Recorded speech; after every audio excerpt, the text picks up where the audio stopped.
come up with some story about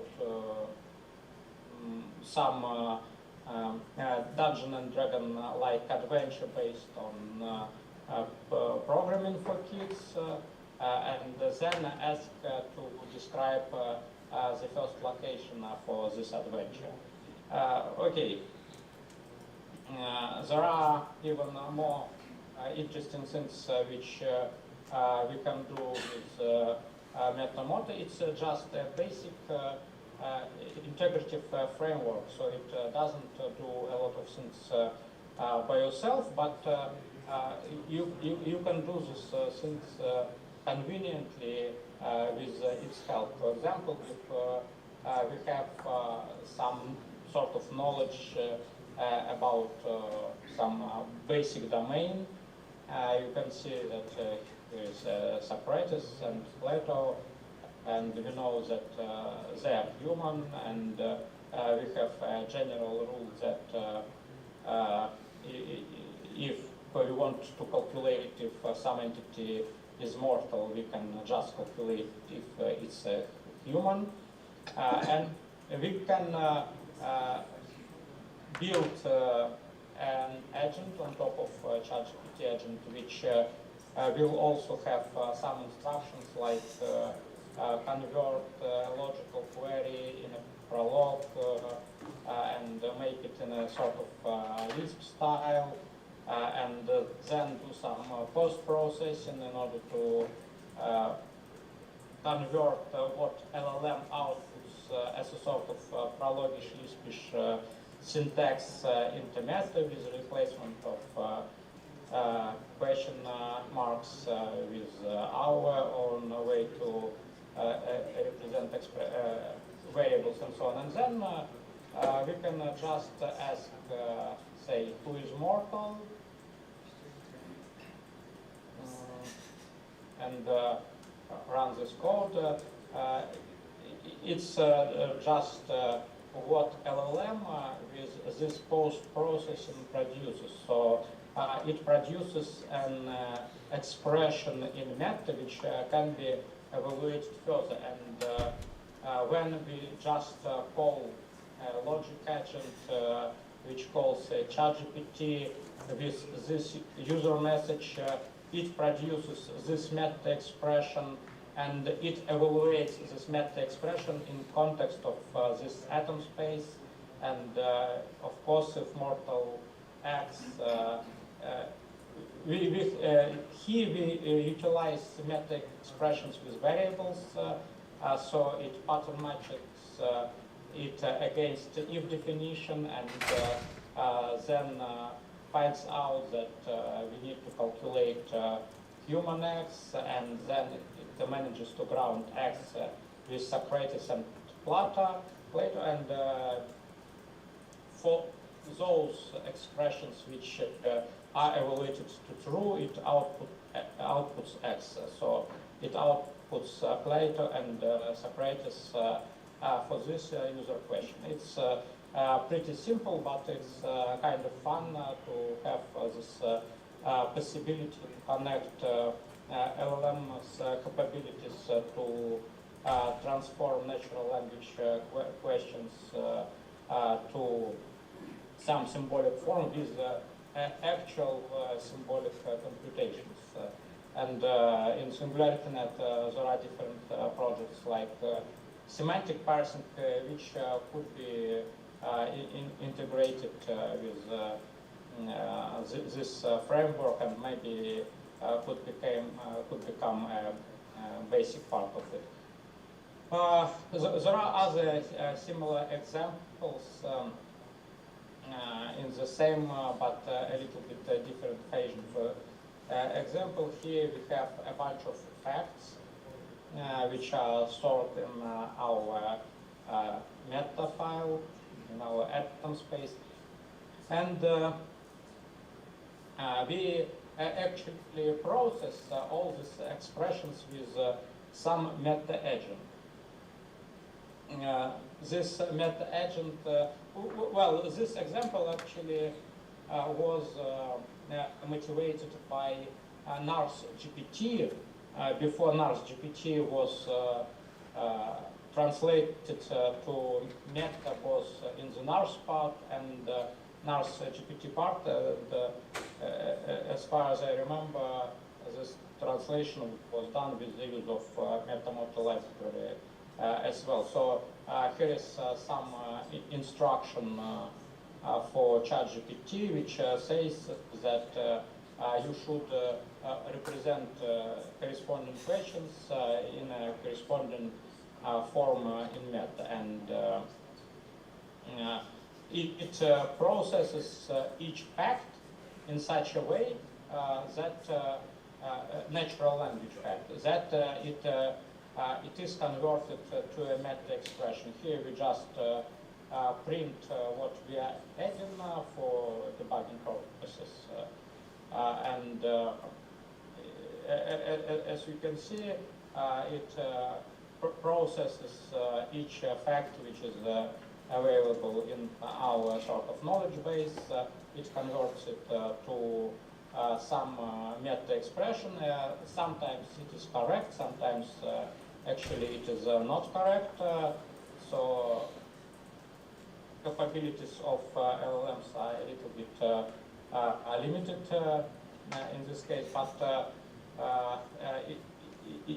in any case, it can sometimes correctly answer questions like, is Sam a frog? And it finally answers that yes, it is true.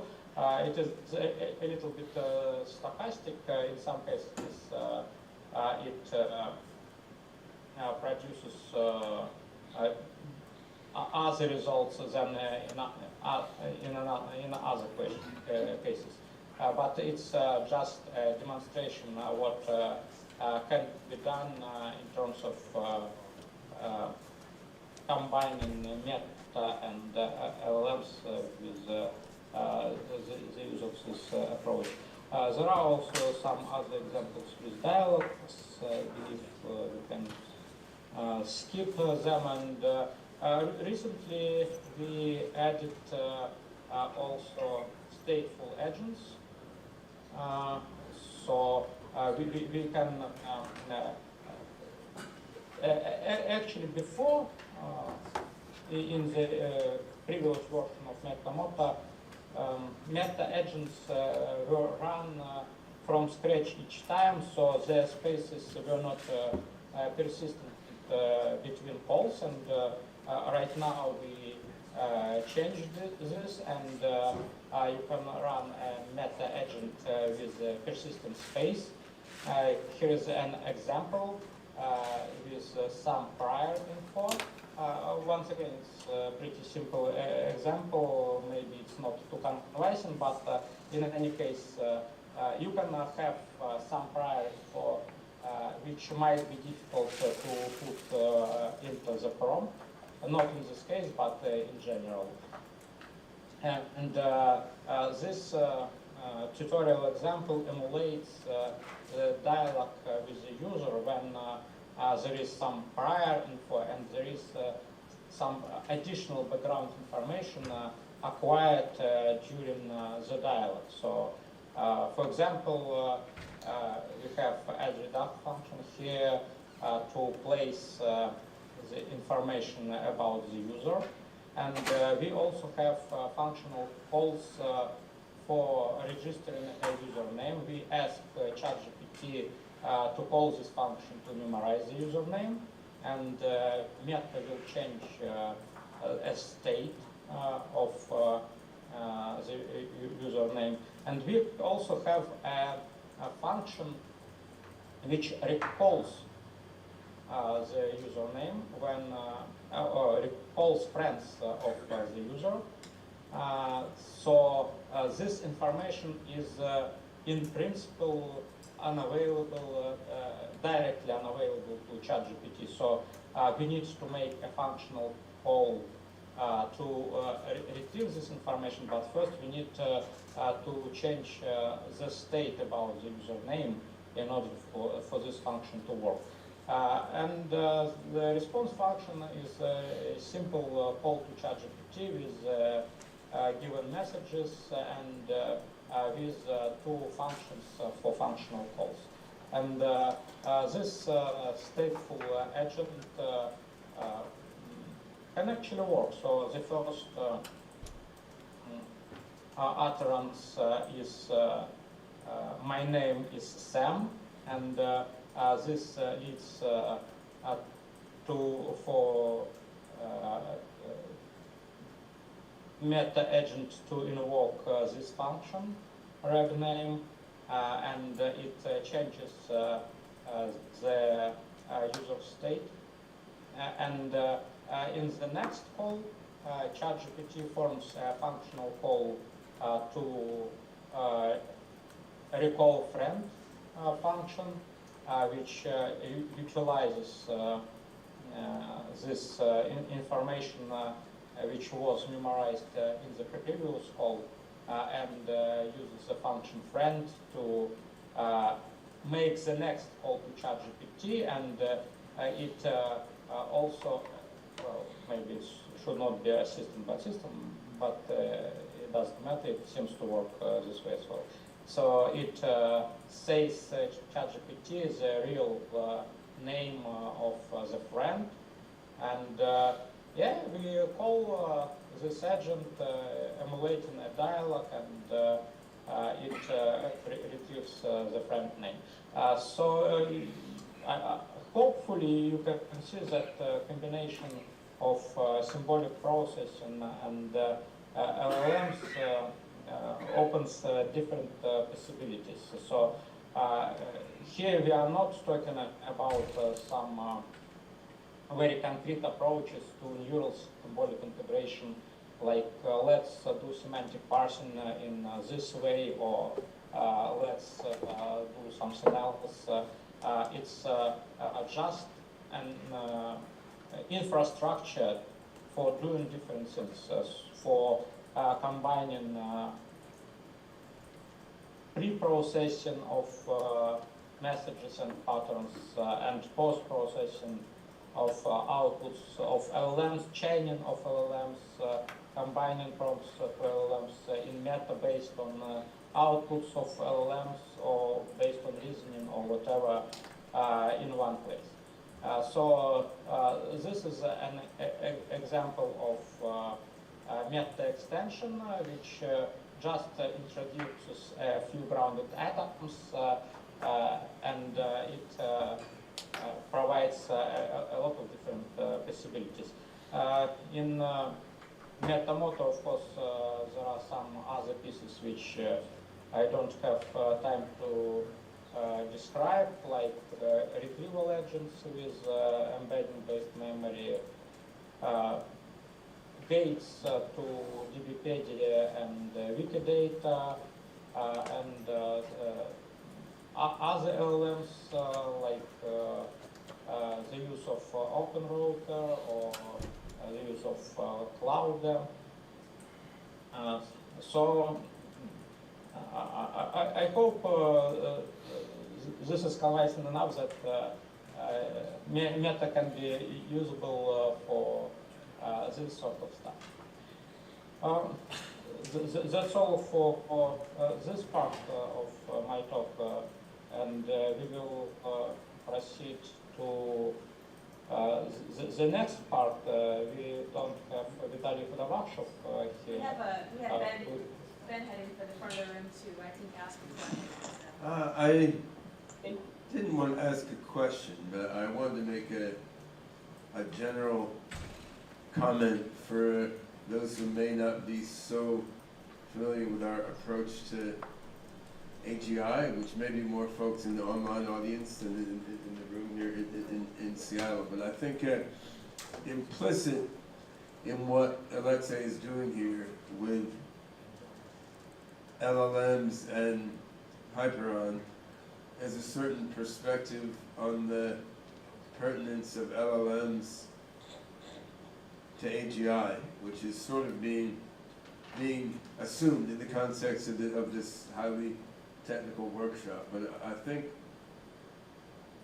one of the many things Alexey and I agree on regarding AGI is that You know, LLMs are amazing and really interesting phenomena, and they're valuable systems to use for different things. And generative neural models overall, not just language models per se, image models, music models, generative models for generating financial or biology data, like these are really cool, really useful things. We're not really looking at them as suitable to be the core of a cognitive architecture achieving human level intelligence or beyond. Now, Jan LeCun said that on the road to AGI, LLMs are an off-ramp, right? And I think they can be an off-ramp, but that occurs if you take them too seriously as the key to AGI in the center of your architecture. I think it's plausible you could use an LLM as a non-trivial component of an AGI system. Now, whether it would then be contributing 10, 20, 30%, 5%, 38% of the general intelligence of your AGI remains to be determined. I mean, I don't think it's going to be 80% of the intelligence of your AGI, but I think it may be more than like 2% of the intelligence of your AGI. Of course, these percentages are fudgy and hard to define also. So I think that part of the reason to develop something like MetaMoto is thinking that in architecting and teaching and experimenting with an AGI system, LLMs may have something to contribute as cool ways to summarize a bunch of knowledge and allow you to query that knowledge in a variety of ways. I mean, I wouldn't mind having an LLM of some form integrated in my own brain where I could just generate stuff based on more knowledge that my human brain seems able to comprehend. Of course, my neural networks would need to adapt to all the bullshit that these things generate also, but our brain is not bad at adapting, right? I mean, the other half of why MetaMoto is interesting is just for building nearer-term non-AGI applications, putting together aspects of Hyperon and aspects of LLMs. But I just wanted to call this out in case there's people watching who hadn't already absorbed all the context here, because one of the unique things about the AGI conference, of which this workshop is a part, is it's pretty much the only place where we're bringing together a lot of different perspectives on how to build AGI, which includes LLM and deep neural net approaches, but also other approaches. However, the focus on other perspectives doesn't mean that we're not open to using LLMs for what they're good at, right? And I'll talk a little bit more about that after lunch when I talk about the Primus architecture, which is a cognitive architecture that was invented before LLMs as such existed, but yet still has slots into which they could be plugged to do some useful things. So yeah, sorry first for the interruption, Alexey, but we can continue now. Thanks, Ben. Just as a quick update for the room, Alexey, as he said, he's going to present for Vitaly, I won't try and say Kudabashev on the Kotlin compiler. Greg has a short intro and a demo on the zipper, and then So are we starting that next session then? yeah, we'll do the Kotlin and the Greg's demo. So let me briefly introduce this session then, which is so we've been going through a bunch of information on the practicalities of using the meta language, both for some basic coding examples and leveraging MetaMoto. This afternoon, we will see some examples of larger scale things that have been done using Meta for reasoning and reinforcement learning and bioinformatics and other applications. What we're going to do now is learn a little bit about current efforts to sort of refactor and replace some of the guts of the meta interpreter. So how do you make really fast meta interpreters and compilers? And in a way, this is merely about programming language implementation and programming language theory, but in making choices regarding how to do this optimization, there's the requirements are coming from how to make a thinking machine, right? So there winds up being some AGI-related thinking that you have to do just when figuring out how to radically optimize things. And I think we seem to be on track to, during the next 4 to 6 months, having at least one, probably multiple meta interpreters of compilers that speed up the current system by factors of hundreds of thousands at least. And this makes sense because the current version was really began as a research prototype, and only now with the efforts that we're going to hear about have we been seriously looking at, like, how do you make performant interpreters and compilers. So this will be a plunge into programming language universe, and then after that there will be a brief break, and then I'll talk about the Primus cognitive architecture, and then we'll launch into practical stuff. But I would say we were very wary of plunging into making our own AGI programming language because there's a history of that in the AI field. You're like, well, building an AGI would be much easier if we had the right programming language. Let's make a new programming language. And 20 years later, you surface, you're like, well, shit, I spent my whole career developing cool programming languages. I didn't make much progress on AI, but at least I made some awesome programming languages, right? So we really didn't want to succumb to that, but in the end, we ended up plunging into it anyway because it felt like we already knew what code we wanted to write in this new programming language. It wasn't like a blue sky thing, like, hey, let's make a new programming language, then maybe that'll inspire us how to make an AGI. Like we knew specifically data structures, algorithms, learning approaches, agents we wanted to make using the language.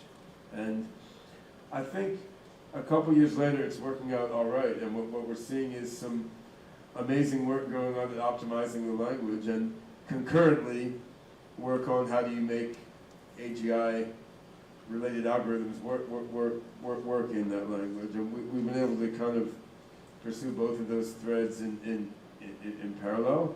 So let's hear now about the language design and optimization stuff. Then after the break, we'll plunge into the cognitive architecture and the more directly thinking machinist stuff. And at the current moment, there's a few different sort of parallel threads being pursued for making highly optimized meta interpreters and compilers. There's all sorts of subtle relationships between them, and what's going to be happening toward the end of this year is sort of looking at the strengths and weaknesses of each of the optimized meta interpreters and compilers, and sort of figuring out how do we combine these in different ways to make the best meta code execution framework we come up with. So yeah, I guess first we will hear from, it was going to be Vitaly Kudybashev, who's been working on a JVM, a Kotlin compiler for Meta. I think Alexey is going to present what has been largely Vitaly Kudybashev's work, and then we will move on to an alternate approach, which is using zipper abstract machines and some new data structure and algorithms to create a new Rust kernel for the current Rust Hyperon experimental meta interpreter. So back to Alexey. Yes, thanks Ben for the session introduction and other integrated high-level stuff, because it's always a challenge to present very different levels of abstractions, like very specific technical details together with the high-level picture.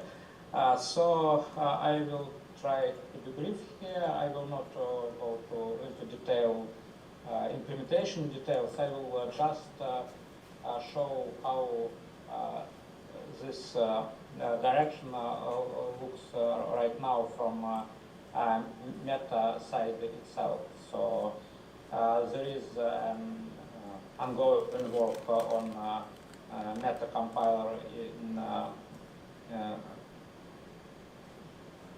I'm afraid I cannot increase. So let me check.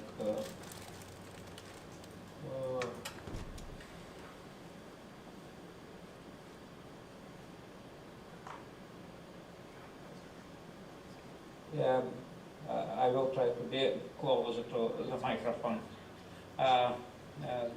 So I will not go into the implementation details. I will just say that there is a repo which is currently private, but we are going to open it shortly, which is called Jet, and it contains a Kotlin-based meta compiler which covers broad and broad parts of meta language, but which is still restricted. In any case, there is a way to run a Jet server, and there is a meta extension to make calls to this Jet server.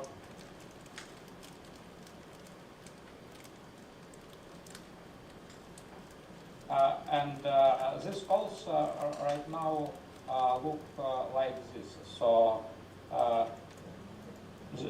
there is a sandbox extension with a compile file which bridges meta interpreter and Jet server.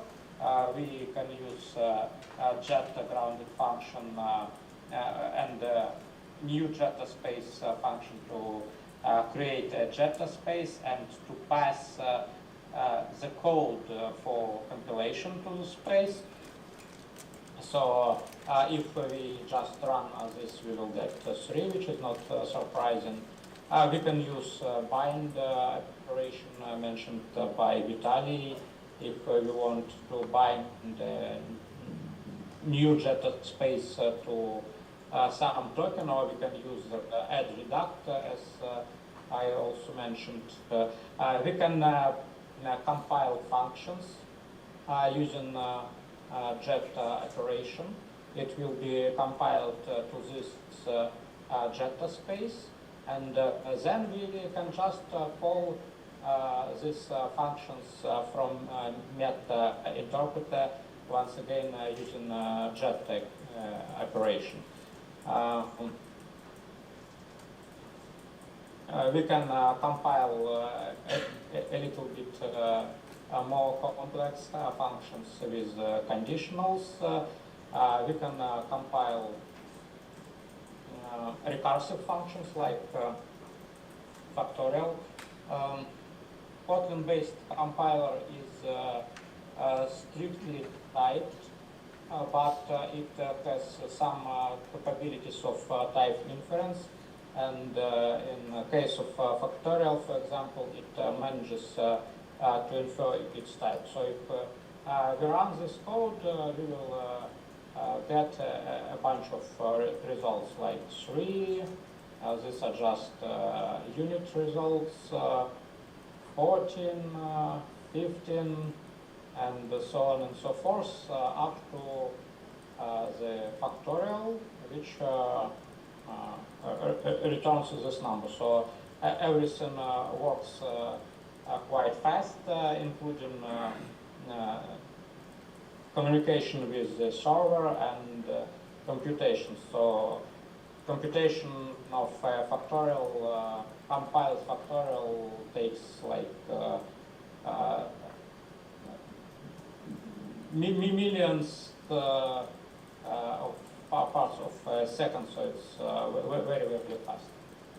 There is also what I've shown is the way to pass code as strings, but there is also the possibility to compile functions defined in MET itself, which is quite convenient. For example, we can have a bool definition in meta and compile it, and then we can call meta, call this function from meta. Actually, it also compilation of this function doesn't only allows you to call this function through Jetta.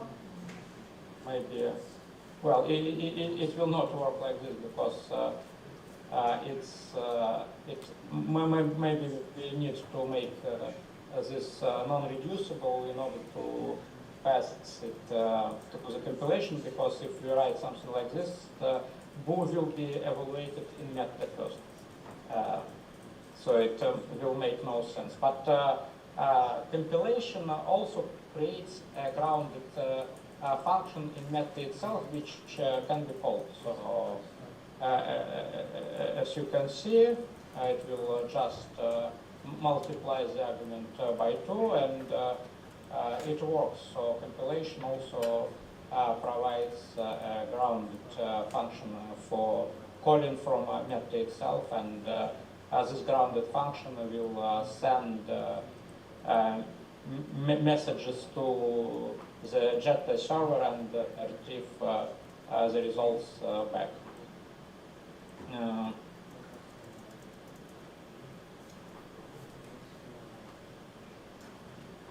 We can, these are just tests to see that some more complex functions can be compiled. And what's more, right now the Jetta compiler supports lambdas. So we can pass lambda functions to other functions for compilation, and it's just some made up example. It's not too interesting, but what is important is that we can pass both functions to other functions and lambdas as well. And I would like to show one example I've crafted before the workshop. It's a little bit simplified, but still hopefully it shows the reasons for doing this sort of stuff. So let's imagine we want to do symbolic induction, and we want to fit a symbolic function to some data points. We have a error function, which is just square error, and this is a simplified part. I just hard-coded some summation over some points and errors. So this calc error, it accepts a function which should return something close to these values on these values of arguments. So it should turn 1 to 8, 2 to 13, 5 to 40, 10 to 125. And it calculates the summed square error. And we have some code in meta to produce some random functions. These are quite simple functions. It's just x square is multiplied by 0 or by 1 plus some number multiplied by x plus some number. So here we use non-deterministic capabilities of meta to generate a bunch of functions, and then we just pass these functions to calc-year function, which we compiled in Jetta, and if the sum square error is 0, then we output this function. Otherwise, we output nothing. Here we enumerate a bunch of functions and compile them as lambdas, because this RND square, it returns a lambda expression which is passed to calc here. And finally, it shows that x squared plus 2x plus 5 is the right function, and it's really so, because you can check that x squared plus 2x plus 5 really gives this solution. Right now, Vitaly is working on implementing non-determinism, compilation of non-deterministic functions. So the whole this example will possibly be compilable, and in this case it will work really fast. Right now, Net interpreter is doing a lot of work to generate all these expressions in a non-deterministic way. But in any case, it still works much faster than if everything would be implemented in an interpretable way in pure net based on Hyperon experimental. So this is already useful. You can, for example, use this type of compilation for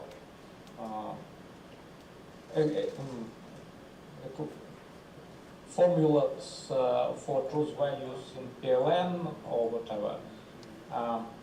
But we hope it will cover much wider subset of meta language pretty soon, and it will be even more useful, and hopefully we will be able to do genetic programming with the compiled code and so on.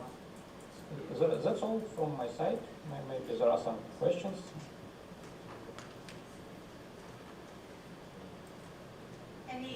Any quick questions? We'll try and keep it short because we're so far behind. I think perfect. We'll move on. So schedule currently.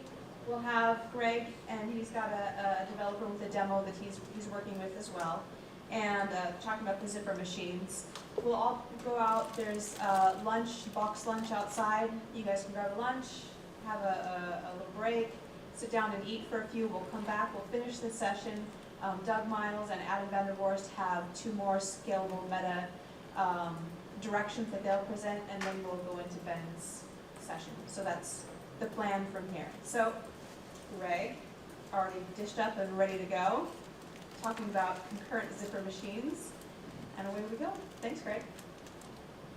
All right, so normally most people in the SingularityNET community know that I like to just dive straight into deep technical stuff, but I felt it was really important to set a little bit of context both for the demo and for the upcoming talks, especially the Mark talk. I just want to blaze through some context setting, and because we're so short on time, and then get to the demo and then wrap it up. Okay. So the question I ask myself on a regular basis is, how does AI fit into ordinary people's lives? So you got Grandma and Junior, who are currently online denizens, and how are they expected to access the benefits of AI? So predominantly, like companies like OpenAI or Google believe that they're going to access it just like all other online computing services, which is basically on a 24/7 by 365 basis, along with millions of other concurrent users, and some of whom happen to be friends and family of Grandma and Junior, right? And Grandma and Junior, they have healthcare data, which is stored electronically. They have academic records, which are stored electronically. Eventually, Junior will join Grandma and have financial data stored electronically, along with songs, photos, videos, movies. So we need to be thinking about scale when we're talking about providing AI services to ordinary folks. Now notice that the ordinary folks have made deals with companies like Google and Meta and Apple, and they do not understand the deals that they have signed, the terms and conditions, et cetera. And the reason they're willing to make those signatures, even though they don't understand them, is because they do not or cannot maintain buildings full of servers. And these companies have discovered that the profit margin between what they can get from selling Grandma Junior's attention and personally identifiable data versus what they spend on computers is enormous. In fact, that profit margin is so big that it surpasses the profit margins of companies like the oil markets and so on and so forth. Right? And in fact, that's been the case for several years now. But these companies have a very, very long lead time. And so to compute, compete in a landscape like that, competitors today, to break into service markets like this, they have to spend billions of dollars up front. Right? That's why it's very, very difficult for startups, especially in AI, to really break in. And so the argument is that we need a different approach, a different programming paradigm that allows a more decentralized approach to offering AI services to Grandma Junior. So that's kind of the setup here. So, and we'll talk about what that approach is. But now, Andre, if you're still online, if you're still awake, let's go ahead and give it a quick demo, and I'll explain what's going on. So I'm going to stop sharing and hand the screen over to you, Andre.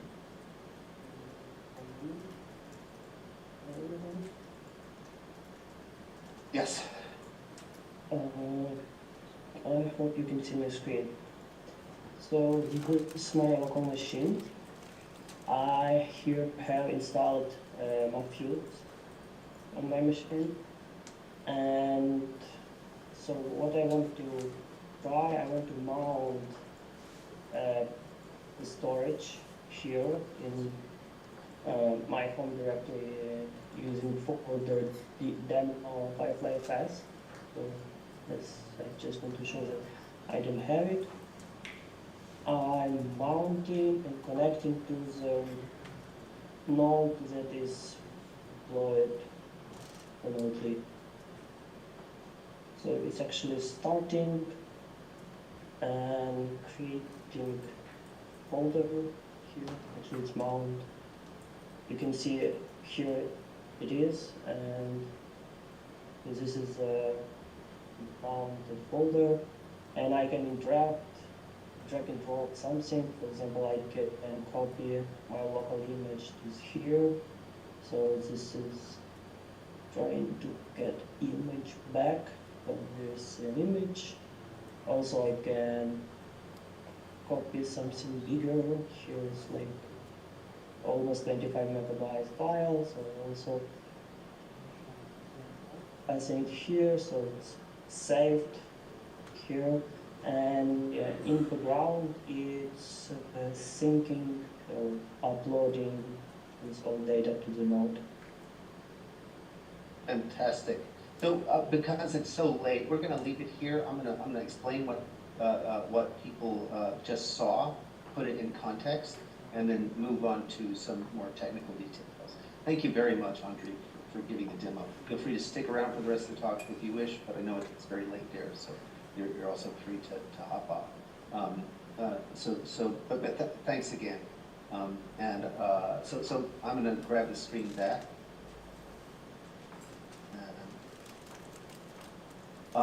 So what did you see? What you saw was actually deploying real, honest-to-God image files and other program files up to a blockchain. A blockchain that's running an engine that is designed to execute Meta and many other programs. And it supports a very, very simple programming paradigm that has been in use since set theory was developed. So quite a long time. All of the tokenization, all of the tokenized based security was happening behind the scenes. We didn't show you that because we just don't have time, given how late things are running. But this gives you a sense of how much we can scale execution. And we'll also explain in just a few short words why we want to organize things in that way in the context of what I set up before. So the very simple programming paradigm is based on something that anybody who's interacted with databases understands, and that's select from where, together with write. So there are two things. One is, can I read? Can I read on the basis of from a particular space, like an atom space, and meeting certain criteria, right? So that's the where condition. And can I write to the space? So you could think of this as querying for atoms in the presence of rules, and you can think of writing atoms to the space. In general, this is the rule. This is the operational semantics, and the general shape of this is, again, from a given space, look for things matching a pattern, and then do some logic, and that's running concurrently. So this vertical bar here means that we divided things up into threads, and these gadgets here are both programs in an intermediate language that sits underneath a high-speed or high-performance version of Meta.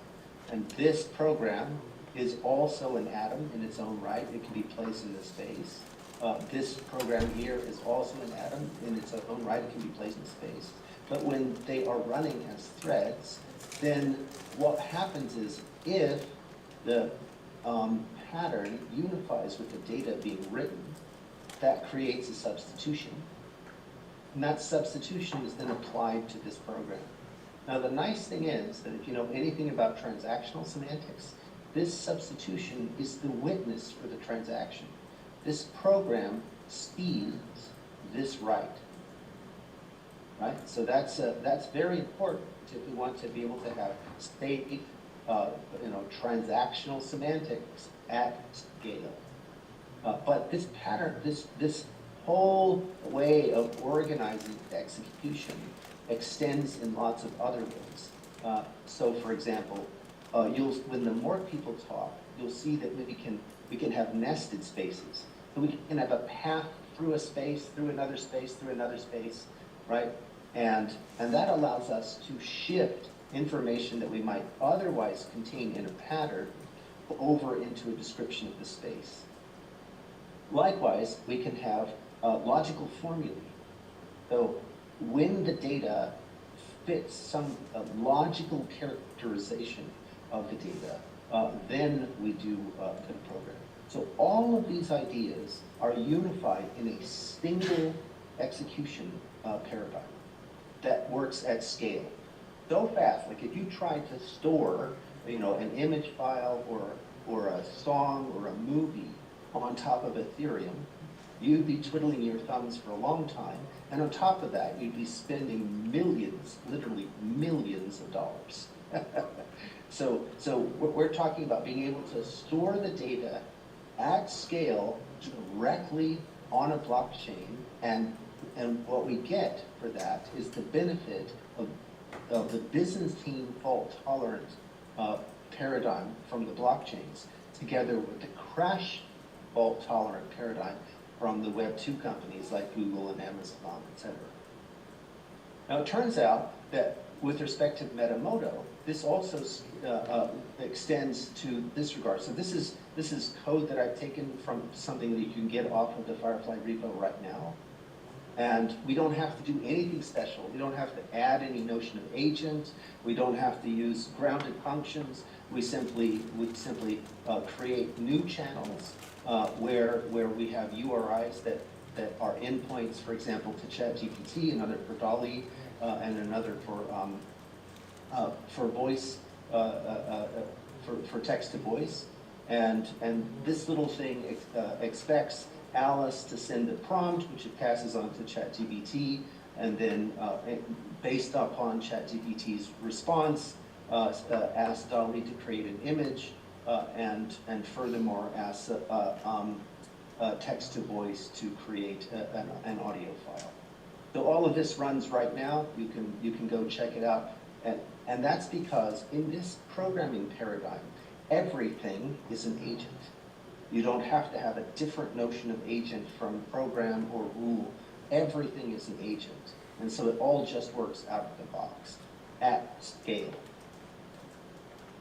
What's the math going on behind this? Well, it turns out that with some simple ideas about reading, that's the red stuff, and writing, we can write this. All of this stuff up here is executable. You can type in the Scala version, which I've demonstrated to folks on multiple occasions. This stuff, the Mark team will go into a lot more detail about. But essentially, we can combine a control flow paradigm with a data access paradigm, such as the zippers, to get concurrent path-based access. So essentially, this is what it looks like. We're very, very short on time, so I'm not going to go into a lot of detail. But what I would like to do is to get to get to some of the reasons why you want to do this. So normally I would spend a lot more time on this, but because we're so far over, I just want to quickly touch on, if you specialize the map that I was showing you there, just to meta, as opposed to leaving it more general, like was done with the zipper machine here, then you automatically generate a tiny little calculus from which you can derive an efficient implementation. You don't have to make any choices. You can derive an efficient implementation. There's no extra technical debt to be garnered here. It just falls out from the map that I was showing you before. More importantly, and this is where things get really interesting, not only do you get an efficient implementation, but you also get a transaction model, which we touched on earlier, and you get a security model. You get a token-based security model. You don't have to invent one. You don't have to have a special virtual machine like the Ethereum virtual machine. You don't have to have a UTXO model. You get a tokenized security model that does more than the current tokenized security models for free by using these techniques. In addition, you get a spatial behavioral type system. And there are good reasons why you want to have one of those that are practical, both in terms of deployment in a setting like this. So let's talk about those. So in a setting like a decentralized deployment where you've got some meta nodes running in Dubai, you've got some of them running in Shanghai, you've got some of them running in Seattle, and some of them running in London. Well, there are two kinds of actors, right? There are the bad actors, and the tokenized security model stops the bad actors at the door. But you also have friendly actors, and they can put your system under friendly fire. For example, they can send in meta code as smart contracts that dead blocks. They can send in meta code as smart, which would take down potentially a big chunk of the network. Right? They can send in meta code which has race conditions, or leak secrets. All of those things are absolutely critical from the point of view of having this really run in an AI service that can serve grandma and junior. So how do we provide prophylactics for that? So the practical answer is that the spatial behavioral types allow you to stop at the door programs that leak secrets. And we have theorems, not just we would like this to be the case, but theorems that say that is the case. We can stop at the door race conditions. We can stop at the door deadlocks, right? So the spatial behavioral types provide safety characteristics which will absolutely be necessary to run at scale AI services for for grandma and junior. But more importantly, when we're talking about having AI reason about itself, these spatial behavioral types become formulae that a meta program can use to reason about meta programs. And that becomes very critical. right? And it's especially if the meta program wants to reason about the behavioral aspects, so steps it takes, whether or not it does things concurrently, whether or not it does things sequentially, which things happen in which order, the structure of meta programs, whether it includes grounded function types, or whether it includes functions at all. All of those kinds of things are detectable at the type level and can be used by meta programs who search for meta programs on that basis. Just about done here. Okay, so the companies that built the services that Grandma and Junior use today built them using the previous generation's version of select firmware. They were built on relational databases and NoSQL databases. And what we're arguing is that to bring AI services to Grandma and Junior will require using the next generation of AI services, right? So that's this programming paradigm that I introduced you to. And with that, I will conclude. Any questions?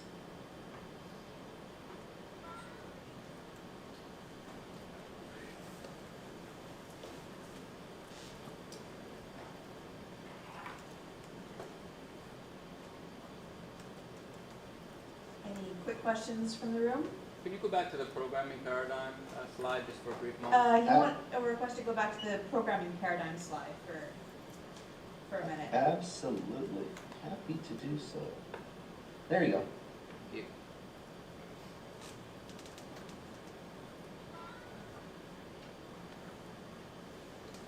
All right, that was fantastic. Thank you very much, Greg. Super interesting. Oh, my I pleasure. hope you can hear a big round of applause from the folks in the room. So we will break for Well, a lunch. Sorry, go on.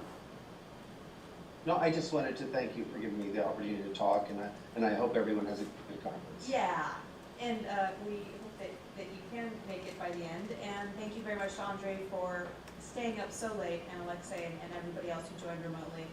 Thank you very much for an excellent morning.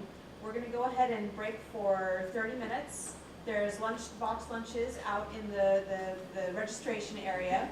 And in 30 minutes we'll be back here. We'll finish up this session. We'll talk to Adam Vandervorst and Doug Miles, and then we'll go on to the rest of the afternoon session. Thank you very much. Thanks all. Ciao, ciao.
Everyone, so we're running rather delayed, but hopefully the lunchtime conversations were well worth it. So what we have now is part 2 of the session that we had before lunch. So we've been going into different ways to optimize meta interpretation and compilation, which digs into some quite interesting computer science and conceptual issues rather than purely technical ones. And we'll have a little more on that now, and then following that I will talk a bit about cognitive architecture. Then we will go into some specific applications being done with meta right now in reasoning, learning, virtual worlds, and so forth. But for now, let us continue with how you make reflective metagraph rewriting performant on current computing architectures.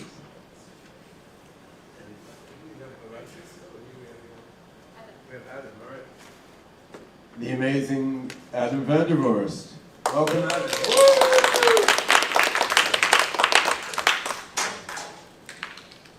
Thank you. So, is this, do I need to? Yeah, you unfortunately, yeah, I have my Alright, then I will try and use this. Yeah, that's even better. Right, thank you. I will be giving a brief overview of MORC, which stands for Meta Optimal Reduction Kernel. Louder! Do you have a Yes. microphone? Yeah. Test. Yeah, that's better. So I will be presenting MORC, Meta Optimal Reduction Kernel. The name is being obsoleted more quickly than I had imagined. Optimal is often not what you want in real-world performance systems. And the MORC effort was guided by lots of experiments, and that's where we are at now. So we already got a beautiful explanation of meta. I feel like one keyword that was missing is floatable. This is very much something that Alexey emphasized both early on and now. And Nil will also go over how inference control fits into that. Because your system can be very powerful, but it's still limited to a very specific domain if you don't have that floatable aspect and the means to compose the generalizations. So the easiest presentation I can give of like what we did to the meta semantics is that we took the transform and evaluation concepts and unified it into like a gather scatter. This has full unification, but is by the kernel broken down for more efficient evaluation. You can see here on the left-hand side atoms that we want to match on, some things from a person knowledge base, something from a current workspace, like the cell of space, if you will. And then some things we want to do, right? We can call functions, we can add data. And also, what I have here is on the left-hand side, I have also a function, which we can talk about more in our session where we have some more time on the technical details and the full beauty of the generalization. So for those familiar with meta, this is the mapping between the two, right? On the top you see what we kind of assume in MORC, and on the bottom you see the Hyperon experimental equivalence. The main thing to note that the comma operator wasn't there in the beginning, but it's added because it's so important for real-world uses, right?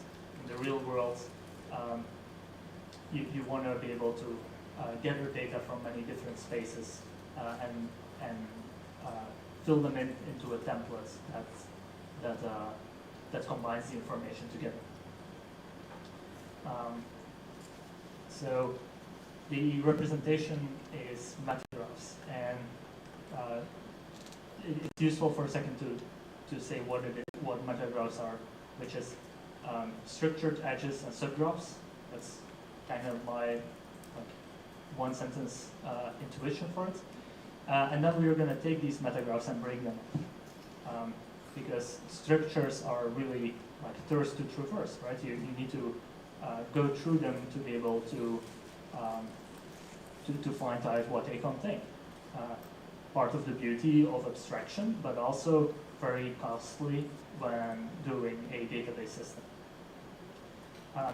So we break them up into finite functions. These maps are primitive, they can be nested, and they support very efficient union, intersection, restriction to domain, cones, composition. Well, composition is not yet very efficient, but we'll get there. And then, lastly, these paths can be annotated. Currently, Hyperon experimental assumes that the annotation that atoms have is multiplicity, right?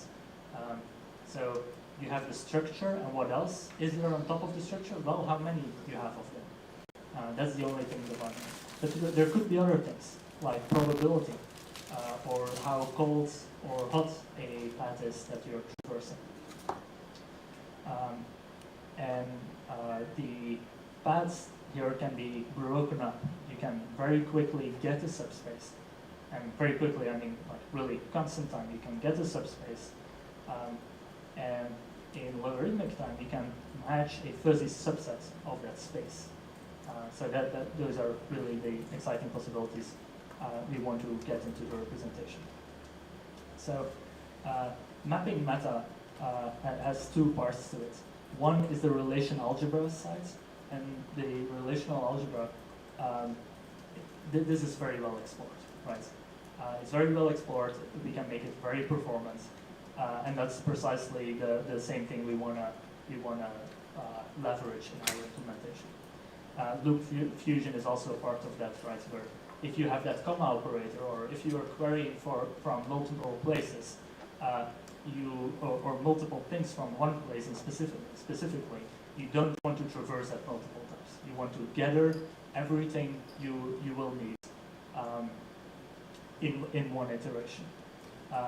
And then the second part is the insights that there is a bijection between meta space operations and set operations that we can perform very quickly. And the common generalization here are quantals. So if you have like a multiplication, I'm not sure this pointer will work, but if you have a multiplication here, which is concat paths in meta, that is represented by simple structure. So Vitaly showed you that you can have the bin function in left and right, and that you will have the product of x and y. So that's the intuition. And then what we also have very quickly, sublinear, is set union and set intersection. And those correspondingly are non-determinism in meta and unification in meta. So I really want you to appreciate this fact because it drives all of the work transformation. While I showed you here the most basic laws, right? Meta also supports not just pairs, but also triples and higher arities. It supports higher arities of non-determinism. It supports more than just this plain unification I've shown here. But these are the building blocks. This is what we want to make super fast. And what you can easily see already here is that both non-determinism and unification, if they are alone in a space, they are sublinear. So prefix compression is what we refer to as that kind of data storage. And it's also our indexing mechanism.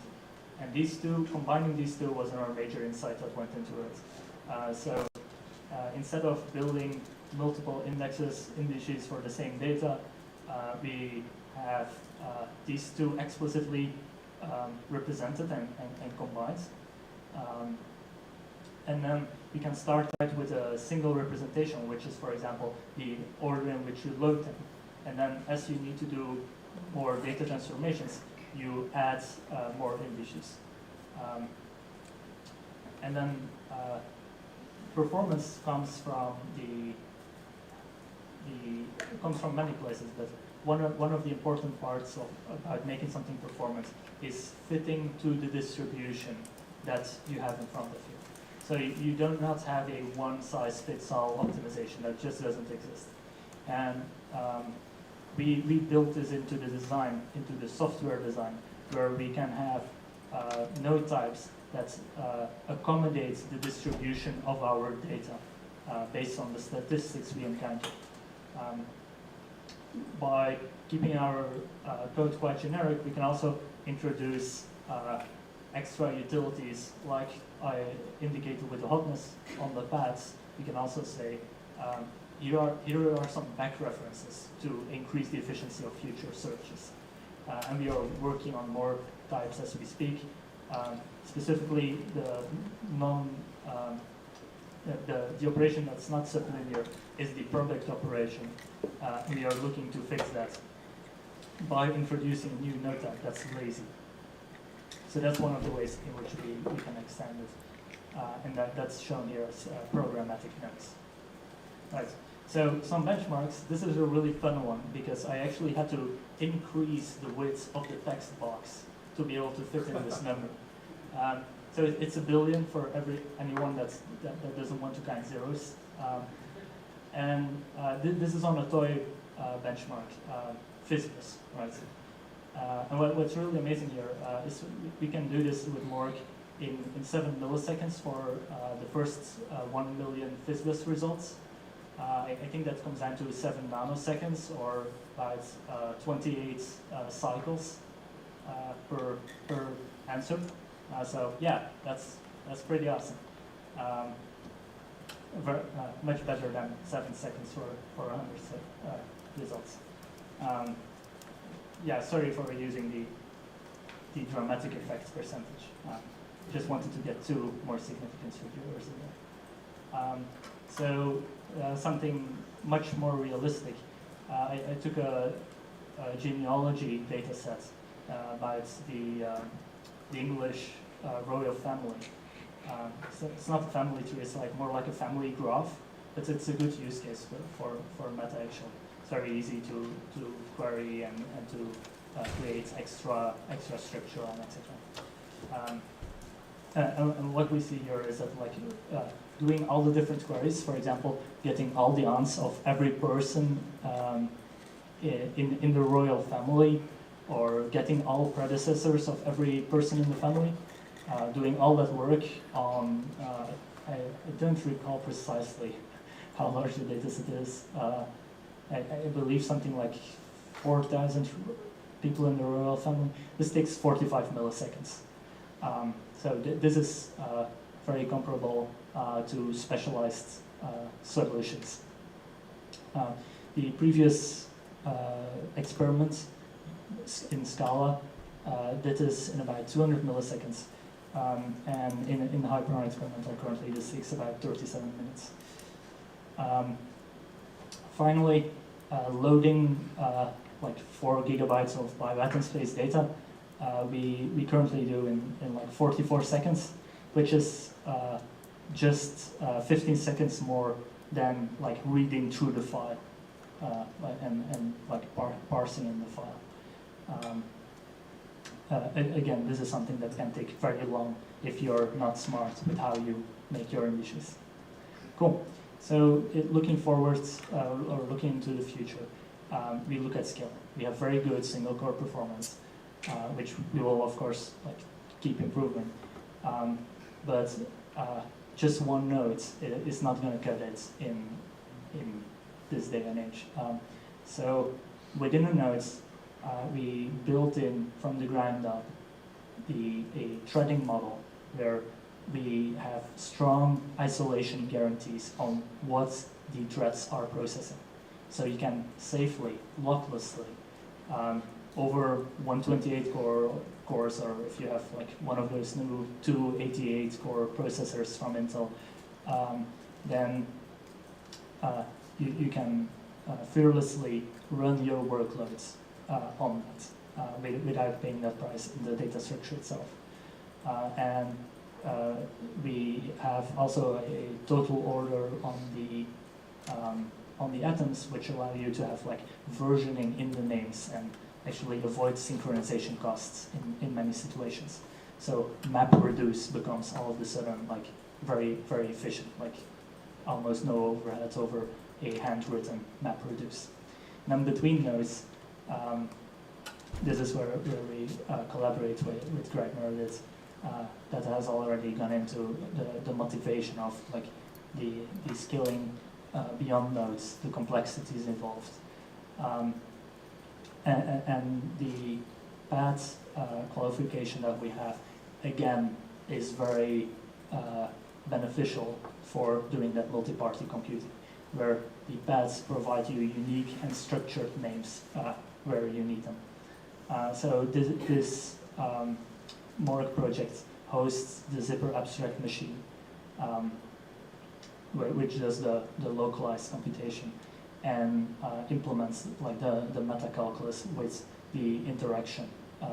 So this what we shown at the very start, these queries are compiled down, yeah, and then yeah, okay, I think that was everything I wanted to say here. Okay, so this is a Morg project. Please, if you have any questions, reach out. Can you explain how the zipper works into it? Yeah, so the ZAM is currently kind of a blanket term, but let me envision that. Like, so this is currently the what gets compiled down for the aunts query. So finding the aunts of a person. On the left-hand side, you see the Scala code. On the right-hand side, you see the Rust code. And note that the Rust code has a lot of zippers in it. Well, this is for a good reason. So the functional version on the left actually has to like read-ascend all the paths and has to continuously, for example, in the drop path or in the tail on the left-hand side, it has to continuously recalculate and reposition itself. While what we do is we give a thread access to a whole prefix, and then it owns the zipper. It owns the movement of the zipper. It can do the computations it wants, like descending, grafting, restricting, which you can all see on the right-hand side. And then when it's done with its mutation, it can hand back the zipper to the thread schedule. Does that answer your question? I already knew the answer, but the question Good. is if it's an explanatory answer to people who didn't. Absolutely. And I'm not sure. So, what is it about the zipper that makes it do its magic? Yeah. So the functional zipper, I should have included a slide there. The functional zipper on which much of this is based is the insight that you can have a functional style mutation of a data structure at no overheads over the imperative paradigm. So all of the operations in here can create safe structures. So your let me give you this overview. So what is called on the bottom of this slide, efficient and safe pointer-based manipulation. This is what the zippers give you. It gives you like the linked list style, oh, we are doing hacking C codes kind of performance, but with the ergonomics of functional programming.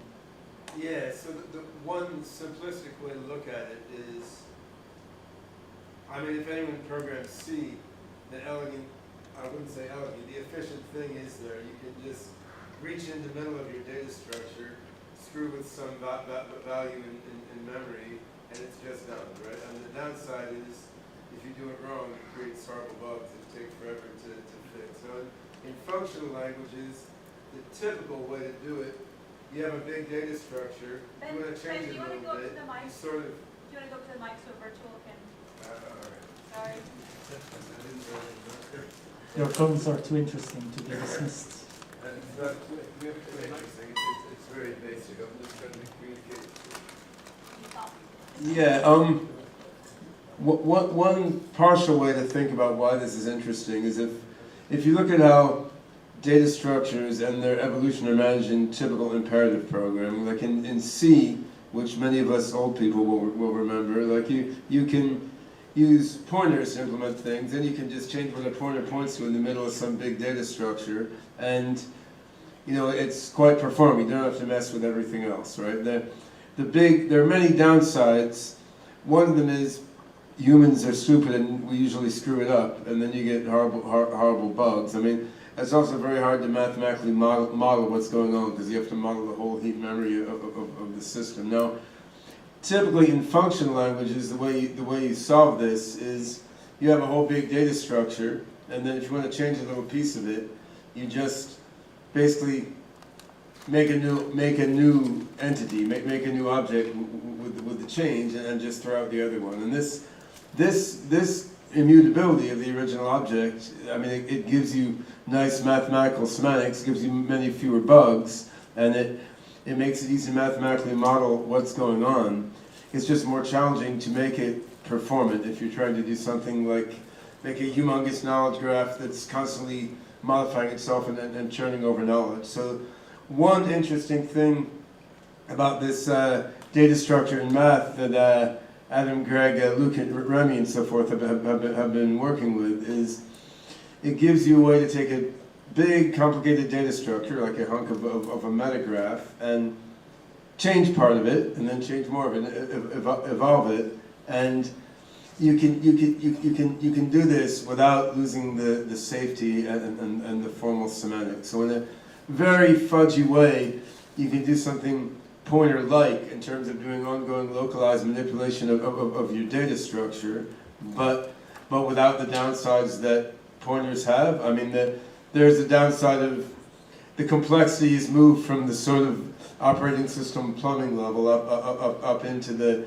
implementation of the language, which is what these guys are doing now. But implementing this stuff in Rust seems not to be that objectionably hairy, and it seems a very nice way to sort of split the difference between imperative and functional styles for this sort of system.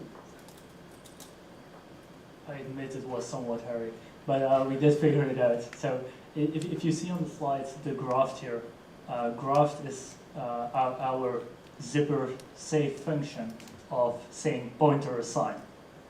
So we can say here that at the location of the ant query zipper, which is currently descended to the person path, there we are assigning a new assigning the pointer to the child zipper. So at the person zipper, we are assigning this child zipper location, and so that's really that's something amazingly efficient.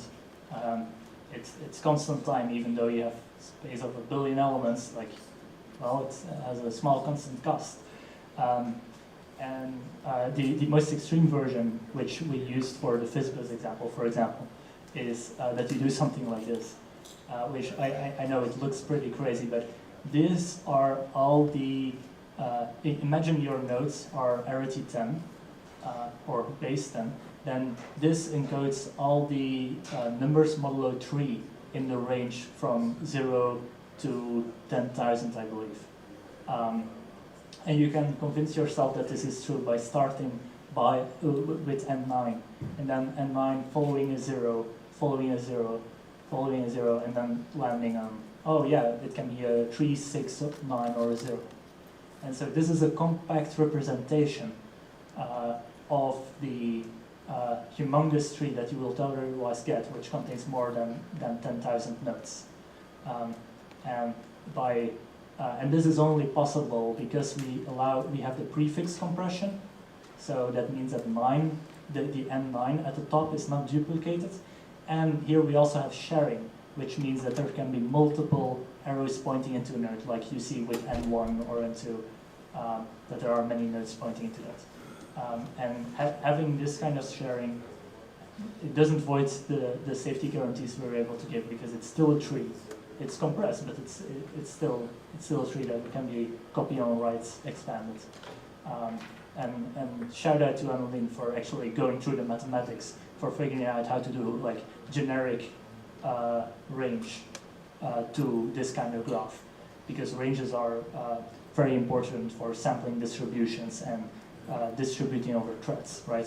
You assign all the even numbers to one thread and all the other numbers to all the odd numbers to a different thread. So having this and then intersecting that with intersecting the two ranges with different spaces can give you that safe, like prefix paths, guaranteed safe API with little to no overhead, because this is only 10 nodes. Like the computer spits this out in a microsecond, right? So I just thought it was only sort of dawning on me what this means. Does this mean you're getting kind of like the performance benefits of something like const expressions? So you're basically taking this really complex data structure and turning it into an optimized graph, so you don't actually have to traverse the actual data structure? Can you just repeat the question I mean, obviously, you're doing this at runtime, but like, into the mic? Yeah, so the it's kind question... of like a const expression in the sense that you massively accelerate a piece of data by analyzing it and then turning it into this. Yeah, the question is if this is kind of like a const expression where you're first doing the analysis and then you don't have to do the full traversal. And the answer in short is yes, but the major difference is that this is not just a symbolic representation. We are not solving FizzBuzz by writing down the codes to compute FizzBuzz afterwards. No, we are actually computing the layout that we can use in eager evaluation. So everything in the system is still eager at the moment, but we are still getting those massive speedups.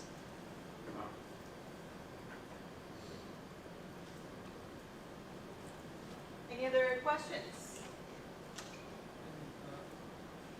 I have a very general question, just from outside. Am I right that you say that you have a system which like massively more faster than like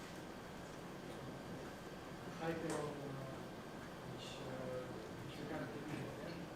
So, first, am I correct? Is it like the full version of the net which is like basically faster? And then if it's true that am I right that you propose to use it?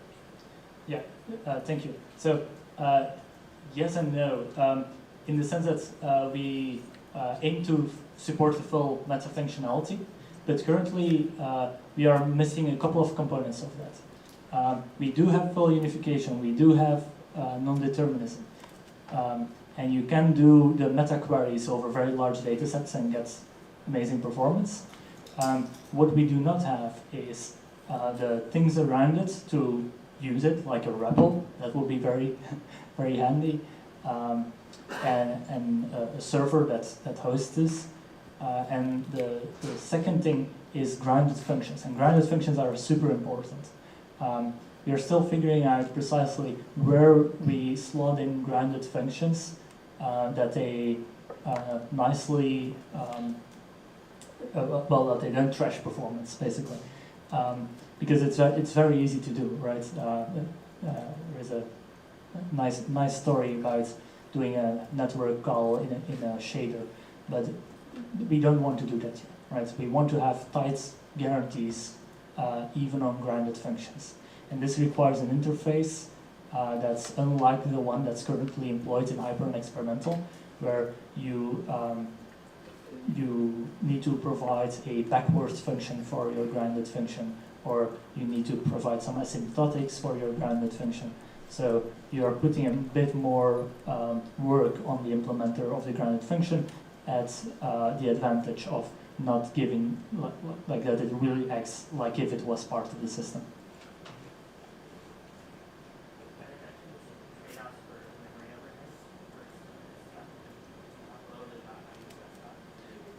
Yeah, so the question is about memory overhead. Can you perhaps specify like what your intuition is about memory overhead?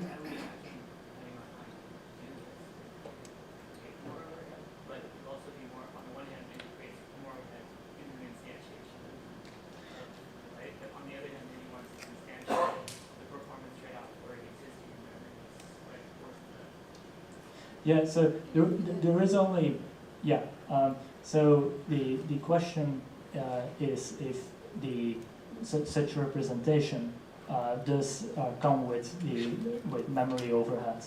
And the answer is no. We're actually doing, like, by default, if you loaded it in without doing any more queries, it is compressed compared to the file. So we see tremendous gains by doing the prefix compression. We could spend more computes and figure out sharing, like sharing common subterms. Now we save even more memory. If you keep on using this system and creating more and more indices, then yes, of course, the memory consumption will grow.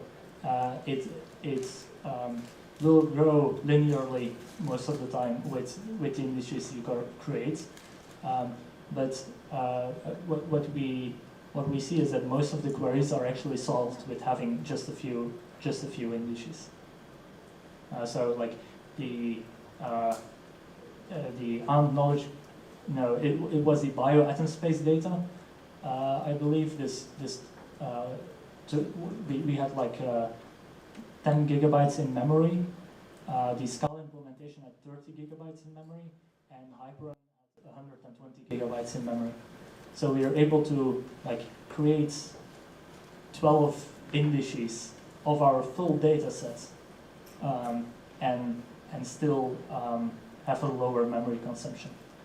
And in this case, the first index that was created was already everything you needed.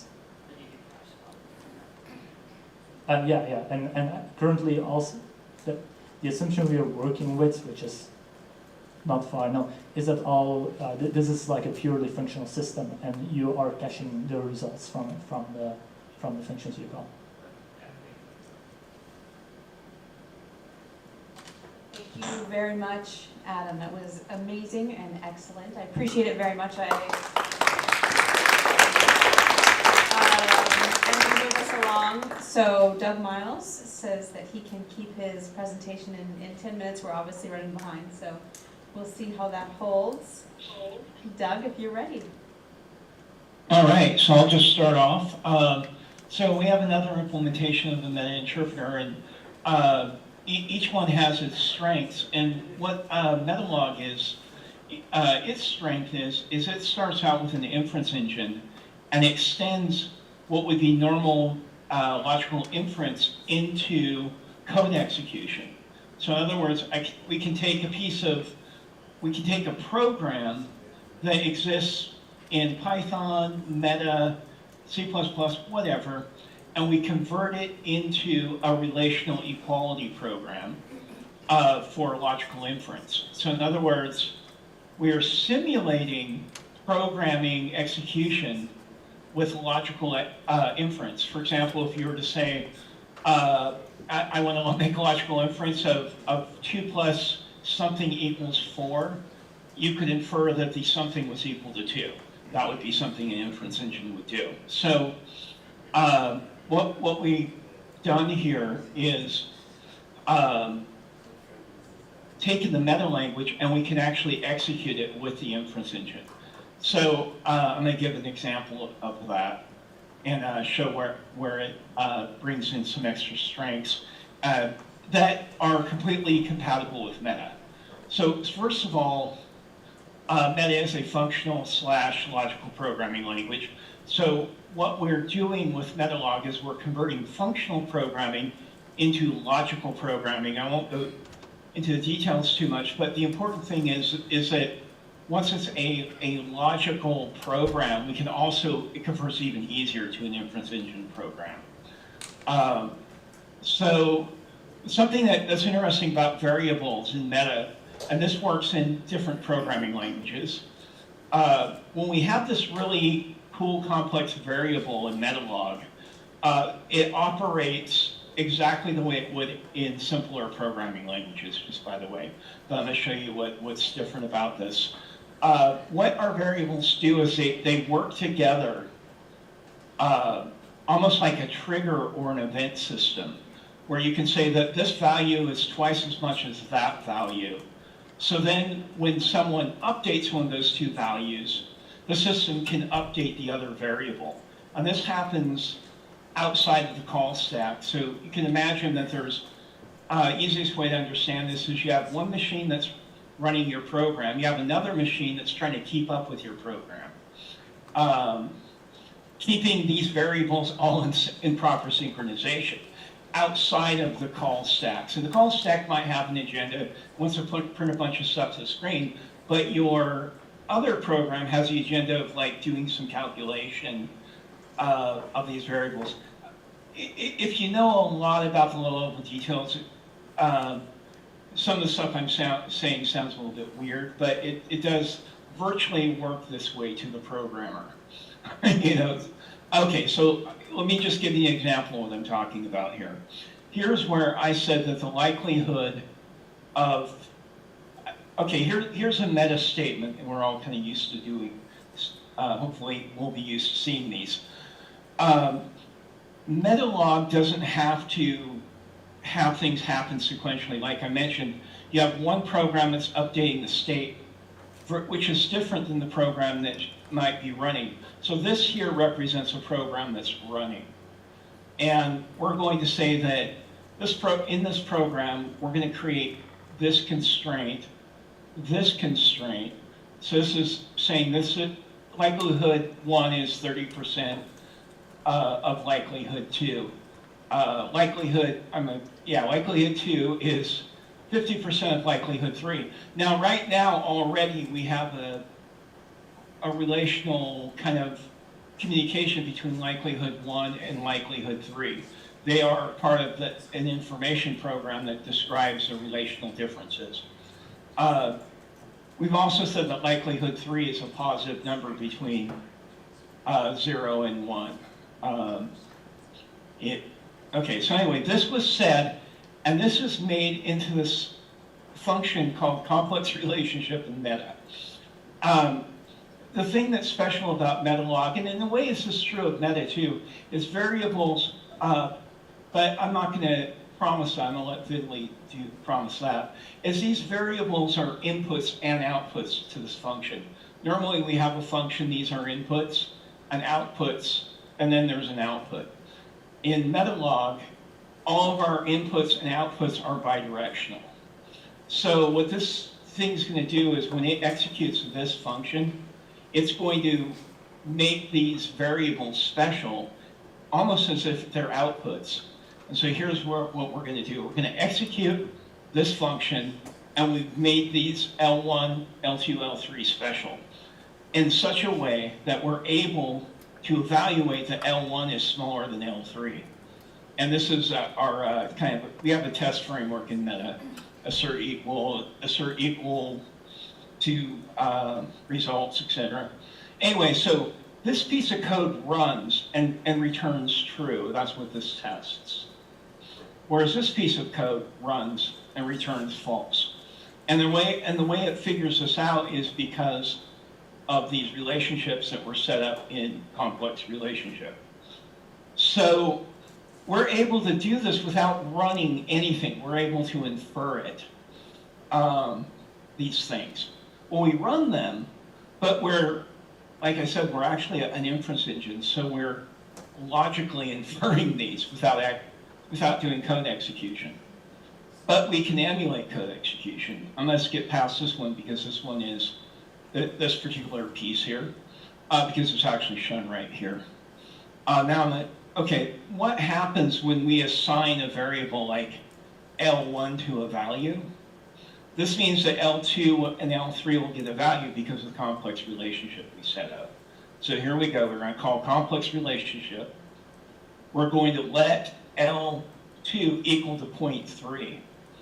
And when we do that, that's going to update all the other variables, or the other two variables. They're communicating on their own terms. And when we do that, we can now actually get the values of these other two variables. L1 is this value, and L3 is this value. And that works after we let that variable, after we assign it with let. Now, once we fall outside of the let scope, now all bets are off. These are not equal to this anymore. Because now they're back to being unbound. They don't have values. outside of the let statement.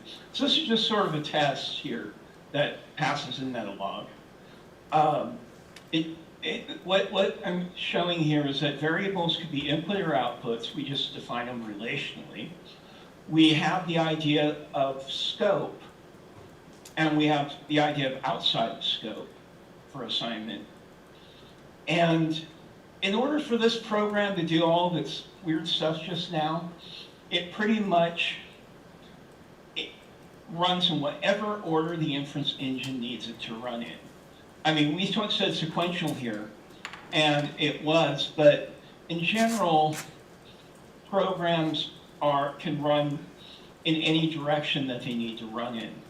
And that's, I'm going to give it one more example of that. Hopefully I'm still under my 10 minutes. All right, so we're going to define a relationship between f of x and 2 times x. We're going to say that this is equal, and this is just kind of standard net. And now we're going to use that in a match expression. This is kind of a standard net test right here. It's a very cool test. It says we're going to use the match function to introspect about this source code right here. Then we're going to do something special, and we're going to get a value. And we do. We actually get a value of 2. We should. 1 times 2 is 2. This was a standard meta test. What Metalog does is extends meta to be multi-directional, though. Now here's the exact same seemingly similar system saying that if we run f of something, we're going to get a 2. And we're going to still use the match introspection operator, internally, and we're going to run this thing backwards, even out of the source code. So what's special about this is it calculates that 1 times 2 becomes, 2 times something, 2 times 2, I'm saying it wrong. Basically, 1 times 2 is 2, but it does it backwards. It says 2 divided by 2 equals 1, because it keeps the information, it has the information that multiplication is the inverse of division. So I could have showed a little bit more of that here. But anyway, it calculates that x must be equal to 1 in this case, in order for it to output 2. And did I? Yeah, okay. So you don't even have to look at this statement. You only have to look at this statement to see how it works. It says f of something becomes 2. Therefore, that means 2 times something becomes 2 here. Anyway, okay, so the expected output is 1, and it passes that kind of a test. So the idea, going back to where I started, is that we are extending regular programming. Like I said, this works with Python, Meta, and so forth, with the idea of an inference engine able to shortcut having to run programs. So if you had a big program that took a lot of calculations to tell you something is a duck, and there's another way to establish that something is a duck, the Metalog system will find the fastest path to figuring out that it's a duck. Even if that means not running the same program. And so that's why we're using an inference engine, because there's multiple ways of looking at code and seeing how to solve and how to execute it. And that's what Metalog is about. So that's why for a while it's still, a pretty fast implementation. And what's important is that just because we're using an inference engine to run code, we never let it be slower than actually running the code to do that. Okay, so any questions about Metalog? I have a question, this is Ben, I have a question about the relation between this and the last talk we heard from Adam on the zipper abstract machines and so on. So there they have a machine that has some fairly clear relation to the Warren abstract machine, but they're using it in a little bit different way than you're using Warren abstract machine here. I'm wondering, what do you see as the big differences between these two different approaches to accelerated meta interpretation? And like, is there something in here that could be implemented in there, or vice versa, or generally, what's the connection between these in your mind? Yeah. Well, I feel like what Metalog is doing with relational, like I convert a function, let's say 1 plus, or x plus y equals z, and that's to call that a function. That is actually, a function called add. Take x and y, and it returns the added value of z, okay. So that's a function, but that also is a relation. That's saying that x plus y equals z, and that relation, I feel like the zipper machine could actually leverage that same sort of compilation that Metalog does. Taking what is a functional program, converting it into a relational predicate logical program, and that actually would translate to the zipper machine database. Yeah, that could run on the zipper machine just like it's running on the Warren machine in Prolog. That makes sense. Yeah. And the reason for the Warren machine initially is because it's really sanitary with variables. You can create a lot of crazy variables for dumb reasons and forget about them really quickly, and still do the right thing. So when it goes to convert to so effectively, I guess I should say, the zipper machine and the Warren abstract machine could eventually be equivalent. So I would have no problem seeing Metalog run on a zipper machine. The important thing, though, with the zipper machine that may need to happen if it isn't happening yet, is we need to be able to put boring C++ code into the zipper machine KB database and have it act like the boring code that it once was. Without going and calling, like, say, eval or something. There seems no fundamental obstacle to that I can see. Yeah.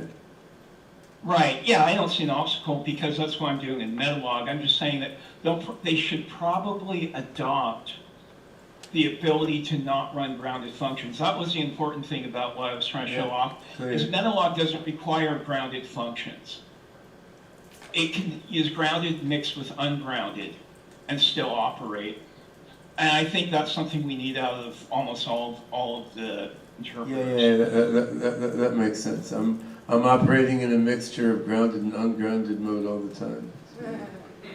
Completely, yeah, and there's some things you won't know until later, and you want to leave those things unknown. Like, say you're supposed to understand someone's favorite food, and you want to order something for them. Well, you still want to book the reservation without knowing what they're going to order.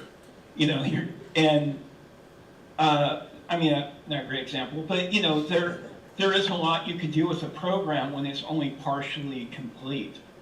Yeah, you can know some relationships between the variable values even without knowing what the values are, and you still want to be able to do partial evaluation and partial execution based on that, right? Yeah, and as Alexey says, that's where you get your future. I'm saying the word wrong. Futurama projections from partial evaluation, where pretty soon the program actually runs faster when it starts looking at itself on how to run. It sort of self-optimizes way easier when it is allowed to be partial. So I feel like that's something that Mork will have to embrace. We all kind of have to accept that. That's a pain. It's a pain, but we have to work in an ungrounded format at times, and But, okay, so my point is a relational program, oh, I know what it is. Actually, Adam gets this quite well, is that execution trace of what the program runs, and then the information program happens in two different orders quite often. And so Metalog is all guarded to make sure I can run forward and backwards at runtime. And so and I think Adam understands this, you know, that the informational program might run backwards from the actual execution program, you know. And so ideally, he can still construct that information program to run. So as you're running the first program, A, B, C, D, it's constructing DCBA, and then something can go and run DCBA on its own terms. I mean, when you're getting the data backwards. Right, and if you're a human, you have to take a lot of drugs to have the two lobes of your brain running forward and backward in time relative to each other. If you're an AGI, it comes by design, right? Yeah, and we have to, and I feel like if we're gonna make AGI, sometimes we have to give it more help than we're gonna, I mean, like more cheats than we have in our brain that we know about. Sure, but on the other hand, it's deterministic to put those cheats in. So yeah, anyway. It's very logical. Weird humor aside, I think you answered the question quite well, and that sort of illustrates, I guess, the process we'll go through over the coming months, figuring out how to piece together the most uniquely interesting pieces of these different accelerated meta interpreter and compiler implementations. So any more questions for Doug?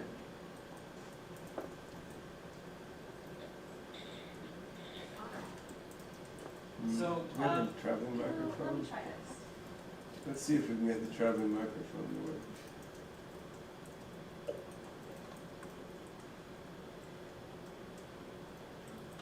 Not there. Can you hear me in the room? Yes. Can you hear me in the Zoom channel? I can hear you. I can hear you great. All right. We can take a step up.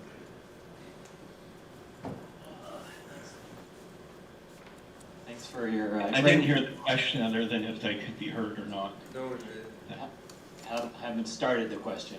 Thanks for your presentation. It sounds very interesting. It looks like you're mixing, in your example, probabilistic and logical semantics together. And I was just wondering, in terms of like that word reasoning, what are there, how do you address or think about ensuring that the semantics are coherent and that you don't potentially have things that contradict each other, or if you're, say, for instance, working with a procedure that there's not logical dependencies within those procedures or something that defies the semantics of the other parts of the I think that's a great question. Like, so how am I ensuring the consistency of a program? What happens when data sort of conflicts? In a way, the way the type system is working in Meta and Metalog both is the program is only allowed to do what the programmer had told it was allowed to do, and it's not allowed to create a weird. I mean, okay, I'll give an example. It is, oh yeah, even though the programmer can give it opportunities to make mistakes or be inconsistent, and there's plenty of those, the actual execution of functions only happen within the constraints that they're allowed to happen in. For example, if I say addition is only about numerical things, and I don't say if it's about, I don't tell you that it's about natural numbers yet, and I don't tell you it's about floating points, and maybe addition of certain floating points is inconsistent. Okay, but okay, before I go there, is that is that it's opportunistic. It says, oh, it doesn't try to add a 1 with a string. It tries to add a 1 with another number. In other words, because of that type information is partially there and it propagates through, there's enough, oh, here's who it is. There's enough information to do something consistent. There's going to be information to do inconsistent things and consistent things both. It fundamentally, well, should only do consistent things because that is what the information program actually allowed it to do. Because the pathways that were there were through consistent code and inconsistent code. I will have to fess up, if there was no consistent code but only inconsistent, it might actually have to try to find something inconsistent to do. I say that more in jest because it actually won't do anything. More likely, it'll just reach failure in all the inconsistent paths, and then the consistent path, it won't reach failure. So in other words, it's forced to sort of fit through the hoops that the type system allows it to fit through.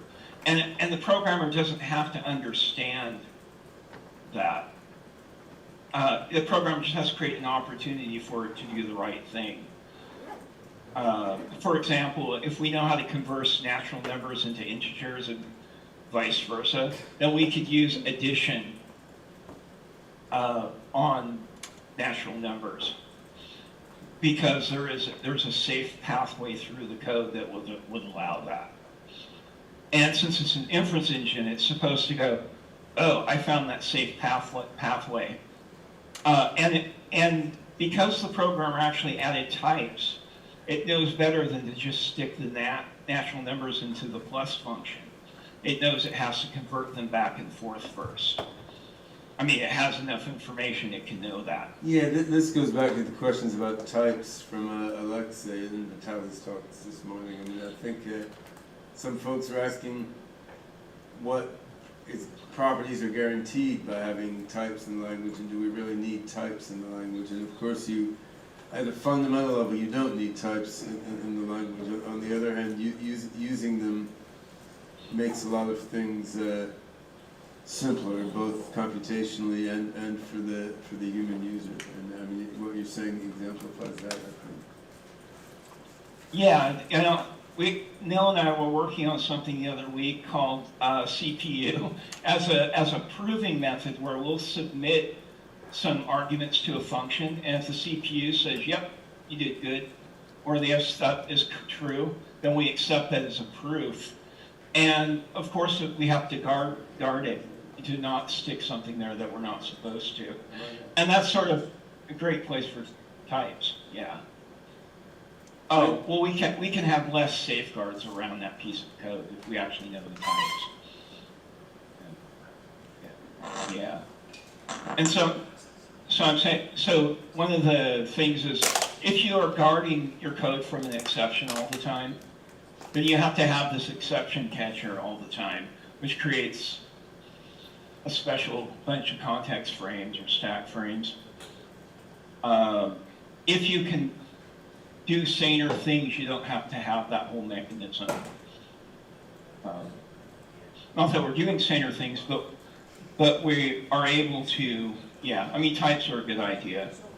Somewhat, there's like 80 pros and 80 cons to having types. But I feel like it's gonna make the code go faster in the long run. Yeah, well, thanks a lot, Doug. I think that actually, you have another question, Nick? Hold on, we have a question from Nick. Hey Doug, thanks for that. That was super cool. I'm just curious, like on a practical level, like how you could apply some of those principles to something like low rank adaptation for fine tuning in some of these LLMs that you see today, and if and how some of these inferences could be useful, and chopping down the number of weights that need to be optimized for like a specific type of LLMs, because people take these large models and there's a bunch of weight space that they gotta wade through, but one of the tactics that people seem to be using is like low rank adaptation. I was just curious, like, I'm getting a lot of audio distortion. What can you do to fix that? Doug, can you hear me all right? I hear you perfect, yeah. All right, it's just my voice is lower, it's resonating differently. I mean, Nick is asking if there's any applicability of the techniques you're developing to LoRa, like low-rank adaptation of large language models and other such neural nets. I don't personally see that there is, but if you do, I'll be happy to learn about it. Oh, heck yeah, I do. There was a paper that came out about a week ago. Everybody's been really excited about it, where we're taking a logic programming system and combining it with an LLM to sort of solve some of these riddles. And right now, without the logic programming, the LLM is stuck at 33% success rate. With a logic programming system like Meta. But what's the integration in this case? Oh, the integration is where the LLM is supposed to describe a logical formula around the words it just heard in English. And then that logical formula is shipped to a solver who actually comes up with the answer. Yeah. That makes sense. And I mean, that's what alpha geometry does in a way, and that's what we'll be doing in our semantic parsing project in SingularityNET. Yep. Also, I think what Nick was asking about is whether you can actually use the logic programming to help do fine-tuning better by improving LoRa or something, which is a different direction. Yeah, well, I definitely know you could use logic programming to generate really sane things to fine-tune off of. That's how right now the best art winner is doing. He's using... That totally makes sense. Yeah, if you have a logic system, you can generate a lot of non-idiotic content, which you can then fine-tune on. It doesn't affect the fine-tuning really process, but it affects the data that you're using to fine-tune on. Yeah, and there's no other way than to do. There's no shortcut for doing that. I don't know. There might be, but anyway, I think Adam has a question or a comment too. I think the bidirectional nature is a very interesting concept, specifically for fine-tuning neural networks, where you could, for example, take a part of the data, where you have the inputs and the desired outputs, and then enhance these connections, right? This is, in a way, this is a similar bidirectional data flow where you're looking for, like, okay, given this, what do we need to enforce? There are also pruning methods that work that way, where they are looking, quote unquote, where the data and the desired data intersect, or they are running it lazily and seeing like what was needed to accomplish these results. So I think the very high level, we look at the neural network as an information program, and we can prune or optimize based on that. I think that makes some sense.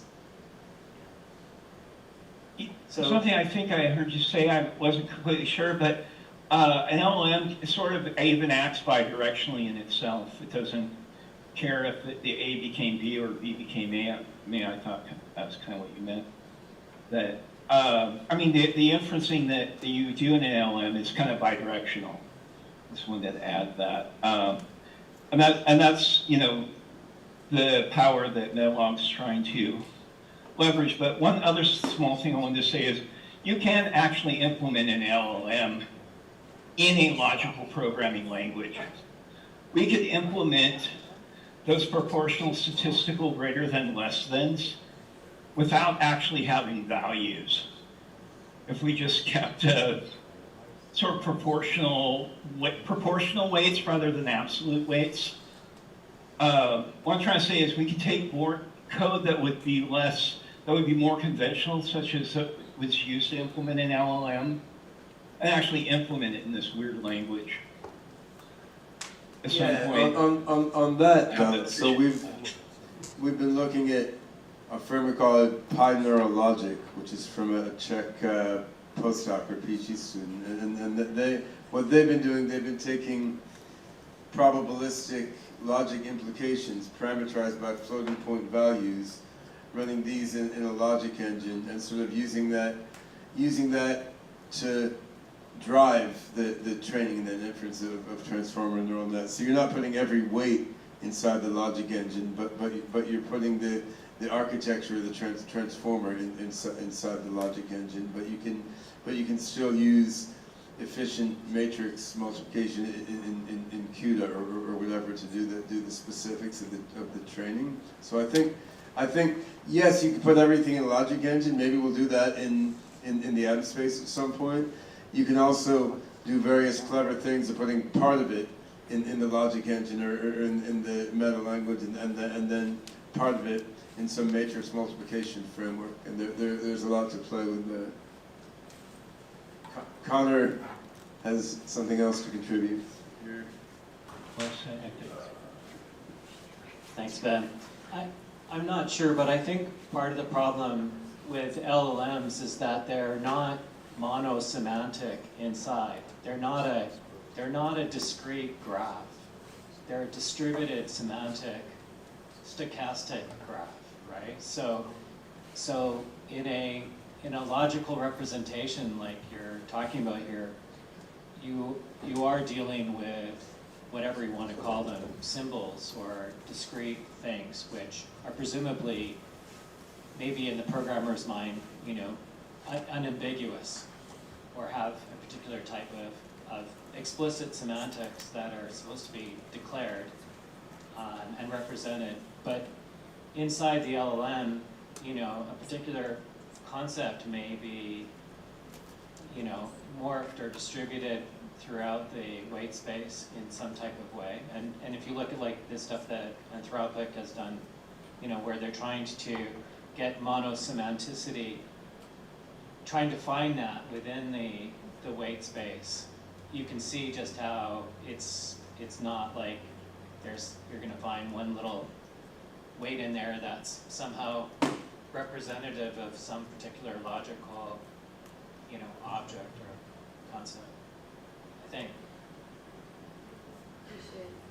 think we need to move forward. I guess I will say a bit about cognitive architecture and how we're trying to use all this fancy computer science to move toward AGI. Then we'll take a coffee break and then move into what was supposed to be the after lunch session. This is the first after lunch session. This is the first after lunch session. Yeah. So we see here Primus, who is the ultimate benevolent god of the transformers, and it was a bit funny. So our 6-year-old Goertzel was for a while very interested in transformers, but he meant the big hulking robots that turned into cars. So like Optimus Prime and Megatron and so forth. So every time Ray Ting and I are talking about transformers in the AI context, like what are you talking about? This sounds interesting.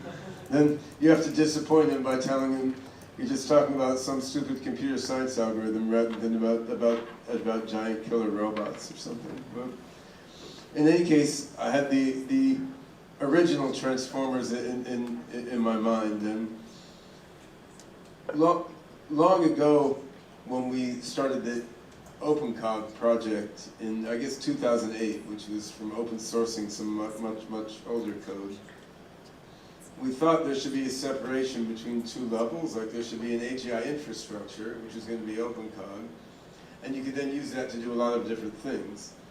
One of the things you could do with OpenCog infrastructure was to implement a certain cognitive algorithm, which I stupidly called Cog Prime, because I thought that would be like the first cognitive architecture implemented on OpenCog framework. Cog Prime was just a pretty ugly name, and no one ever used it much. So we decided we needed a name upgrade. So we've rebranded Cog Prime to Primus, and we now have an avatar for our cognitive architecture, who is the force of all-knowing good in the universe, you know? And an all-knowing good robot as well. Albeit for billions of years he's been trapped in the form of a planet. But so what I want to talk about now is not this Primus, but the other Primus, formerly known as Cog Prime. And I know you can't read that wiring diagram, but it helps jog my own memory a bit anyway.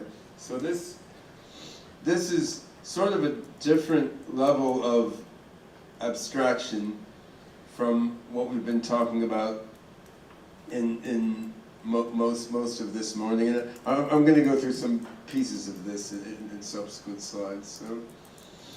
So the OpenCog framework in its old version and in the new, much nicer Hyperon version, it's intended to be a pretty flexible framework for implementing AGI architectures and algorithms. I mean, it's not intended to be the best at implementing every kind of program, obviously. I mean, there's all sorts of reasons why that would be very challenging, if not impossible. So if you want to implement a new word processor or a new operating system for embedded devices, in the foreseeable future, we don't want to do that using Meta on OpenCog. You might do that in other things that you then access through Meta, but I didn't get that. I'm sure you didn't.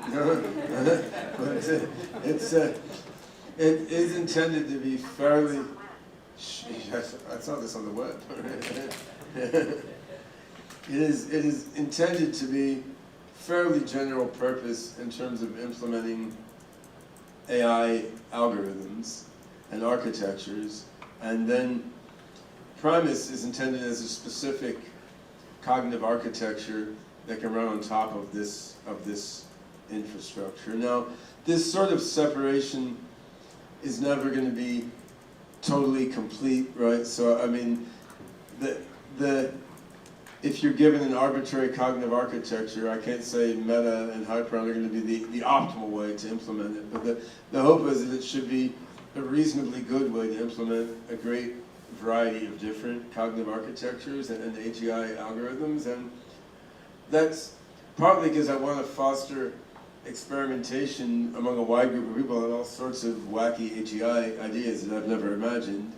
But it's also because we don't really know what direction our own AGI R&D is going to go in, and we don't want to fix our infrastructure too strictly on our exact current set of ideas, because we ourselves may pivot in some different direction. And I would say, compared to the older version of OpenCog, which we're now calling OpenCog Classic, the limited sort of generality of the Hyperon infrastructure is already showing itself to some degree. So we have some Patrick Hammer, Peter Isev, and others who will be talking later this afternoon, or it may end up early tomorrow morning if we run till 2 a.m. But yeah, they've been working on putting the NARS, non-axiomatic reasoning system, in Meta and in Hyperon, right? And so that's an example of taking a somewhat different cognitive architecture and AI approach, although with various relationships to Primus, and putting that in Hyperon as a platform. And the ability to take something like pi neural logic and port it to probabilistic implications running in Hyperon, which Alexey Potapov's team is starting to work on, just as a sort of educational exercise to understand how to make probabilistic reasoning and neural learning work together nicely. The ability to do that fairly neatly in Meta is another example of how you can pretty elegantly take a variety of different AGI approaches and put them in this platform. So that's good, it's important, and then in that light, all the work on optimizing the platform is of even broader importance, which we've heard a bunch about. On the other hand, I don't want to just build a platform for making AGI systems. I mean, I also want to move full speed ahead toward making a particular AGI system, which can then sort through the cognitive science and computer science itself and invent the next AGI mind and the next AGI mind and the next AGI mind, and that's how you get to ASI, the superintelligence, right? You build. So I mean, there's an argument. Humans are roughly around the minimal, generally intelligent system. Like we're about as dumb as you can be, and still be like Turing complete, and be able to invent more and more complex machines. But we're not quite the dumbest possible system that can effectively self-modify its own mind, right? We're kind of the dumbest possible system that can build a system which will be the dumbest possible system that can self-modify its own mind. That will be the first AGI, which will then launch the real singularity and superintelligence, right?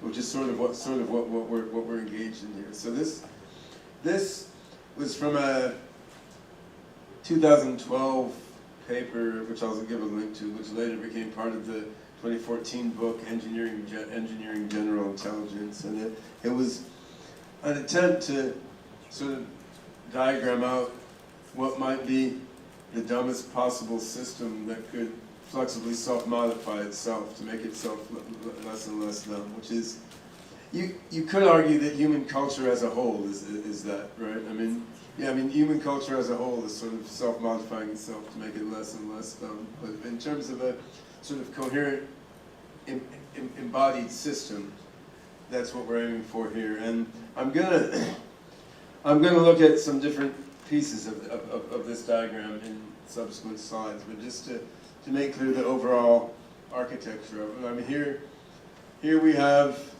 an attempt to draw the atom space, which we've seen is a metagraph. It's nodes and links. So I mean, a graph is nodes and links.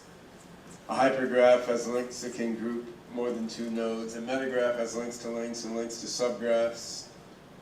Type structures on the nodes and links, where the type structures themselves can be parts of the metagraph. So we have this knowledge graph, and we've been talking about how to take pieces of that knowledge graph, interpret them as programs, which themselves transform that knowledge graph.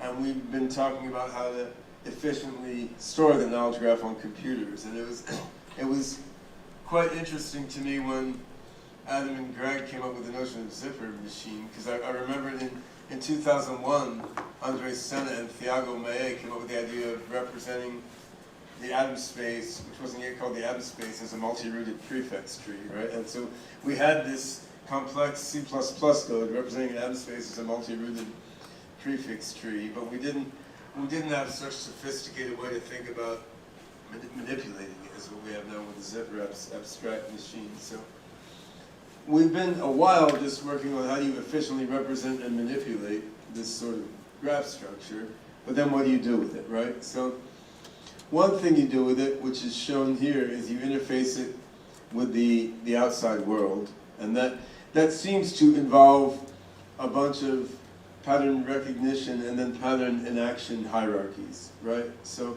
if you look in the book Engineering General Intelligence from 2014, where I first laid out this cognitive architecture, there's a couple chapters on hierarchical perception, there's chapters on hierarchical language processing and so forth. So, I mean, before we had CNNs and transformers doing all the things they do now, it was still abundantly clear you need these hierarchical pattern recognition networks that are custom trained for these particular sorts of data, just because that's what that data is like, right? I mean, you could, of course, do vision processing and statistical linguistics generically, using generic reasoning algorithms in an atom space.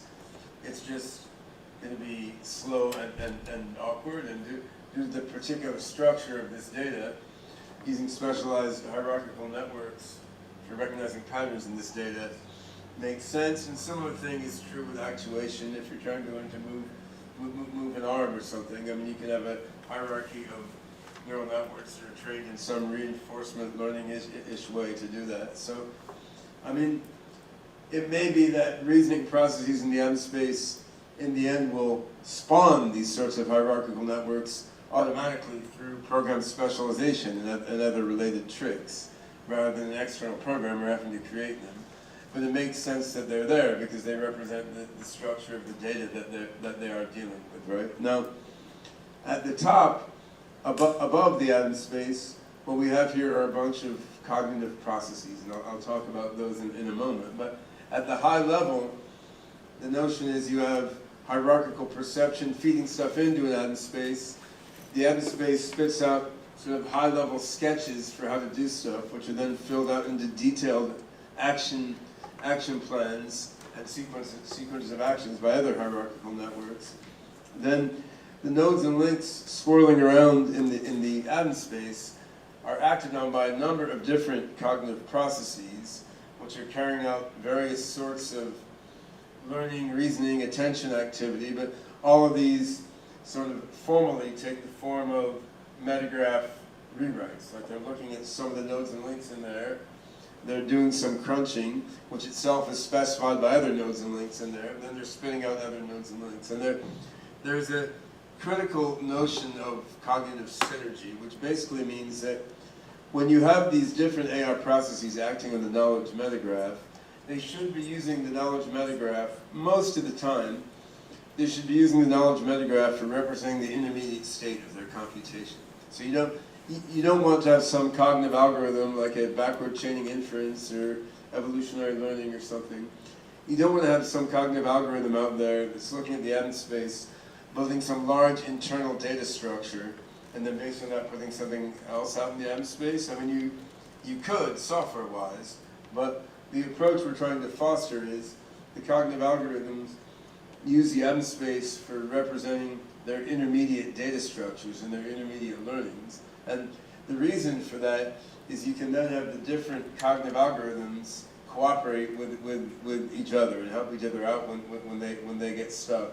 And that's hard to do if you just have cognitive algorithms communicating as like black boxes, sharing only inputs and outputs without visibility into each other's internal states, right? It's just like if you have people collaborating on a research project or playing music together or anything else. Like if you have enough of an understanding of the people you're working with, you can understand what kind of process they're probably going through as they try to work something out, then you can collaborate together much better than if you're sort of at one remove and just see the outputs that they give for a certain input. So that's the high-level architecture, and then one can dig in. So looking at the bottom of the diagram, we have various hierarchies here, and these can be inside the atom space, they can be outside the atom space, they can be partly inside and partly outside the atom space. And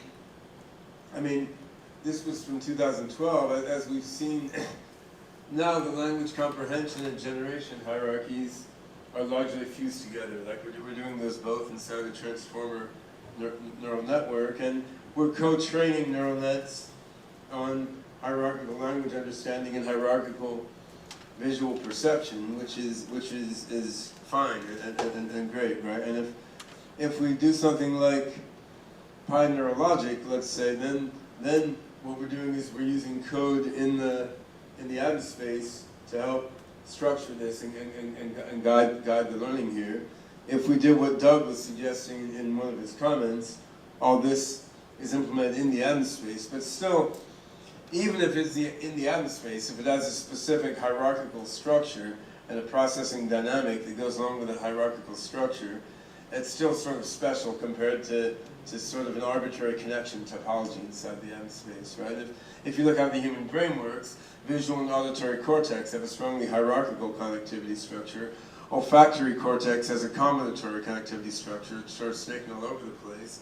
Then the parts of the cortex used for abstract cognition, they combine the hierarchical connection structure of visual and auditory cortex with the combinatory structure of olfactory cortex, right? So they have them mixed up, right? So you could have parts of an atom space with a hierarchical structure, other parts that don't. That's partly an implementation question and partly a cognitive science question, because if you do have these things in the Atom space, again, depending on how it's done, it could be done in a way that enables more, say, perception cognition feedback or action cognition feedback. So I mean, if you literally just took a transformer neural net and put it in the Atom space, I mean, unless that happened to be the fastest way to do that on a certain computing architecture, it wouldn't necessarily get you anywhere, right? But if you implement something sort of transformer-like in the Atom space, but with more explicit semantics, getting back to the comments Connor was making, if you had more explicit semantics there, then you get more payoff from putting these hierarchies in the Atom space, because then you can use other cognitive mechanisms acting on the Atom space to guide what's happening. If you look in visual perception, for example, I mean, we have vision algorithms that work quite well, but if you're trying to recognize someone's face in bad light, they still don't work as well as a human. And that's because when lighting is really bad, you're bringing to bear cognitive understanding in some form to figure out whose face it is. Now, any particular problem like that we may solve with narrow AI tricks without invoking cognition, of course. But I still believe there is significant payoff to get from perception, cognition, action integration. Now, okay, here's the middle of that big monster diagram, which doesn't need too much explanation anymore, but this is just a bunch of different nodes and links in the Atom space. And a key point to highlight here is, just like there can be a variety of connection topologies within different sub-networks of the Atom space, there can also be different styles of knowledge representation. So you could have a node that represents a word like pig or cow, or a character. You could have a node that represents an individual pixel. So you can do localized knowledge representation, a la good old-fashioned AI and semantic networks. On the other hand, you can also have distributed knowledge representation. So you could have something like happiness represented by a complex activation pattern spanning a large number of different nodes and links. And I mean, you could have a million nodes and links such that the activity patterns among them represent hundreds of thousands or millions of different concepts, right? So the Atom space infrastructure can be used for localized or distributed knowledge representation. It really depends on what you do with it. And you could have the localized and distributed knowledge representation work together. For instance, you could have it such that when a single node representing the word cat is highly active, due to the links that it has, maybe that tends to make a bunch of other nodes and links bouncing around highly active. And then you have a distributed activity pattern that's triggered by a localized bit of knowledge. And there's an argument that that's part of how the brain represents knowledge. So the hippocampus seems to contain highly localized knowledge representation. So there was like the Bill Clinton neuron, right? Like when papers were published on this when Bill Clinton was president. And what they found is in the hippocampus, people had a small number of neurons that reliably fired when they saw pictures of Bill Clinton or heard Bill Clinton's name or heard a lot of other stuff related to Bill Clinton, right? So these seem not to be related to Bill Clinton in any particular modality. They were the concept of Bill Clinton represented by a small number of quite specific neurons. On the other hand, in the cortex, no pattern like that is found. It appears that something like Bill Clinton is represented by a complex distributed pattern of activity in the cortex. So in the human brain, you seem to have an interesting mix of localized and distributed knowledge representations of the same concepts, right? And somehow the interplay between these two seems to be key to how the brain does recursive abstraction. And I wrote some papers on that in like 2015 or something, but we still don't have data to really understand how that works. But within something like Atom space, you're very flexible in terms of implementing things like that, right? You can implement distributed knowledge representation, localized. You can implement different ways of them interacting with each other. You can import data. You can also have subnetworks that are programs. Right here, it's called procedure atoms. Now these would be meta programs, right? So, lot of flexibility there. And then, finally, what you have are cognitive algorithms, which are acting on this Atom space. And I mean, you could have a bunch of these. I don't think there's one perfect and holy way to break down human-like cognition. These are different cognitive algorithms, or if there is, I don't necessarily know what it is. But my way of thinking about this, one of my favorite ways of thinking about this was to start with types of memory that people have, because the psychology of human long-term memory seemed to show there's fairly specialized memory storage patterns in the human brain. So we have declarative knowledge of facts and beliefs. We have procedural knowledge of how to do things. We have sensory knowledge. We have motoric knowledge of how to do very detailed things in the world, which is largely in cerebellum. We have attentional knowledge of what to pay attention to at which times. We have what you might call intentional knowledge, which has to do with what sub-goals to form in what settings. Episodic knowledge about our life history. Each of these sorts of knowledge habitually comes with different sorts of knowledge creation, aka learning or reasoning, right? And so declarative knowledge is naturally associated with reasoning, which then has to be fuzzy and probabilistic and uncertain in various settings. Procedural knowledge is associated with reinforcement learning, it's associated with evolutionary program learning, right? Attentional knowledge can be embodied in a number of ways. Activation spreading is a very simple method of attentional knowledge, where you're just spreading attention from one thing to other related things. You know, concept creation, which is part of declarative knowledge as well as others.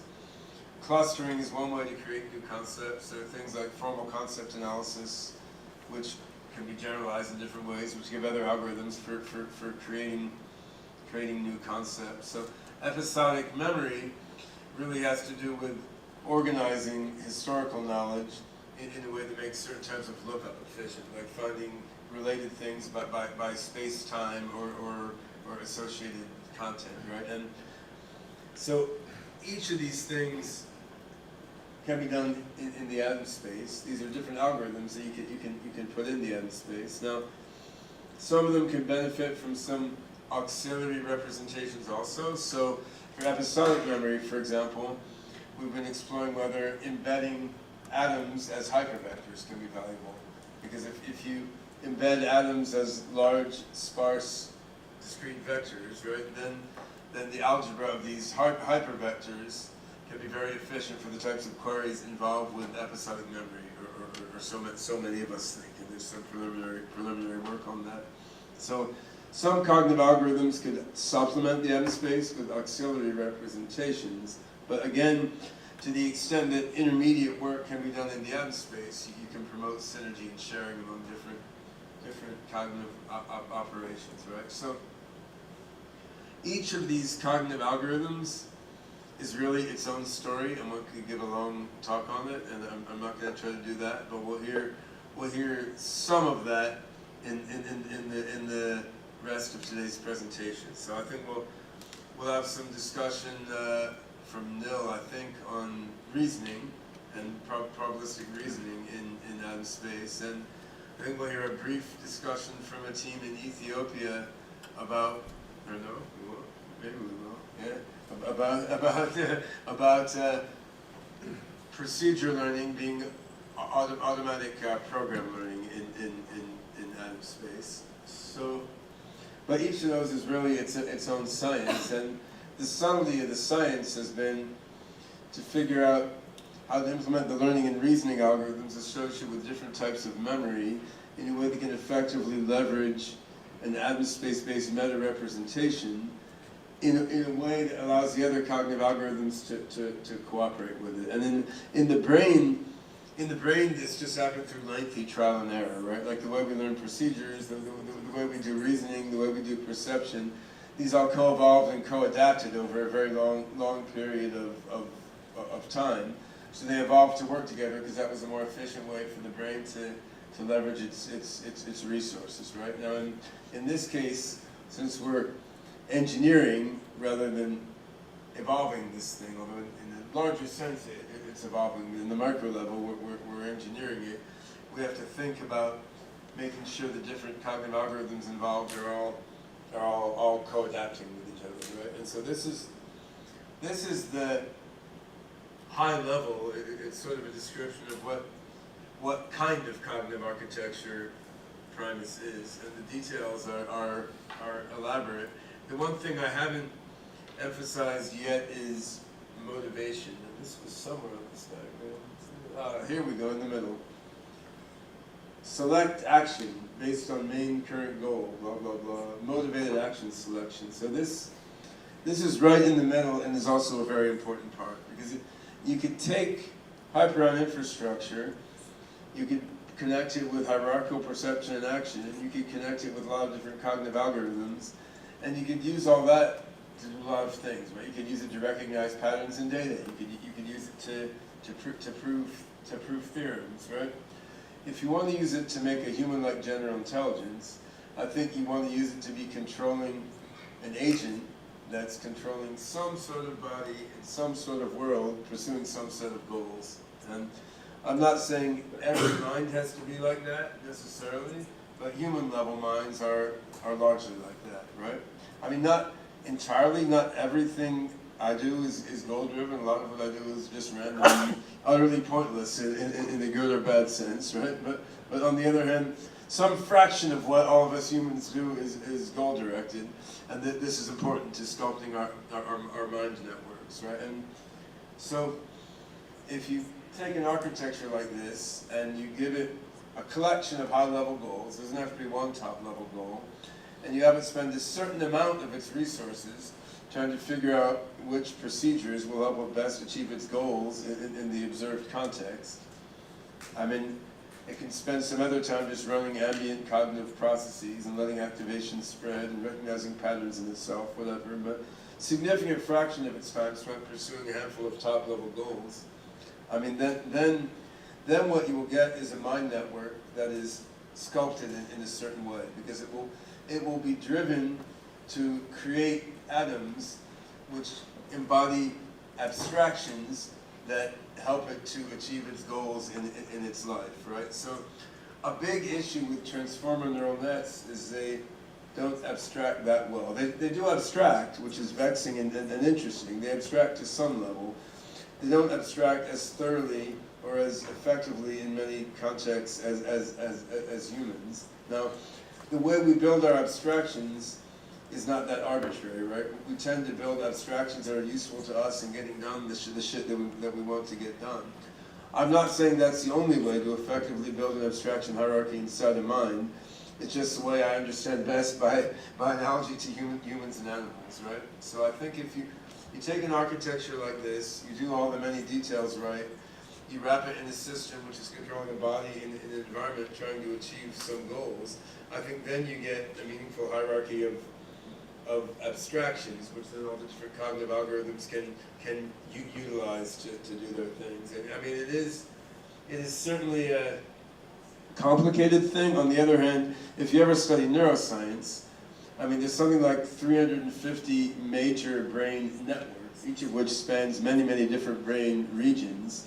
Each of these networks uses dozens of kinds of neurons and neurotransmitters, and they interoperate in complex ways which are only partially understood. So I think while this is more complicated than a transformer neural net or eProver or something, it's still vastly simpler than what's going on inside the human brain in terms of like minimum description length or the number of pages the architecture diagram takes or something. So yeah, I think the complexity is at a reasonable level given what we're trying to do. So I want to point out a few resources for people who want to dig into this further. This may be more useful for people seeing this online, but yeah, you can. So there's some general info on the OpenCog website, hyperonopencog.org. Code is in the Hyperon experimental repository. I mean, it's not a thinking machine yet, but if you're a developer, there's certainly stuff to play with.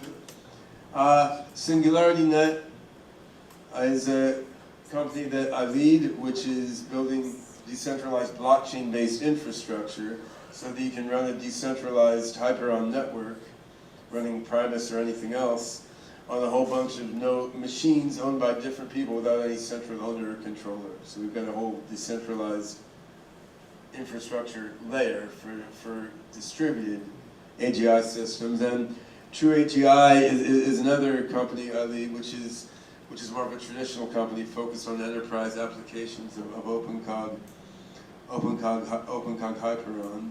And some, if you look at arcscive.org and just type Ben Goertzel in arcscive.org, you'll find all these papers within the first 20 results or something. But there's a sort of lengthy paper from 6 months ago or 9 months ago or something, giving the high-level ideas of Hyperon.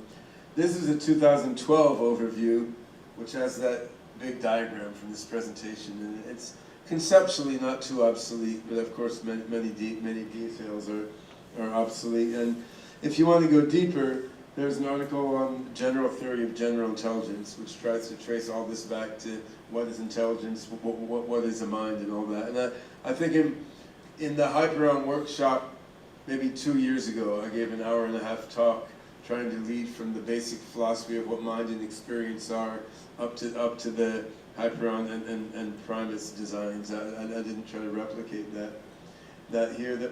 There's also a series of 10 videos on YouTube where I sort of step through that paper bit by bit. There's a long paper explaining why LLMs will never be the central component of an AGI system, although they may be a very useful peripheral component. That's all on arXiv. And final thing I wanted to highlight, through SingularityNET, we're sponsoring some crowd-funded development on Primus architecture. So this is through a funding program called Deep Funding. And the way this works is we've put out some requests for proposals. This shows 3. I think there's 5 up there now, but there's going to be more within the next few weeks. We put up some requests for proposals. Anyone who wants to do one of those projects can submit a proposal to do those projects. Then the SingularityNET community votes on which proposals for each RFP will get funded, and if your proposal wins the vote, then you can get a certain amount of money, which may be 20K or 50K or something, depending on what it is. So we're not trying to make people super rich here, but we're sort of trying to accelerate the uptake of OpenCog Hyperon in the open source development community by compensating people a little bit for their time in playing with this at an early stage of development. And we have about, I don't know, 12 or 14 RFPs that we've schemed up that we're going to put out there, and we're hoping this can help to grow the community of people developing meta code, embodying bits and pieces of the Primus architecture. And of course, where we want to be a year or 2 from now is to have a large, flourishing open source developer community. Some folks doing funded projects, some folks just developing stuff without us having to pay them for it, right? And I think the time is right for us to get there. You know, we should have a fast meta interpreter sometime around the end of the year. Sometime, hopefully, the first half of next year, we should declare Hyperon in beta rather than currently alpha, and there will be still a bunch more to do after that. But I think I haven't had time to go into it here, but as well as working on AGI with Primus, there's teams working on using Hyperon for application in bioinformatics, which we'll hear a little about this afternoon, for applications in finance, in robotics, with Hanson Robotics and the Sophia Grace and Desdemona robot, and with the Mind Children, which are some 3-foot tall robots. So there's teams working on concrete applications of this stuff, using bits and pieces of the Primus architecture, and then using the Hyperon infrastructure in a more nitty-gritty application-driven way. Then we should soon have teams, maybe some people in this room even, we should soon have teams working with deep funding on a bunch of Hyperon-based things. And I think complementing the ongoing efforts of our core development teams within SingularityNET and True AGI, I think we're poised to make pretty rapid progress. So, I mean, forecasting development timelines is always nasty and hairy, and I've been around too long to make any specific statements in that regard. But I mean, it seems like we're pretty close to a scalable version of Hyperon. If we get there end of this year, first half of next year, I mean, then implementing what's in Primus is a lot of work, but it's not like 10 years of work. It's like 1 to 3 years of work or something. And so then it seems like we're some small integer number of years away from being able to actually evaluate all this crazy stuff at a very large scale on a huge number of multi-processor machines and a combination of server farms and decentralized machines on SingularityNET. So hopefully, sort of, you know, if we look at what's happened in the AI field in the last decade or so, from AlexNet in 2014, you had a few years arc of really accelerated development in computer vision. And then from BERT model, which was like 2017 or something, you had a few years of super accelerated progress in computational linguistics, which is still going, but maybe sort of slowing down now a little bit in terms of the rate of progress. So what I'm hoping and think is likely is that the release of Hyperon beta with these scaled-up meta interpreters will start an arc of a few years of super accelerated progress on this sort of multi-paradigm integrated cognitive architecture. And then after that, the next arc of accelerated development will be the AGI developing the superintelligence. Well, we sit back and watch and give it wise moral counsel, or hope for the best. So yeah, that's high-level overview, and I'd say there's a tremendous amount more depth here for folks to follow up on if they haven't beforehand. Thank you.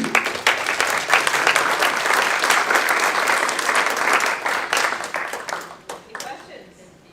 So for sake of time, we will take true or false questions. True or false? Or true, even better. Probabilistic. Yeah.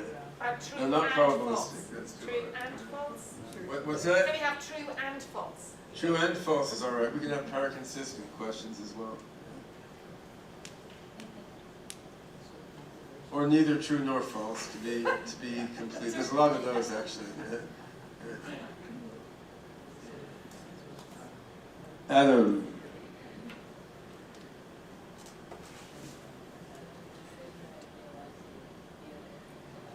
Do you think constructible duality or paraconsistency is a key feature of the Primus architecture?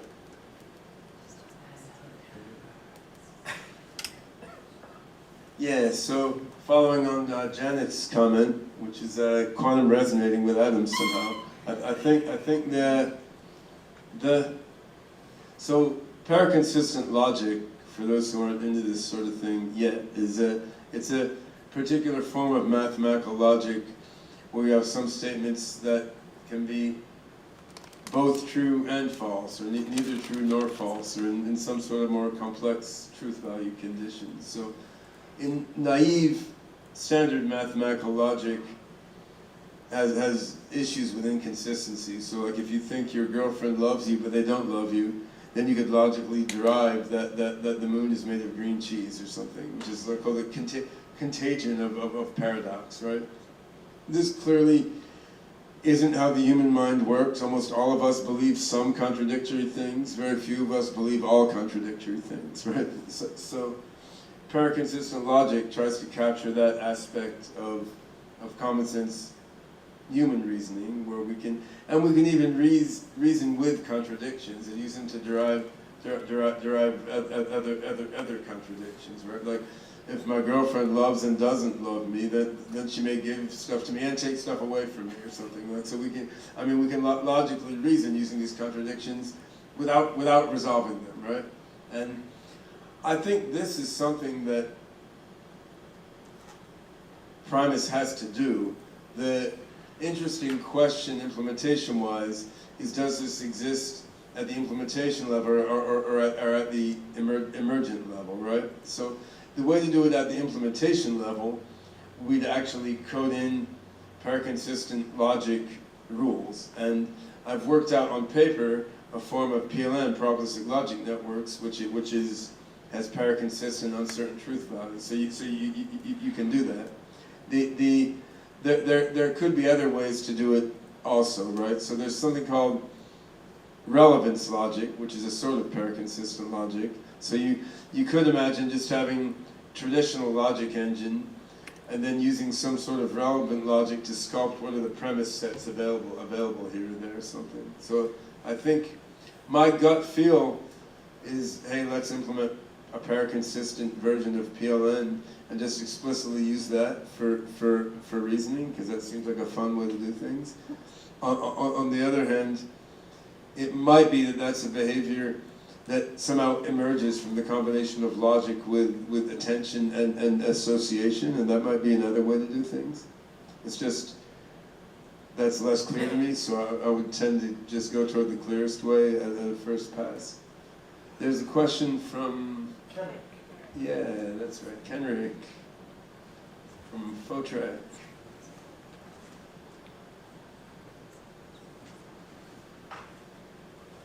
I thought I'd add to this discussion with a comment, and we'll see if we can get a question to it. So I'm Kenrick from Fotrac.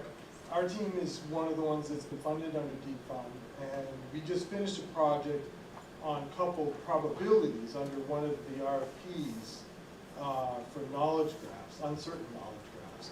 And as you were discussing this paralogic, did I say the word right? Paraconsistent logic. There's an interesting connection with our own work. So the coupled probabilities come out of a field of complex physics modeling. And one of the things you can do with this is you can model inconsistent statistics, or one of the ways I like to think about it is we usually think of our categories or our hypotheses and probabilities as being mutually exclusive. But we can model those different states as being coupled together. And the result we got, or the way we used it with uncertain knowledge graphs, is we can use Bayesian reasoning to get kind of a standard probability, but then we can use this coupling between the states to get bounds on those probabilities that we call coupled probabilities. Is that like a confidence interval then? And then it becomes like a confidence interval. But of course, a standard confidence interval doesn't, the traditional techniques in statistics don't work very well on probabilities. Yeah. So this is kind of an innovative way to form those confidence intervals. And it would fit with the model we're talking about. Yeah, so that sort of that relates to some work Matt and I have done also. So there's just a bunch of different sort of mathematically equivalent, but pragmatically only sort of equivalent ways to do these things. So as we saw in developing PLN, I mean, we have, similar to NARS, right? So NARS has a strength and confidence as two components of a truth value. And in PLN, we did that in a probabilistic way, where you have a strength value and then a confidence value, which connotes the width of a say 95% confidence interval or something. And then you can add more parameters. You can say, well, a truth value is characterized by a strength, which is the mean of a truth value distribution. Then, you know, what confidence level you want. Is it 90%, 80%, blah, blah, blah. And then what is the width of the confidence interval according to that. Or you go even further and say, okay, what's the whole second order probability distribution associated with this, or higher order, right? So when we formalize what are the probabilistic truth values associated with nested quantifiers, like for all x, there this y, so that for all z, blah, blah, blah, what you find is for each nested quantifier level, you need to go up one level in the probability distribution. So if you have like 10 nested quantifiers, you're into 10th order probabilities or something. So fortunately, in the Hyperon workshop a couple of years ago, Jonathan Morel implemented infinite order probabilities in Meta. So we can do it all. We just need infinite amounts of data. So yeah. On the other hand, what I showed in the paper Paraconsistent Foundations I wrote a couple of years ago was the math of these truth value intervals is then equivalent to a certain form of uncertain paraconsistent logic, like an uncertain form of constructible duality logic.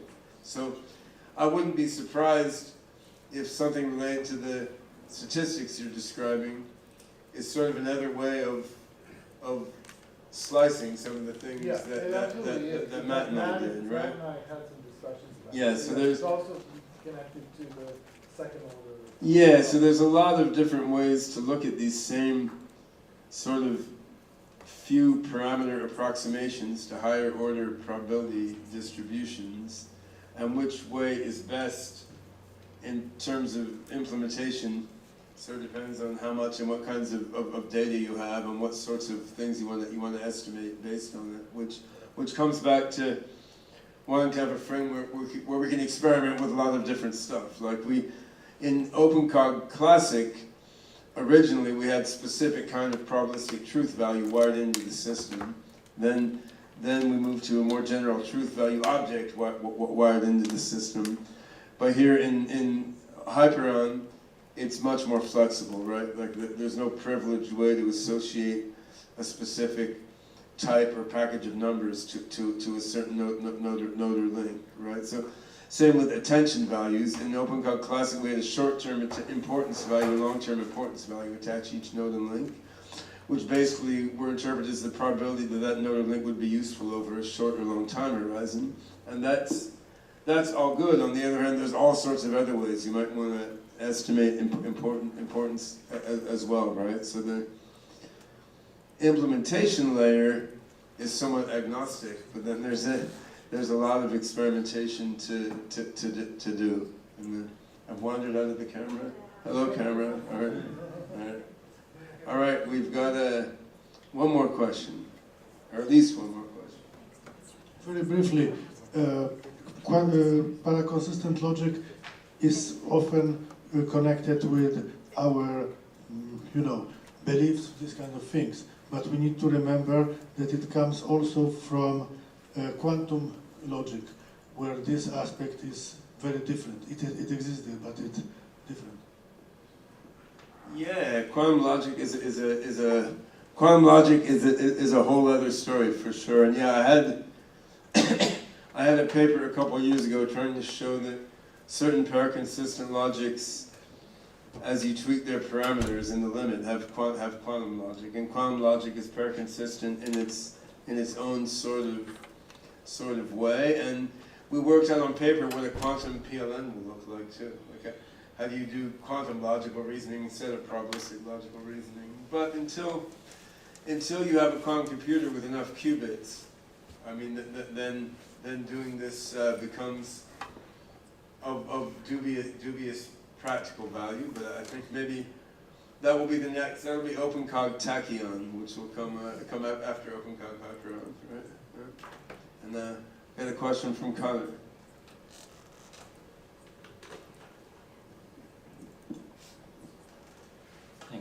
Thanks, man. I was just in terms of the scale of what would be required to have some type of general intelligence. I was just wondering if you had some gut idea of what the scale would be and how you would express that and how you would potentially capture it. And maybe just to be a little bit more clear.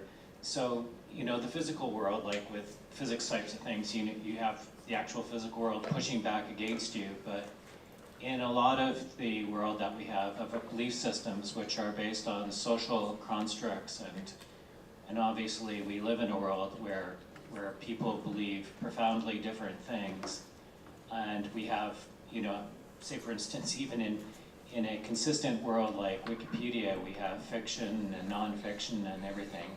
So presumably we have to figure out some way for the intelligence to learn that. But what type of scale do you think would be required to have some sort of minimal general intelligence? So yeah, of course we don't know the answer to that, as you know, and the human brain is understood only imperfectly, right? So I mean, we have 100 billion plus neurons, but we don't really know at what level of granularity they're being used, what are all the glia doing, and blah blah. But if I take a different view of it, I can look at the amount of memory taken up by a transformer neural net, for example, because the transformers, I mean, LLMs seem to summarize more knowledge in many senses than any of us individual humans have. And you can look at cross-modal models, they summarize linguistic, visual, auditory knowledge, right? So if we look at the amount of memory taken up by an LLM, now we can say, if you're doing some abstraction, presumably doing a bunch of abstraction rather than retaining all those details should decrease the amount of memory, not increase the amount of memory. Now, you could say you need some redundancy because you're doing some experimental processing, like trying many different variations of things, right? So if you want to be super back of the envelope, say like take a big transformer, divide by 10 because we're abstracting much better than it is, then multiply by 100 because you're wanting to have multiple variations for experimentation, then you're at like 10 times the amount of memory in Llama 3.1 or something, but then you're doing something different with it, right? So I mean, you're doing different algorithms on it, and you're wanting to process different parts of it independently. But we're also using algorithms that are more distributed and decentralized processing friendly, right? So we can spread them among a bunch of different machines. So my gut feel is some small integer multiple of current large-scale transformers. So I think you're going to be able to get a human-level AGI with around the same resources as a GPT-5 or GPT-6. You're just organizing it differently by, you have abstraction and then redundancy, right? So LLMs have redundancy because they have many slightly different pieces of knowledge gathered from all around the web, because what they're doing is very low level. Cognitive architecture like Primus comes by its redundancy differently. You get some compactness by learning abstractions, but then it needs to vary on things in a sort of speculative and evolutionary way to learn from that variation. But it's driving the variation rather than just coming from remembering things in the world. But anyway, that is my gut feel for it. Like the transformers can already do so much and have so much knowledge. They're just organized in a stupid way. I think we could talk forever about this. I think we should move ahead because we're so late already. So, yeah. Who the hell is next?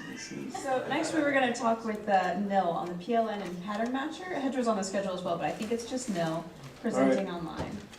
All right, so we now have Dr. Nil Geisweiler, and I think I've been working with Nil since 2008, it may be, right when OpenCog, we first open sourced it. But do we want to take a brief coffee break before that? Because everyone's leaving anyway, so let us take a literally 10-minute break and then come back, because we're running late. We still have bodies to deal with. So.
represent a distribution over meta programs, then how do you efficiently generate new meta programs from the distribution that you learned over meta programs, right? Which is what you need in order to do probabilistic evolutionary program learning. Well, the basic idea there is you have something you want programs to do, which you'd call a fitness function, and then you have a population of programs that try to do it. You try them, you take the good ones, you mutate them, you combine them, you try the children, but then also you learn a probability distribution over which program worked well, and then you generate new programs by instance generation from that distribution, right? And so interesting progress is being made on implementing that. There could be a simple demo of that, but the time zones seem not to have worked out, so we will skip that one as well, but I mentioned them just to highlight the various cool things that are going on in meta land. And I think with that we will go on to Neil Geisweiler, who will talk a bit about work doing probabilistic reasoning in meta. Actually, I don't know what he's going to talk about, but he's been working a lot on probabilistic reasoning in meta, so it probably has something to do with that. One slightly amusing anecdote about Neil. So I started working with him in 2008, right when we decided to open source bits and pieces of the then proprietary open cognition engine and call it OpenCog. And I told Neil, we're trying to build this into a human level AGI.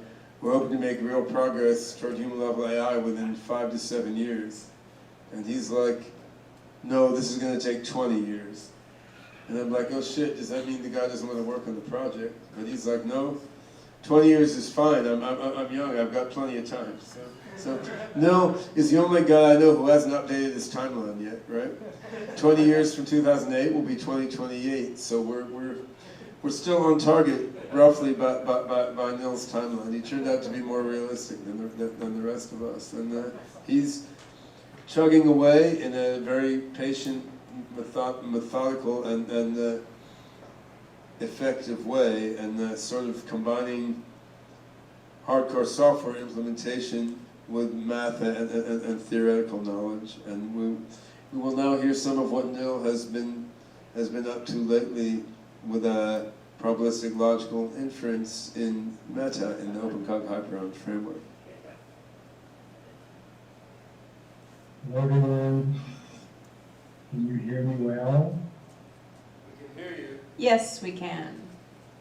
Great.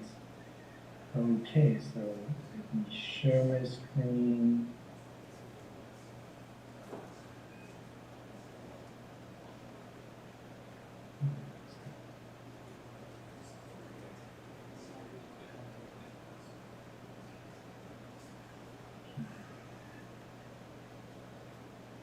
Here we go.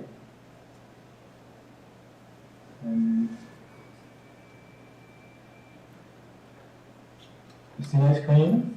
Yes. Everything's all right? Yes, coming through great. Okay, great. All right, so yeah, I'm not going to speak about PLM per se. I'm going to speak about the engine, the reasoning engine that runs PLM, because that's that's the work that I have been doing this year. I do have a PLM prototype, but it hasn't improved much since last time. Okay, so you may follow along. I mean, you may try to run the code I'm going to show, but I guess I'm going to go over that pretty rapidly because we are definitely behind schedule.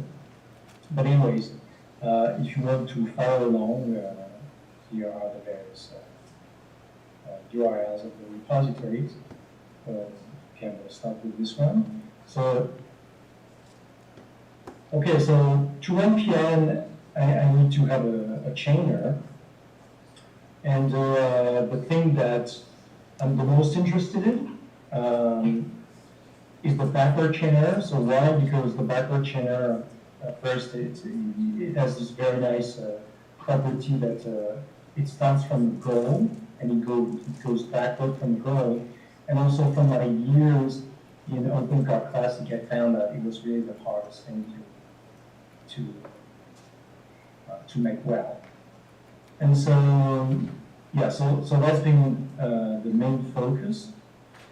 And so I'm going to show you what I can do with these backward chainers. So I have many versions of that.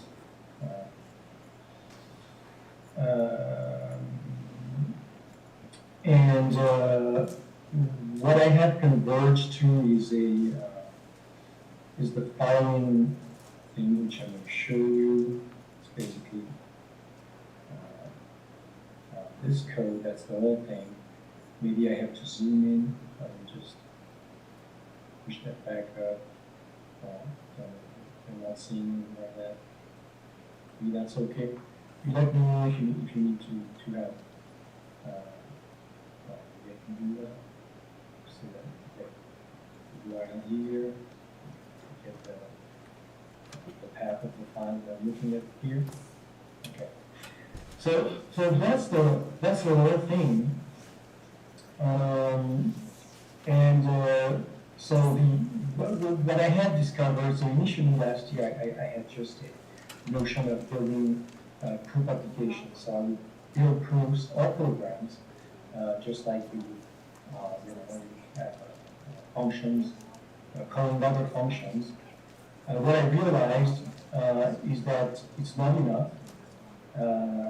There are some proofs for some programs that do require proof abstraction. And okay, one way to create a proof abstraction is to use a lambda abstraction. So that's what we did. It's not the only way to do that. You can use combinatory logic as well. But I found that that's a pretty elegant way to do things. And so okay, these are the base cases. Yeah, I don't know how deeply I have to go over that, because I don't know how much time I have, and I assume it's not very much. But the idea, I mean, I just want to mention something which comes along with proof abstraction, is that when you do a proof abstraction, you create a theorem of the form. Well, if that thing is true, I don't know if that's true, but if it's true, then I can infer a certain conclusion. But that's just like a function. If you give me an object of some type, then I can calculate an object of another type. All right, so and as you know, everything that you do with proofs and theorems, well, they apply with programs and types, and so that's exactly what's happening here. So okay, let me explain what's going on here. So with the so I'm trying to apply that to synthesize programs and prove simple properties over those programs. So everything is represented as a term of a type. Okay, so I mean, here we've got the type. This could be a natural number. I mean, this is the type of natural numbers. Here we would have that 0 is a natural number. Here we would have that successor function is a function that takes a natural number and returns a natural number. And so for those who know dependent types, you may recognize here that you've got what you need to have dependent types. That's going to be significant soon. And then you can define, so you can define other things. You can define, for instance, like property even. Where, you have a constructor, and here you have a constant, which says that 0 is even to the constructor, and so on. And you can define dependent pairs, or say that imageries. It's also known as a dependent sum. that allows to express the notion of existence. Okay, so all these are just a bunch of axioms, and as you can see, I just add them in some kind of knowledge-based space. Here we've got structural induction. That's very fundamental. And here we've got a bunch of axioms about equality. So equality is transitive, symmetry. We have a notion of congruence, will of replacement, etc. Basic things, and here I can define my function. So define the type of the function. It's just put it in the natural. Have the base case and the recursive case. And so what I can do with that, so with this backward chainer and these knowledge base, okay, here I have also reduction rules, but I'm going to skip that. It allows to prune the search. So what I can do with that sort of things is, for instance, I can call the backward chainer, and I can say, well, so here's the query. Don't need to necessarily know the other parameters, but that's the query. That's the main argument of the backward chainer. And this query has a type, which is a natural number, the type of natural numbers, and a variable. And well, it's written PRF as proof, but in fact, proofs are programs, and so it's just the same. And so this query expresses that I know the type, and I want you to find terms at that time. Okay, so. And here, well, that's an important one. That would be the depth of the search. And with the depth of 1, I have, for instance, all these terms. 0 is a natural, 1 is a natural, doubling 0 is also a natural. Okay, I can do things like, well, prove that 0 is even. Well, that's easy. That's easy because it's just we just have a constant that holds that type. We can prove that 2 is even, and that's a little bit harder. We have to call the constructor and a constant, and well, we can prove that 2 is even. We can synthesize even numbers. So how do we do that? We have the type, we have these dependent sum, where we say, well, we have this basic type, and here we have this property of that type, and so I need all the proofs of that type, and well, it's actually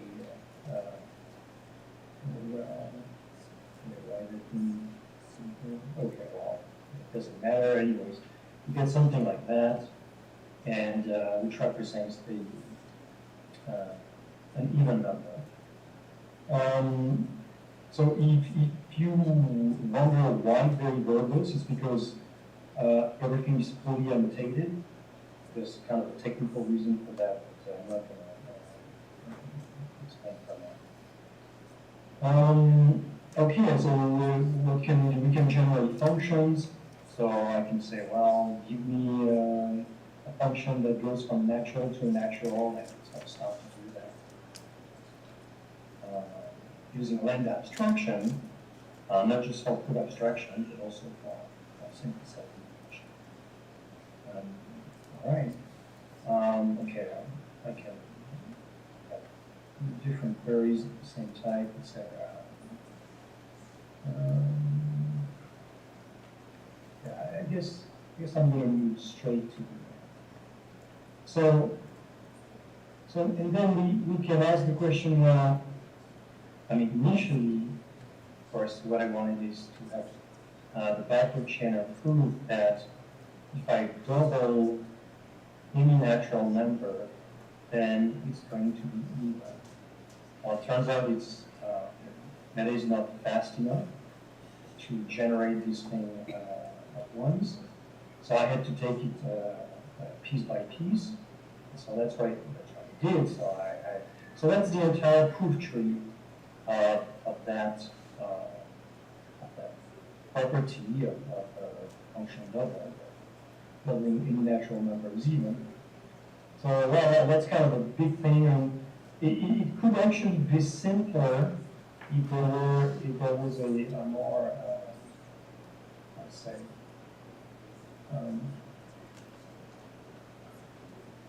more use of reduction rules that pertain to substituting, for instance, double of an argument by its body, etc. But I'm not there yet, so that's what you have. But the good thing is, so if I zoom in, because I it's good to read. So if I zoom in, I get the conclusion here at the root of the tree. So that's really what I'm looking for. And so the interesting thing that I wanted to achieve with this is to do structural induction. So, and that's where lambda abstraction is very important, because in order to do structural induction, you need two things. You need a base case, and that's easy. You don't need lambda abstraction for that.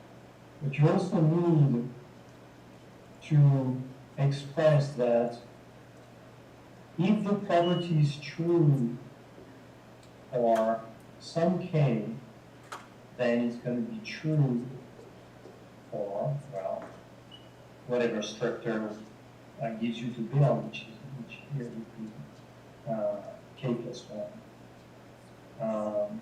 If these little z are confusing for you, z as z is because these are divide indices.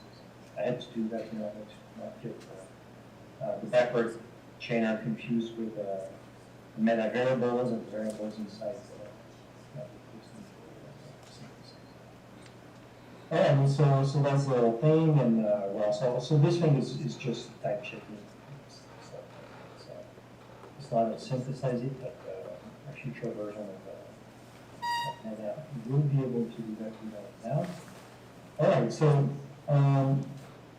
so that was for the backward chainer and kind of stuff you can do with that. There are more things. So I also developed. Well, okay. I guess I should say. By the way, I don't know how much time I have basically. So if you think I'm going even more over time than you already are, and you should be. Yeah, so okay. So I have to say something. So here what I've shown you is a reasoning with an explicit with theorems and proofs being presented explicitly. You actually can do reasoning in meta without having to explicitly encode the proof of the program in a meta term. You can actually have that existing at runtime in a runtime trace. And this is actually somewhat what Alexey was doing this morning. Because I'm going, you can go forward and you can go backward, but the fact of having everything explicit is just much easier for me. It's much easier also for whatever a process is taking that data and manipulating that data, etc. So there has been, I just want to say there's been a lot of experiments where proofs are not necessarily represented in that manner, and that can be more efficient if the proof exists only as the form of a execution trace, but that's what I'm presenting here, because that's what I'm working with. So, okay, I have a backward chainer of that nature. I have a forward chainer, which is exactly, it's the same thing, but in reverse. I mean, I don't know how much time I have to go to that, but okay, it's not exactly the same thing. There's no lambda abstraction here. It's just it just decomposes the proof application to two cases by going backward.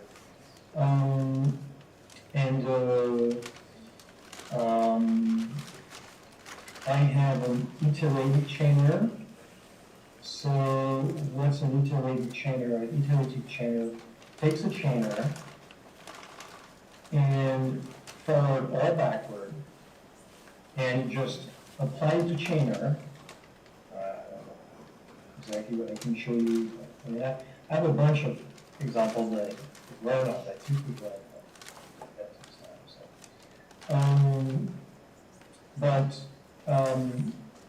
What this thing is doing is that it's just generically taking a chainer, run the chainer, one or more steps, store the results in the knowledge base, and then rerun the chainer again. If it's forward chaining, it's going to run on the conclusions. If it's backward chaining, then it's kind of interesting because now that you have lambda abstraction, when you can actually go backward iteratively, because you can create a little piece of proof, and that's a proof abstraction, and you can reuse that proof abstraction to then go deeper. And so, right, okay, so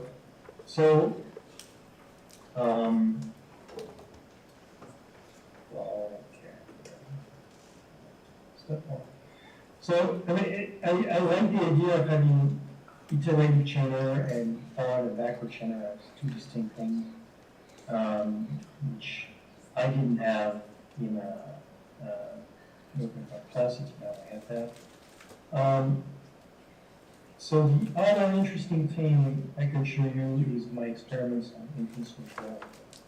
I'm just going to fly over that. But so the idea is I take a backward channel implementation, and what I do is so it's just the application case, but it would work the same if we had proof abstraction as well.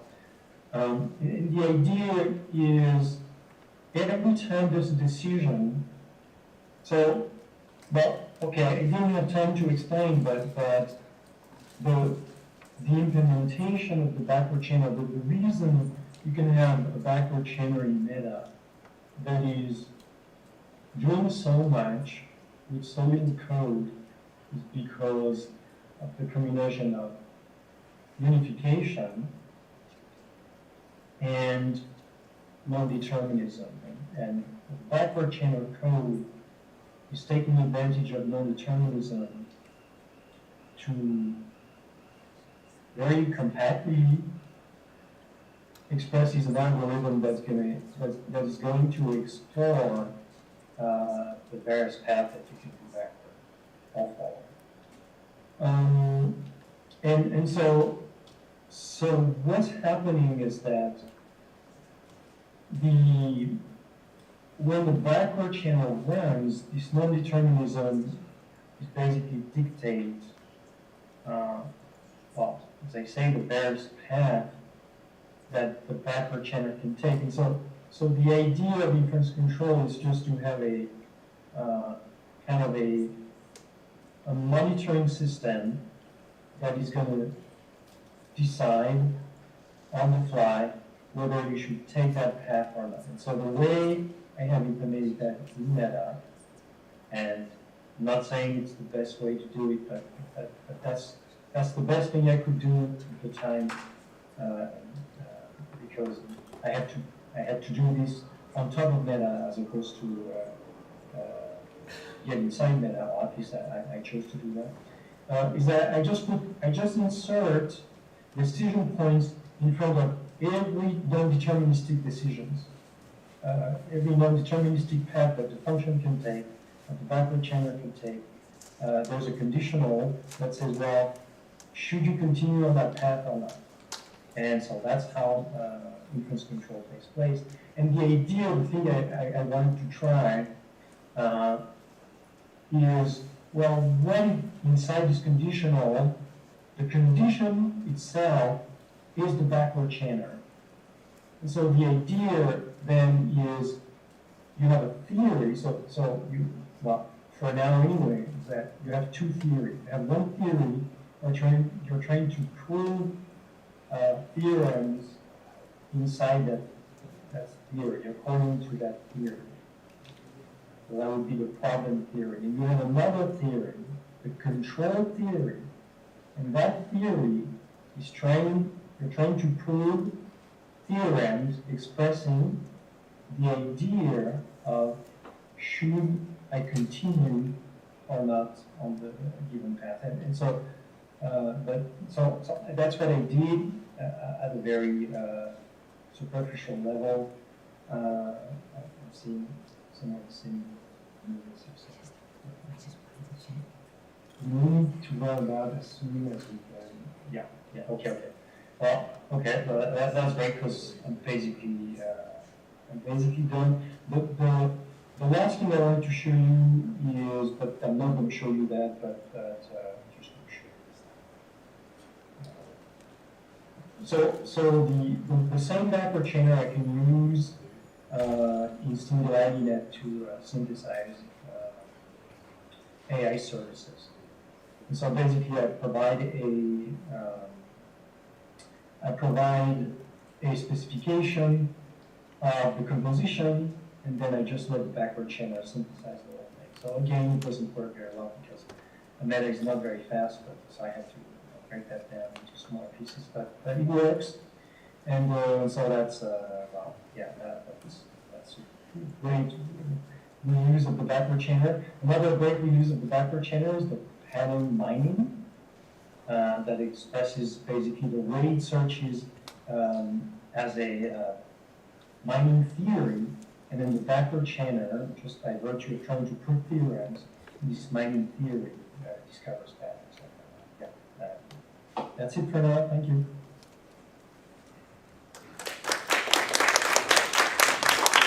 Thank you very much, Noah. That was wonderful.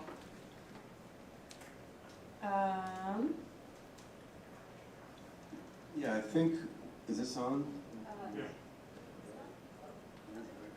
Yeah, we have another talk on Reasoning. So, which is Abdu here? Or did he? Abdu's here. Abdu, all right. So I think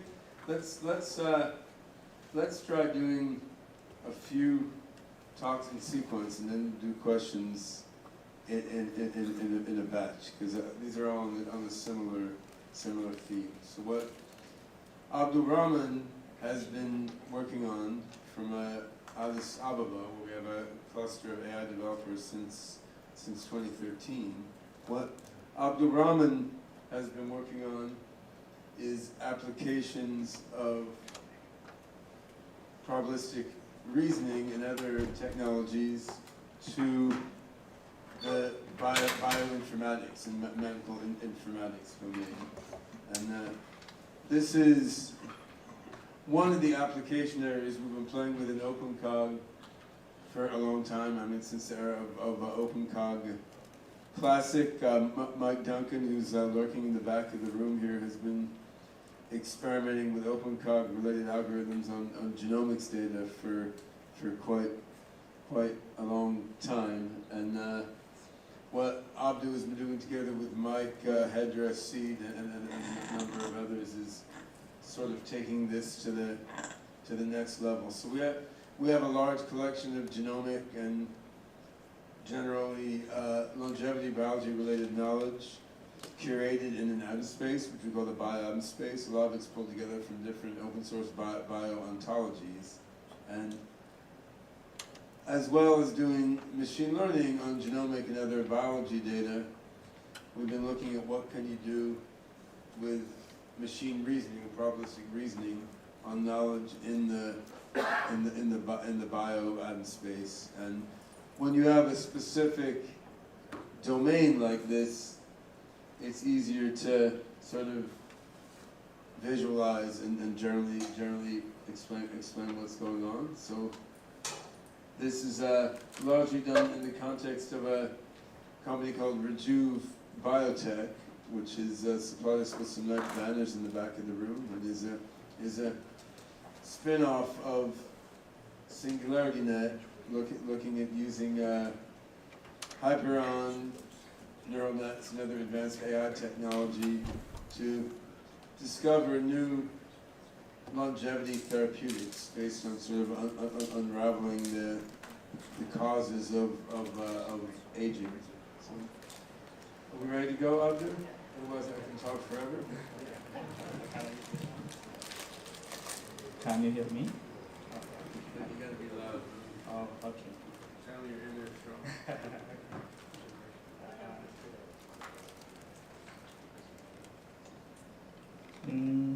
Okay, share screen.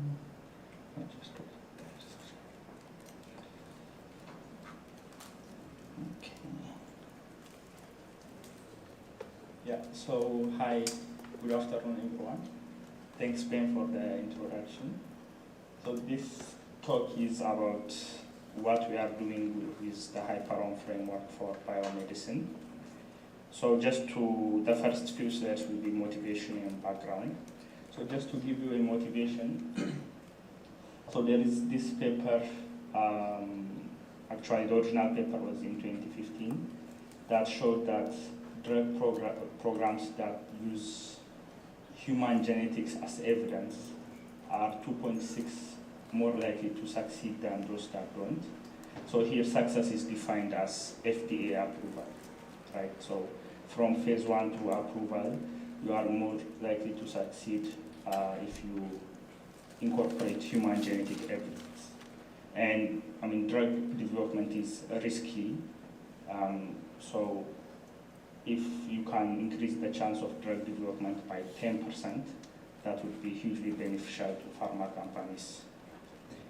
Okay, so here what I'm showing is usually when you start to study a particular phenotype or disease, what you conduct is what's called genome-wide association studies.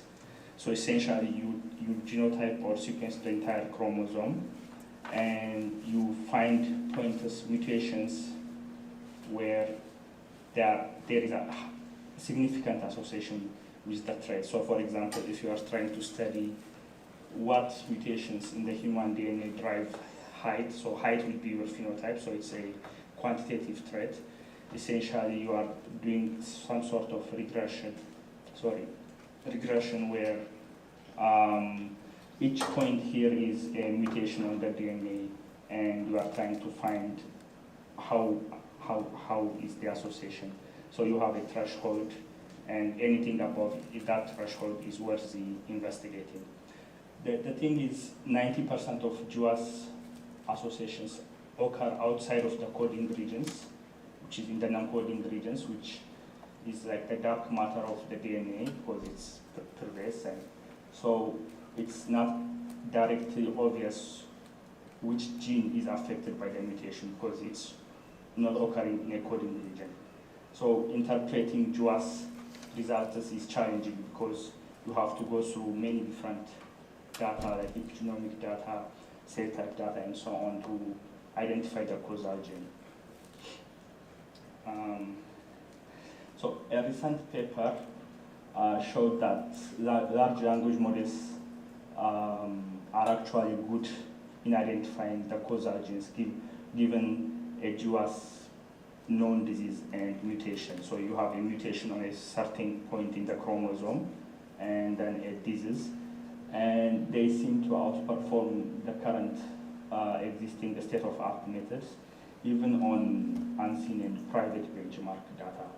So the here GWAS catalog data set and the WIX data are private, and the WIX data is on a private server, and the GWAS catalog data was collected after the training date of GPT-4. So this means, in a way, large language models are text mining on a steroid, right? Because they are trained on a scale of internet scale data, which includes scientific literature, and so they give us systematic way of mining literature and identifying causal genes. So that's the benefit of it. But as we all know by now, they have they have their own drawback, which is, so as you can see from these two slides, this is from the same paper, their performance is biased toward this publication. So in the left graph, on the right graph, you see that the performance is positively correlated with publication count about that gene. And also, as you see on the left graph, they fail to identify more often than when there is multiple genes at that location. So they get somewhat confused when the number of genes increase. And the most obvious drawback is they are prone to hallucinations. So what is a remedy or a solution is to augment large language models with symbolic reasoning. Yeah. So I mean, these are similar works which we are doing for bioinformatics. One is the alpha geometry work, which is the popular work where they integrated a large language model with a symbolic reasoning engine to achieve Olympiad level maths proof, right? So essentially the large language model suggests a proof auxiliary. The symbolic engine tries to prove it, and this in a loop performs better than just LLM-based methods. And the same thing this paper actually Douglas mentioned in his earlier presentation is incorporating Prolog with GPT-3 and GPT-4 gives it higher performance on mathematical reasoning and spatial reasoning tasks. So then we asked the question, what about in biomedicine, right? Okay. So for case study, we chose this paper from 2015. So it studies a point mutation on chromosome 16, and it affects obesity. So as you can see here, the control rats are more obese than this one, which don't have the mutation, than the one that have the mutation when given the same diet. So this paper is interesting because A, the mutation occurs in a non-coding region, and B, it affects in the causal gene in a non-obvious way. So the mutation occurs within the gene locus of FTO, so you would think that's the most obvious gene that's causal, but actually the causal gene is a downstream gene, two pair of genes, IRX3 and IRX5.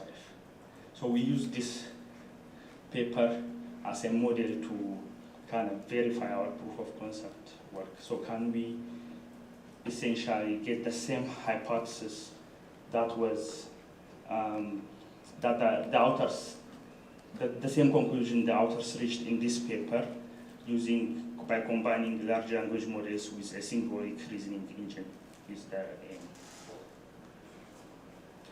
So essentially this is the architecture. You have a large language model. We give the large language model a phenotype and a candidate of genes. So the candidate of genes are chosen based on, like, if you have at a particular point a mutation, we take all the genes 500,000 kilobases away in each direction and just ask it to predict. Then we have a knowledge base, which we call the bioatom space, which contains public source data from different, from GTEx, gene ontology, and so on. And we apply symbolic reasoning on that knowledge base to verify the prediction. So if it succeeds, then it's a hypothesis and we show the user. If not, we try it for a specified amount of time. So here, what we are referring to as a hypothesis is an explanation on how a mutation causes about a phenotype, right? And it's explained in terms of genes, non-coding regions, and pathways. So for this mutation, the mutation occurs in this gene region. so which is the FTO gene. So the most obvious answer would be FTO, but actually the way it affects the causal gene is these are the IRX and IRX5 genes, and and this is these are the causal genes, and the mutation occurs in the non-coding region of this gene in an enhancer region. And so what I'm showing here is the rules are already, the rules we have encode human knowledge, like establish a relevant tissue and what downstream genes exist and so on. So this, if we have this in a symbolic format, and if we have a large language model to predict the gene, and we can verify this, is the whole setup. So one example, I have some example rules here. Oh, sorry. I have some example rules here.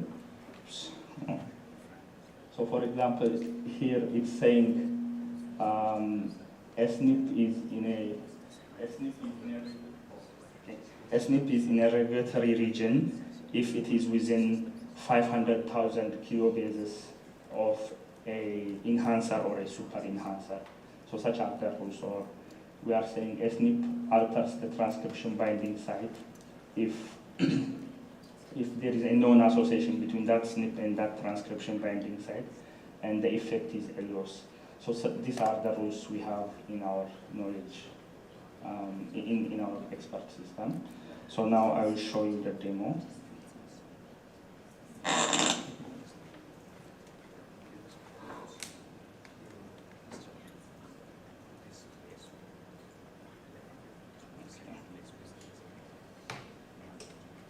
So as input, you will have an ID, a SNP ID or a location on the chromosome. Can you make it bigger? Can I make it? Can I zoom in? Maybe not. Yeah. Okay.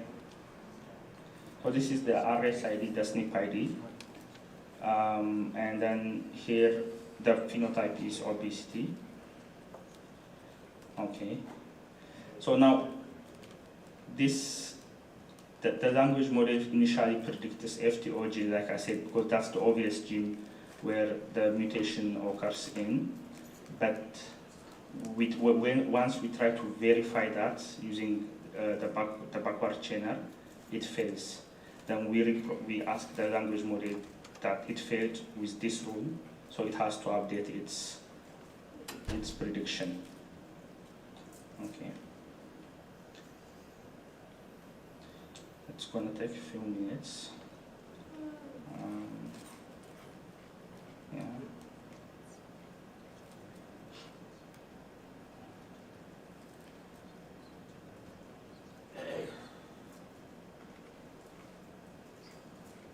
Maybe questions while it's running, or I can just, yeah, please. Alex, yeah, let me hand you Mike.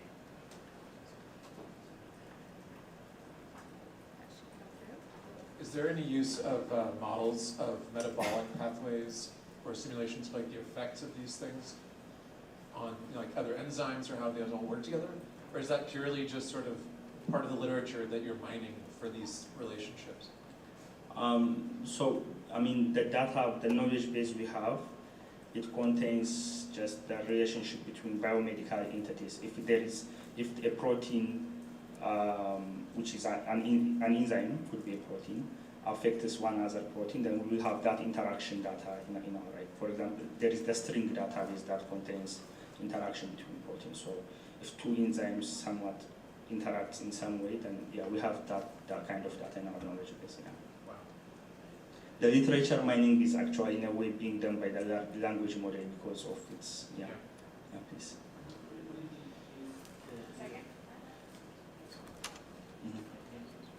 This might be a more simple question, but what did you use to actually do the translation of your data into the graph space or the Oh, yes, that's actually a good question, and I kind of want to share that.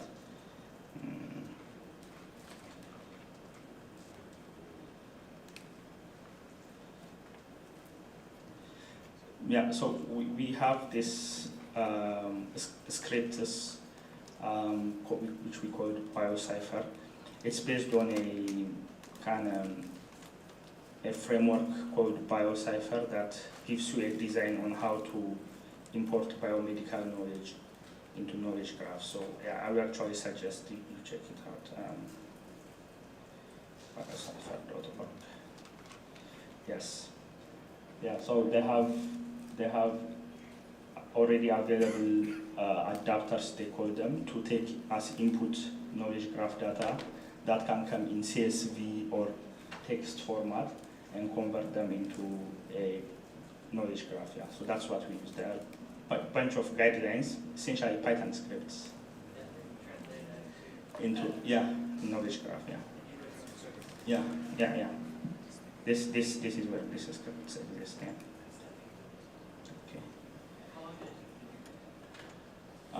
To write the scripts or to translate. I mean, it's kind of ongoing process. We started this about 8 months ago. So whenever we think there is a new knowledge base or something we haven't imported, it's kind of iterative process. Yeah. So, okay, I will show you one of what a hypothesis in our system looks like.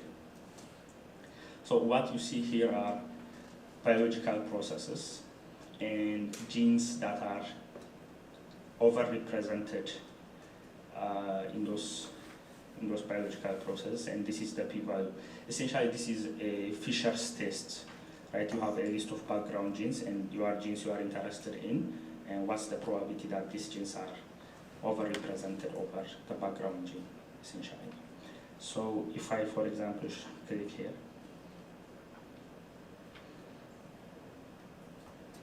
so this graph is what we call a hypothesis. So essentially, it's trying to explaining why the gene, which is a darker shade of green, is the causal gene. So, and this is the SNP. At one endpoint you have the SNP, and at the other endpoint you have the phenotype, which we entered, the obesity. So a hypothesis is essentially filling the gaps in, like mechanistically explaining how this SNP affects obesity. So essentially what this, in this case, is saying, should I? Okay, yeah. So it just is, okay, yeah, so sorry. Essentially this is saying that this SNP occurs in a transcription binding site which regulates this gene, so it disrupts the transcription binding activity of this gene, and hence this gene becomes activated, and this gene is associated with other genes, it's co-expressed with other genes which are enriched in obesity on biological pathways that are known to be altered during obesity, like regulation of fat cell differentiation. So essentially, so I'll just skip ahead. I was going to talk more. Yeah, just quickly, this slide is showing you the first prediction of the language model was FTO, the most obvious one, but we failed to get a proof for it, and we reprompt it, and then with the failed proof, it gets the correct gene IRX3 and it succeeds. So so the future directions are adding cell type inference using uncertain inference, because each of the relationship in our knowledge graph have weights, so we should make use of them, and expanding the rule sets by either doing automated rule mining or including more dual SNP phenotypes. Sorry. If you have any questions, please ask me.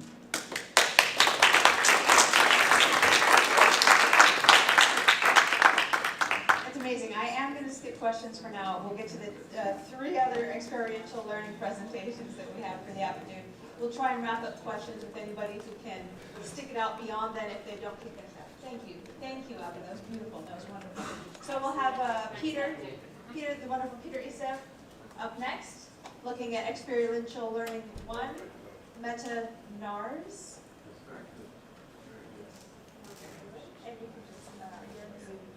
Yeah, exactly. Hello.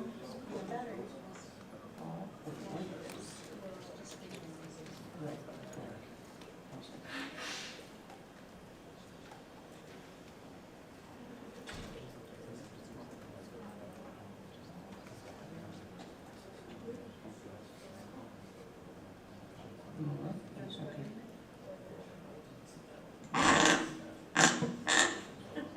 5 minutes, I think. It doesn't matter. I can't do that. 1, 2, 3. And let's start with. Let's produce himself. Let's produce one. Sorry, everybody. Okay.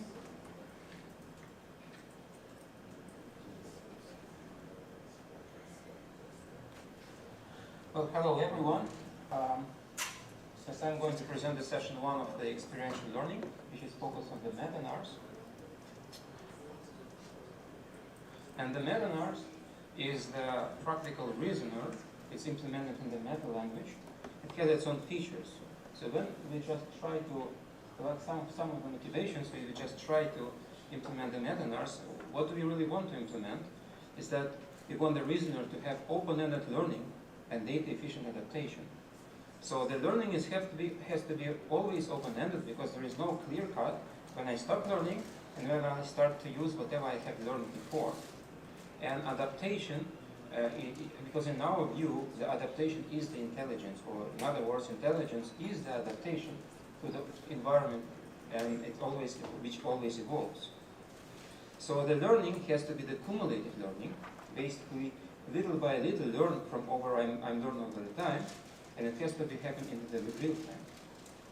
And the main motivation is basically to create a reasoner capable and efficient enough to be put on the robotics, on the model robot, that can really enhance its autonomy and become an autonomous robot. So meta-NARS is a general purpose pragmatic reasoning system, and it follows the NARS model of intelligence. It means that using NARS, it's using null as a non-axiomatic logic, and it works in the real time. It also operates under the assumption of sufficient knowledge and resources, which actually assumes that we always have the finite processing demands, and we're always open to learn the new stuff, because the new data can come at any time into the system, and it has to operate and process everything into the real time. Now, very specifically the meta-NARS, we have been thinking about how to create a modular system, yet efficient and effective. And modular in the way that today, for example, we can use the null logic, but tomorrow, what if we have some new logic like PLN, for example, we can plug and place a different module, and it can operate on a different types of logic and compare it. So thanks to the meta, we were able to do that, and you can see there the main structure of the system is there on the rightmost. We have the entire NARS reasoning system, which is built on. We're using those 3 main components, which is the logic, memory, and control. Each of them have been built from the respective components on the left, which is basically logic rules, null 1 to 5. Then the truth functions, reductions. Now for the memory, it was the events and concepts, 2 main entities of the memory, NARS memory. And the control consists of the 3 reasoning types, which is declarative, temporal, and procedural. Very quickly, I'll go over the logic. Is that the NARS utilizes the null logic, which is a term logic. And in terms, it means that term can be atomic like a cat or animal or a black. It's an atomic term.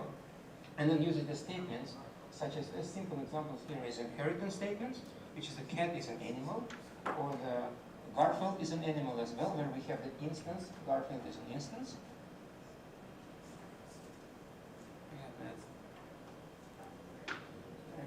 And, or like cat is moving, so that's the property of the cat is moving. So we can have an implication, which is the higher order of the logic, which is lightning followed by thunder, or the statements can be nested. So like we can have n number of nested statements, like you can see one statement consists of if the switch is on, then it implies that the light is on. So the matter of the logic is to provide the inference rules, and in this case the most obvious is induction, deduction, abduction, also revision and choice, of course more than that. And the main thing of the null logic is the truth value, because truth value identifies how important,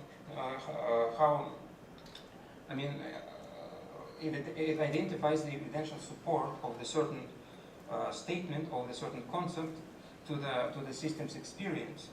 In other ways, it has the 2 things, 2 components in it. It's frequency and confidence. where frequency defined over the positive evidence divided by total evidence, where for example we have seen only one raven and that raven happens to be black, so we only have total evidence as 1 and the positive evidence is 1, so the frequency becomes 1 in this case.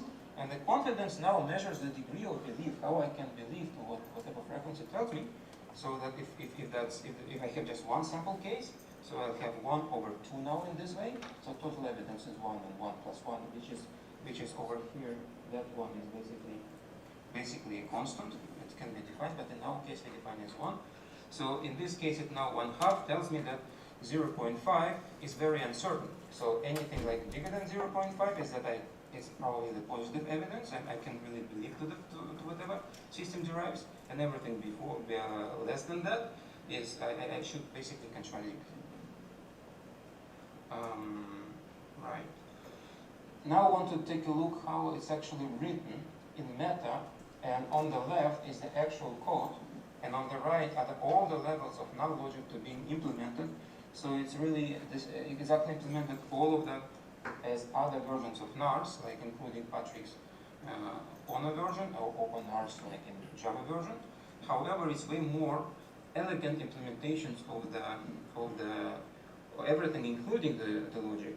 So, for example, if I just go here, which is the actual code of NARS, and we hear about the meta, so it says how elegant it is. So when we try to do the inferences on this and apply those deduction, abduction, induction, and simplification, all of the inference rules along with the truth functions defined over there, you just seamlessly try to pattern match all of it and make a derivations, basically conduct an inference.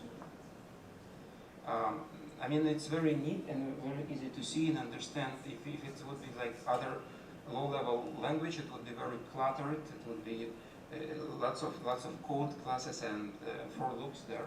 But it's way easier to look and understand what's going on with this sort of implementation. Now let's talk about the memory, which is the second component, very briefly. So the memory, NARS is a constant-centric memory, and it's represented as the conceptual graph, where the nodes represent the concept represented as nodes, and the links represent the relationship between them. In terms of memory, in meta-NARS specifically, we now introducing the attentional focus, which never been introduced before. It's kind of specifics only exclusive to the meta-NARS, and it has now two things in the memory, which is long-term memory, which is the concepts which have a less priority, which can store for longer term, and the attentional focus, which is the working memory of the NARS. There are higher distribution of priority of the concepts. Now, concepts itself is the unit of experience. It's the grounded knowledge, grounded by term and identified by term. So it carries much information about certain experience.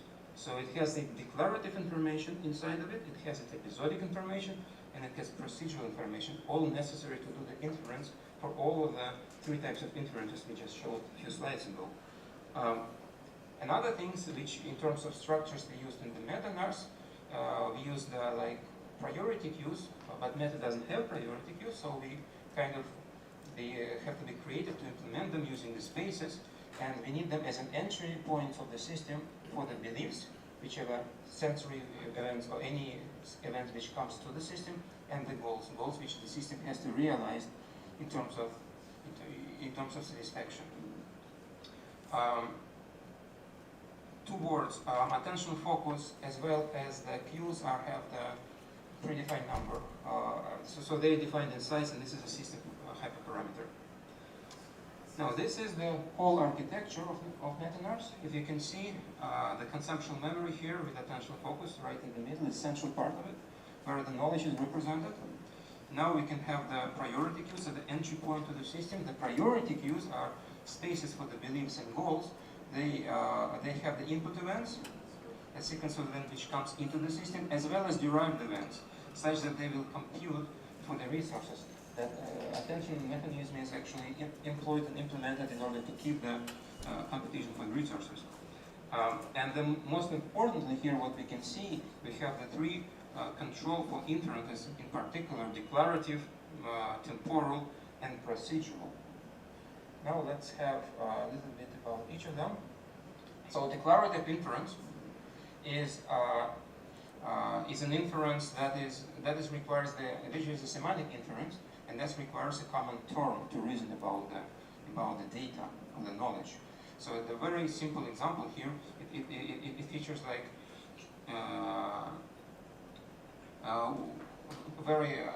very low level of low logical level of inference from non-semantic logic, now 1 to 5, which features deduction, induction, abduction, and it has the declarative cycles like that. So basically how we do is that we select the belief from the belief queue, then we do select a key number of concepts from attention focus, then we apply all the inference rules that we have seen in the code, like in the logic, between the belief and each of the concepts, provide a derivation, and then we put back them to the priority queue, and then accordingly we adjust the sizes of the priority queue by removing whatever the least priority items and the attentional focus as well. So we remove from attentional focus elements and put them to the long-term memory. And then we maintain the long-term memory as well. We will discuss it shortly. And just to see how it's really written in implemented in the method, right, I have the declarative reasoning here. Maybe I can zoom in for a second.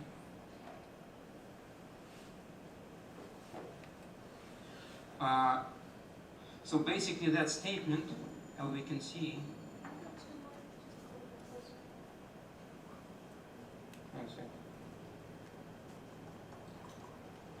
like that. Basically that statement allows me to superpose, which is this is the event from the belief queue which I showed, and this is the event from the concept. I take for each of the concept from attention focus and the belief taken from the belief queue. I do the inferences using this as being pattern matched.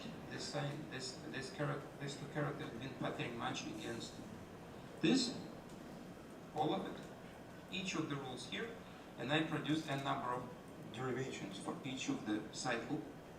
And after that, I will process them accordingly. So you can see the single line really takes care of many things, which will take, which in other languages will take lots and lots of lines, including for loops and maybe introducing classes and data structures. But that's, I think, the idea of the functional high-level language, to get the simplicity and elegancy. Now, speaking about the temporal inference, is that difference between the declarative and temporal is that first they don't require the shared term, common term between two premises, and the reasoning is made based on the temporal relationship between two of the terms. Now in meta-nars we explicitly implement the sequencing. This is a temporal composition, so the implications whenever one event implies the other, or the predictions. And now the question, how do we really want to assign the evidence and frequency and confidence to the events in terms of temporal inference? So when, for example, we have those three events coming to the system, so obviously we can have the positive evidence for the implication, positive evidence for the sequencing. However, and another positive evidence for if we have different permutation of them, like deduction here. However, for the negative evidence we assign for if then we experience A comes again to the system, however B does not come, so we basically assign the negative evidence for already learned implication previously A implies B. In this way we really adjust confidence. We penalize truth value, which is frequency and confidence, which introduce a negative evidence such that then a revision will be done. Again, the revision will be done between existing concepts, and therefore this prediction will never be favorable in the future. Now, in meta-nars, we introduce the concept of FIFO. To do that, to keep track of the whatever events coming to the system. So we have the limited size, which is currently 128 elements, and that store all the events coming to the system. Then we have to implement the anticipation mechanism, and anticipation mechanism is exactly something which anticipates which event has to come to the system after whichever we just seen, and that's anticipation is exactly what I just described briefly, what assigns the negative evidence to that. Sorry. Right. And then after that, we do the temporal compositions with the sliding Hindley approach and the FIFO. And this is the projection. So how we really define the confidence, which confidence decreases with the increased time distance between two of the events. It is probably the main crucial component of the temporal control.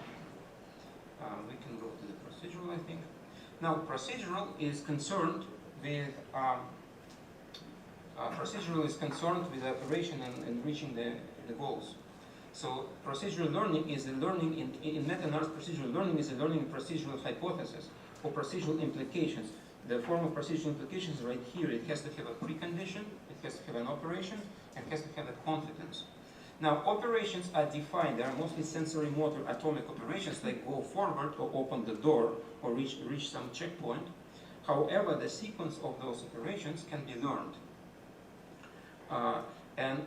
And we also have to speak about goals in procedural learning, because the goals is a main thing.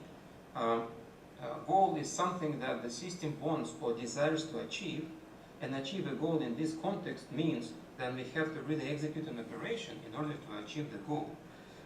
Now, there are two things can happen, like over here.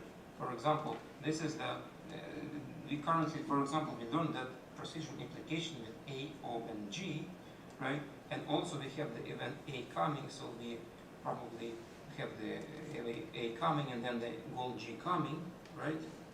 So ideally we can execute the operation and reach the goal desired state G. However, the two things which can happen here is that either we have sufficient data, either A has happened recently and it has a truth expectation which is high enough, and then we can have a deduction, we'll apply twice, then find the truth, then find the desired value of this term, and then the desired value of the A term itself. And if it's high enough, then they easily, this is example of forward inference, we can easily execute an operation and reach the goal, for example. However, if we don't have sufficient data, which is most likely the case, because we didn't learn everything about the environment, so we have to create the sub-goal. In this regard, we're creating the sub-goal. The precondition A becomes a sub-goals, and it puts to the goal queue, and then in the next cycle, we try to achieve and execute some other operation. We have to achieve that sub-goal. That's exactly what happens into the procedural control of meta-analysis. So if we get the goal G from here to the system as an input, then we try to find what experienced procedural hypothesis we have previously. We iterate over them such that basically pattern matched it against the goal and against our current memory of concepts. Then we get all of them. Then we don't even iterate them. We assign the desired values to operations, preconditions, and operational preconditions. And then if the highest desired value of the operation is above the threshold, then we executing on. Otherwise, we create a sub-goal. Probably maybe I can demonstrate it even. So, by the way, let me show you first. This is how we query the memory, basic query. So is that we have a eternal question and we supply just a term, and over here in that statement we create a superpose or a collection of attentional focus and the concepts as well. And by this term, pattern matcher gives me all the concepts which consist of that term. So those are being initialized, variables being initialized at the runtime if that term is matching. And this is very convenient, because this is exactly how I'm going to find all the data in my memory when the goal comes, which has to align with it, as well as when the anticipation works. If I anticipate the certain event, I have to pattern match it with my experience and see if the next event comes or not. Now I have probably procedural learning example over here. I can run it. I have the system running right here. So what does it say over here? This is the examples. Or we can go over it here. Maybe I have to do it larger. Not a good idea.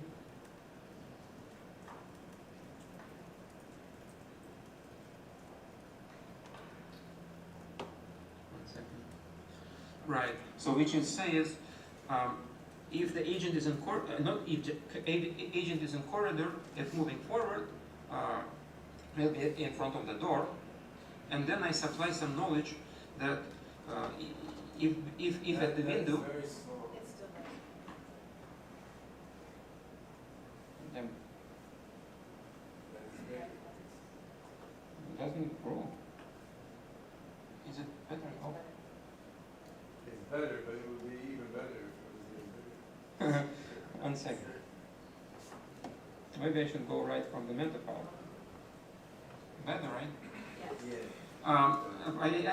We discussed the inputs here and the outputs from the real execution. So basically, if an agent is in corridor and if it moves forward, it just reaches the door.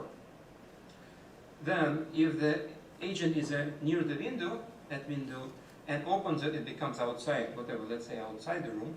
Also, if the agent is at the door and opens it, so it becomes outside of the door, right? Then I provide another knowledge, background knowledge, that agent is in corridor, which aligns to the precondition, right? And then I add the goal, which is I need to go outside, so I want agent to go outside. In this regard, there is no knowledge at the system at this point that I can implement the operation forward, right? To go to the door and then finally open it and become outside, right? So the system itself, having this goal and having this precondition of the different procedural implication, it derives the sub-goals as I need to get to the door and I need to get to the window. Right? But then, whenever it's derived the sub-goals, in order to get to the door, it needs to two things to happen. It has to be in front of the corridor recently, such that truth expectation is still high, and it needs to go forward. So once it derives this goal, probably I should go over here already, because where did it go? Wait a second. All right. Yeah. Sorry. So once the system derives that it needs to get to the door, and I recently supplied the knowledge that the agent is in the corridor, it basically moves forward. Once it moves forward, it discovers the door, and the door, and that agent is a door now enters the system, the new event. When it has it, it eagerly executes the operation open it over here.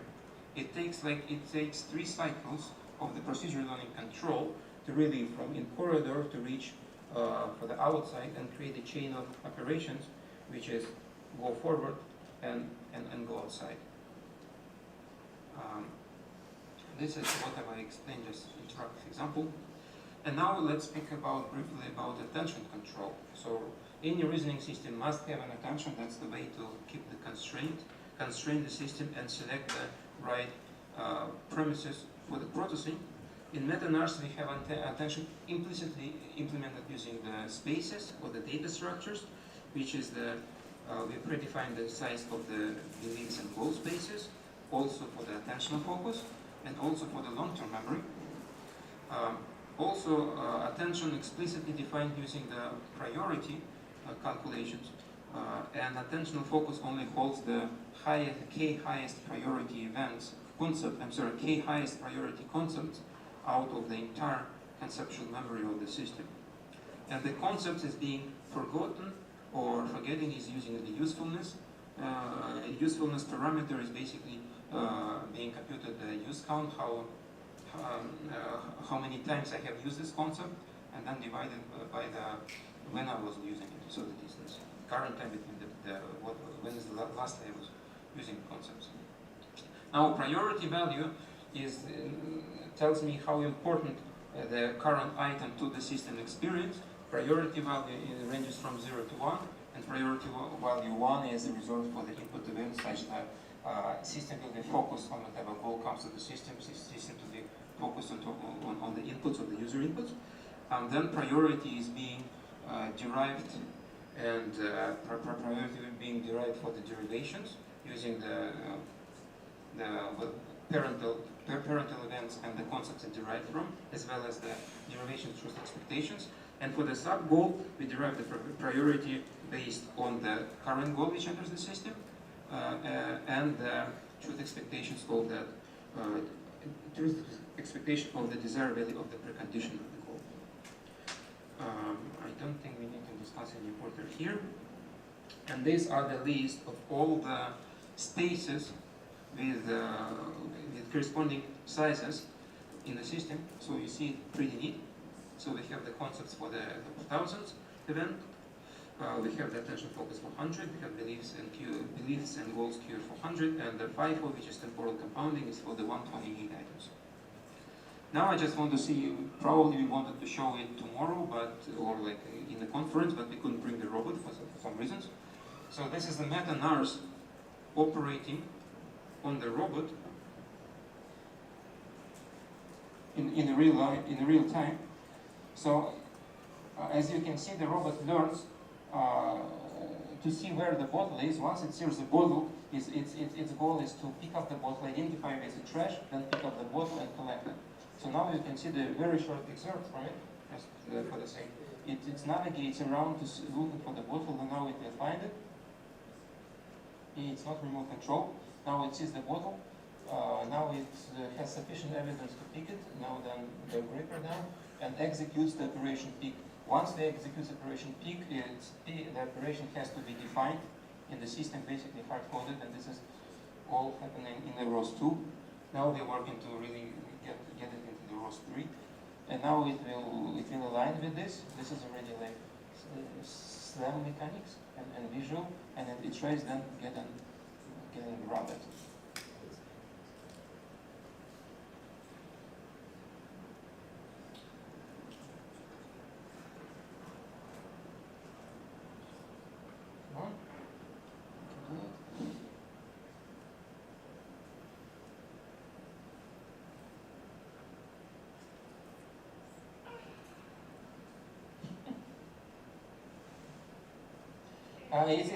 It's funny. No, we never have a better video, but it's funny. It's really dependent on the friction as well, because once it established the visual, then you have to have a hard-coded execution of the operation that you cannot learn, and sometimes it needs the more steps going forward to collect it or so. This is like how it works. Basically, in a high level, each of them is the ROS node. So I have the visual having YOLO before for object detection. I have the depth camera, different depth camera. However, depth camera does not operate closer than half a meter. I have the SLAM, which allows me to get the coordinates, and I have the haptic feedback. After all of the sensory motor information is consumed by the NARS will decide to which operation is to execute. I can go left, right, forward. I can go to certain checkpoint, which is given by the localization. Or I can pick and drop the object, and probably. And this is the earlier video. This is the type of knowledge we are learning in the real world, just a simple example. Like if I have an obstacle, and obstacle on the left, then I have to go right in order to clear the way. If I have, for example, open, if I have gripper which is open and bottle to the left, then I have to pick it, and it can be open or closed. It doesn't really matter. Just this is an example of that. And this is the earlier video with the better lighting conditions, etc. You can see, so it sees the bottle. Now it aligns and picks it up. It's actually faster because of friction and the lighting.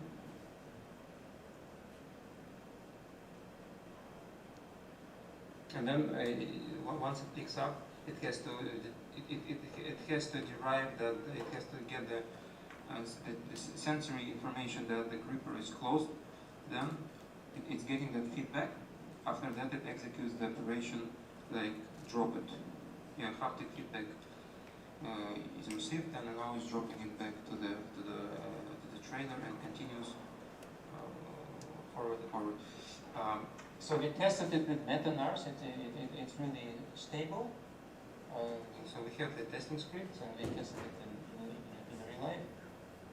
So hopefully we can do some progress on that as well. Now it's going to a different checkpoint.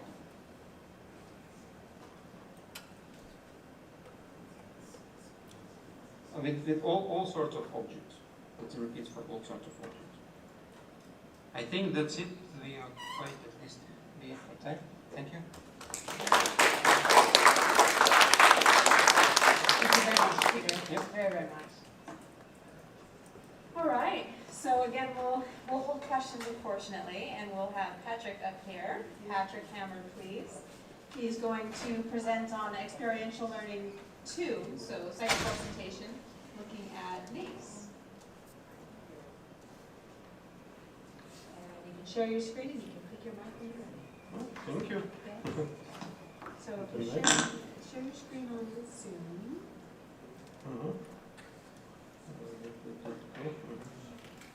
Nice. Perfect. Maybe this. Thank you. So before we go into NACE, I just want to briefly mention something, because why NACE? As many of you know, I have been working on NAS for a very long time, and now the question is, why do we work on this prototype system, which is a bit different from NAS? And first I want to put you into NAS shoes. In this example here, which was generated by GPT, you have to find out which button triggers the light to go on. And so you can say switch 1 or switch 2, so we press switch 2. It says nothing happened after pressing switch 2. You see, this is a timeline. There was this red bar appearing, which corresponded to the clicking of this button. We can try it again. Another red bar appeared. So it's like a timeline, and here suddenly the light turned on. Now let's try, what if we do nothing? No light. What if we use switch 1? Nothing happened. No, now it worked, and it worked again. Switch 2 did also sometimes works. But if we try longer, you see that the reliability between both is different, that you can get highest reliability here by pressing switch 1, which almost always works. But as you can see, there's also a delay. So the difficulty here is you don't know, is it switch 1 which turns on the light, or is it switch 2, or maybe both, to indirectly via some effect which is unknown to you. You only see these events happening over time, and you do one thing and then it happens, and maybe there's a delay, and this delay might also not always be the same, like with an energy saving lamp. Sometimes the light turns on immediately, sometimes it takes a few seconds. How do you know that this switch actually turns on the light and not the other one? And so the big problem is, how do you deal with these timing variances, and how to make sure that you learn the more reliable or the most reliable behavior which leads you to perform most effectively, even if your behavior will not always succeed, because there are factors involved which you might not even know. So that's a big problem of procedural learning, and that's exactly 10 years ago we did a first implementation of procedural learning and reasoning in OpenNAS, and this was like the first demo we ran where I simply demonstrated by manually controlling the character. I manually controlled it to go to the switch here, and then manually controlled the character to turn it on, to then send it back, and then to ask it to turn the light on, which it does after. There are two demonstrations, and here it now does it by itself. It goes to the switch and it turns on the light. Seems simple. All it has to do is to remember some regularity which it has observed and to bring about the outcome which it has previously seen to happen after that activating of the switch. But there can be time delays, there can sometimes will not work for reasons the system does not even know. And over the years we have tried hard to make this procedural learning more solid and to make sure that the system can actually do this reliably. And now, actually, end of last year, Eric Koch showed me his IRIS system.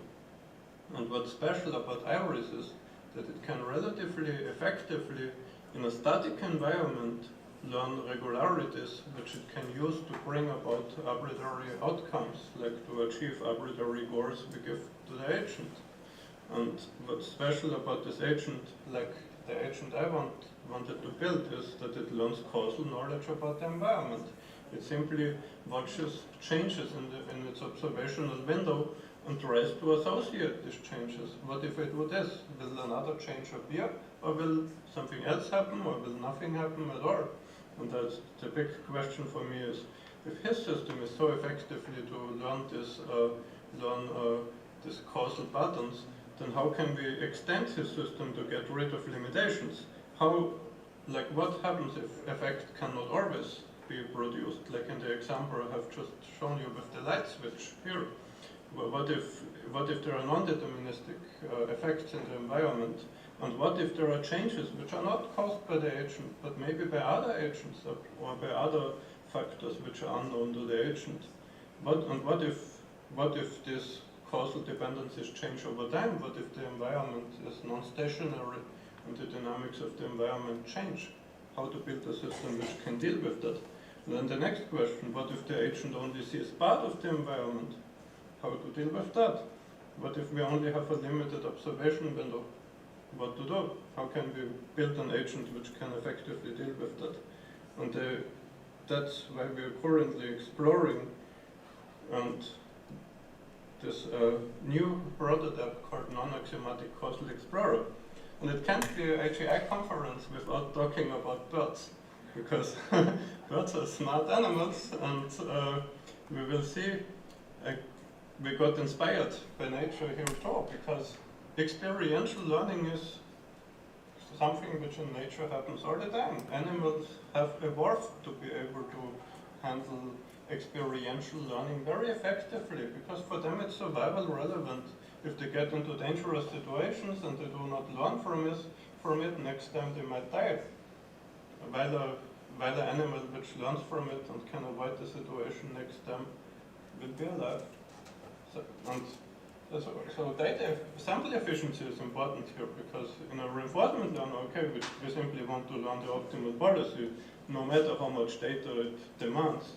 But for a real animal, it needs to learn as fast as possible if it wants to survive. And here we have multiple cases where we actually see that experiential learning is very doable for animals. And also, you see here a case with a bumblebee where it's not totally clear yet how much causal reasoning is involved here. But for ravens, it's extensively studied that causal forms of reasoning and planning are within their capabilities. And so we want to replicate this. So essentially what we want to do with this prototype is we want a system which can deal with learning from observation, which can learn incrementally and interactively, which interacts with the environment for the purpose of learning more about the environment. So the system needs to be curious. It needs to be able to learn causal knowledge, not in a trial and error way, but effectively challenge its own knowledge to systematically try new things. And this system tries to do this. It tries to reach future situations of maximum uncertainty in order to challenge its own knowledge. So, and what's also special about this, because we want this agent to deal with cases where it only sees part of the environment, we want the system to how to say, to be very efficient in how it learns and also in how it keeps track of the states of its environment. We want essentially an agent which considers changes in the environment and which learns from changes and prediction mismatches, so it has a kind of a attentional bias which guides the learning process in this agent. And the overall picture, it looks like this. Currently we have this in a simplified grid world environment where essentially the agent can only see part of the environment, and from this part of the environment it can see changes. Sometimes things change in its observational window, and these changes it can essentially observe and register. The same with whenever something in its observational window is different in the system predicted, that's also something to take notice of. And then this system uses these two main learning signals, changes and prediction mismatch, to build hypotheses which explain these changes and prediction failures. And then it's only a question, okay, if we have hypotheses which explain why the light went on or why the door opened and so on, if we know the conditions under which this happens, then the question is, what should the agent do? And then there are two things. The agent should either achieve some goal we give it, or to get higher reward. But what if the agent doesn't know how to achieve the goal, or how to get reward? What should it then do? And in reinforcement learning community, there's also more recent work on intrinsic motivation, that essentially you want agents which somehow either explore states which they didn't explore that much yet. But here we have a more concrete model of curiosity. We don't just say the agent should explore states it hasn't explored often. We more explicitly say the agent should try to plan for future states where its knowledge is not applicable, in order to get to a situation where it essentially knows the least about, so that it can learn from this situation. So it's more of a causal informed form of curiosity, because in this case the agent really plans to get with high certainty to a state where its knowledge is not applicable. So it explicitly challenges its own knowledge in order to learn more about the environment, if it does currently not know how to achieve its goals or how to get reward. Here we see multiple instantiation of how effective this idea is in multiple environments. On the top left you see a kind of a key door scenario, which is essentially like an iris, just with partial observability, where the agent needs to learn to pick up a key in order to get to a room where there might be batteries inside, and it learns, okay, without the key it cannot go through the door. So it picks up. So next time, here you will see, oops, maybe I can control this. So here you see it bumps to this door, and it learns, okay, it cannot make it through it. So next time when it sees the other battery, here, it already knows it needs to first pick up the key in order to make it to that battery. So it's extremely data efficient learning. The sequential dependencies, which usually take a lot of samples in order to be learned, are very easy to pick up by this learning agent. And here a soccer scenario where the agent, let's try this. Here it is. Here the agent essentially just pushes around bars. It pushes a bar to another one, or to a wall, until at some point it has this idea. What if I push the bar to the door?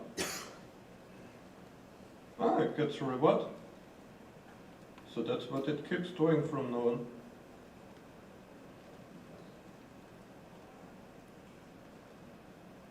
That's what causal learning can give you. It can give you really data efficient learners, which can, from a few examples, learn complex tasks like that, and which can find such rewards even in these complex settings. Or here on the right hand side, you see an agent which which is in a bit of a hostile environment. There are electric fences, and initially it doesn't know what's rewarding and not, so it runs into this salad object. The salad gives it reward, so it runs into it again. Now it gets curious, what happens if it runs into the electric fence? So it runs into the electric fence and gets shocked. But that's the last time where it does it, because it got shocked. So now it plans its way around it and searches for places it has not yet explored, until it finds the salad, and it knows salad is good, so it goes to the salad and collects it, and keeps now exploring and searching for salad in the environment without running into electric fences. So what we see here is really effective causal experiential learning, which I think is a major breakthrough. Even though I have always been working on NAS, this is very profound progress which I have to explore further, because it has a kind of a data efficiency which with NAS we could not reach previously, because some of these mechanisms have not been there, like this curiosity model I have described to you. And what's also interesting to explore, because with NAS, when I worked on NAS, our idea was always, can we minimize the amount of background knowledge and intrinsic biases we give to the system? But now recently, my focus has shifted to what inductive biases could make learning in real-world environments effective? Which inductive biases could make it effective? And I think that's a very important question, because it's one thing that we can build tabula rasa agents which learn from scratch and need extreme amount of samples in order to learn anything useful. It's another thing to have an agent which already knows some very basic principles which allow it to acquire causal knowledge effectively and to exploit this causal knowledge in order to learn within seconds and from a few examples. And I think it's the latter which we need. And I think it's these biases which allow animals to learn so effectively, and maybe also us. And here there are a few examples of this inductive biases. A few of them I already described, like what if we have changes in our observational window. We also have a strong attentional bias. If something changes in our field of view, then we often move our phobia to it. And that's just change. But other things are expectation. We predict something, and the thing we predicted is not there. Why is it not there? What happened? Somehow if our model of the world, our understanding of the world was not complete, if we predicted something which was not there, turned out not to be there. So these are very strong signals which I'm sure our brain has very effective mechanisms to take into account. And so there's this temporality, like something changes in a temporal way, but there's also this causal representation that we search for events which can make other events happen. But there are also other abilities which an agent needs to have in order to learn effectively. And here I call it state tracking. That's also something I have not explored previously much, but with this agent that has this capability, what if something is outside of its observational window? How to deal with that? It has seen something previously, maybe it becomes relevant later on. Wouldn't it be good if the agent can remember where it was, at least? Even if it does not fully model the dynamics, it would at least be good if it can remember where things were, which it has seen previously. And so this is a mechanism which is relatively straightforward and which we can design into our experiential learning systems, which then can learn way more effectively, even though it's a relatively straightforward mechanism to build a kind of a semantic map of the environment. And so these are different biases which we take into account, and we have, for this curiosity model, we have of course formalized this, as we couldn't have implemented properly, or Actually, it was implemented first by Barrick, and then we have formalized it in this way. It was the other way around. But essentially, we formalized this idea of familiarity. What if you have pieces of knowledge, and you're in a certain situation, and you want to judge whether your knowledge applies to the situation? What can you do? And Barrick had this ingenious idea. You can count like how many conditions of your knowledge are met over the total conditions of a certain hypothesis. Like if hypothesis says if there's A and B, C will happen. But what if I only see A? Will C still happen? Maybe less likely. It depends, but the knowledge will not perfectly apply anymore. And so this rule matching, it essentially measures to what degree a hypothesis matches in terms of its preconditions to the situation. So this is essentially what it plans for. It tries to find states where the preconditions of its knowledge will not match, where essentially it doesn't have any knowledge which would match to the situation.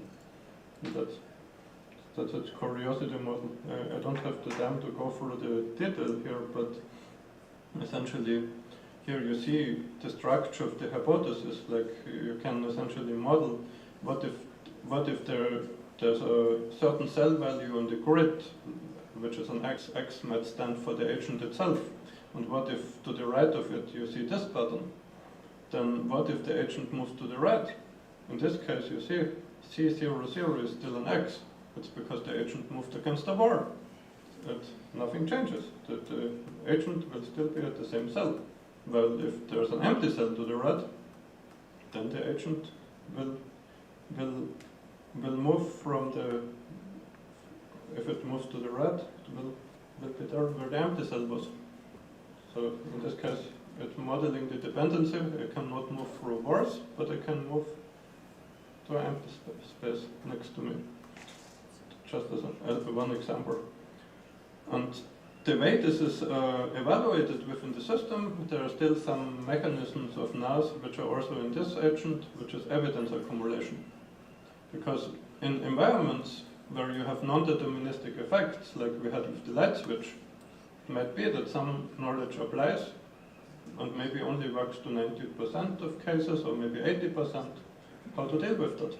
What if your knowledge does not always work? Maybe your actuators are not reliable enough or accurate enough, and so on. Maybe so the question is then how to deal with that.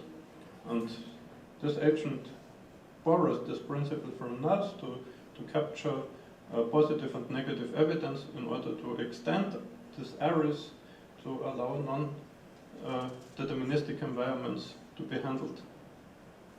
So it keeps track when a hypothesis predicts correctly, positive evidence. When hypothesis predicts incorrectly, negative evidence.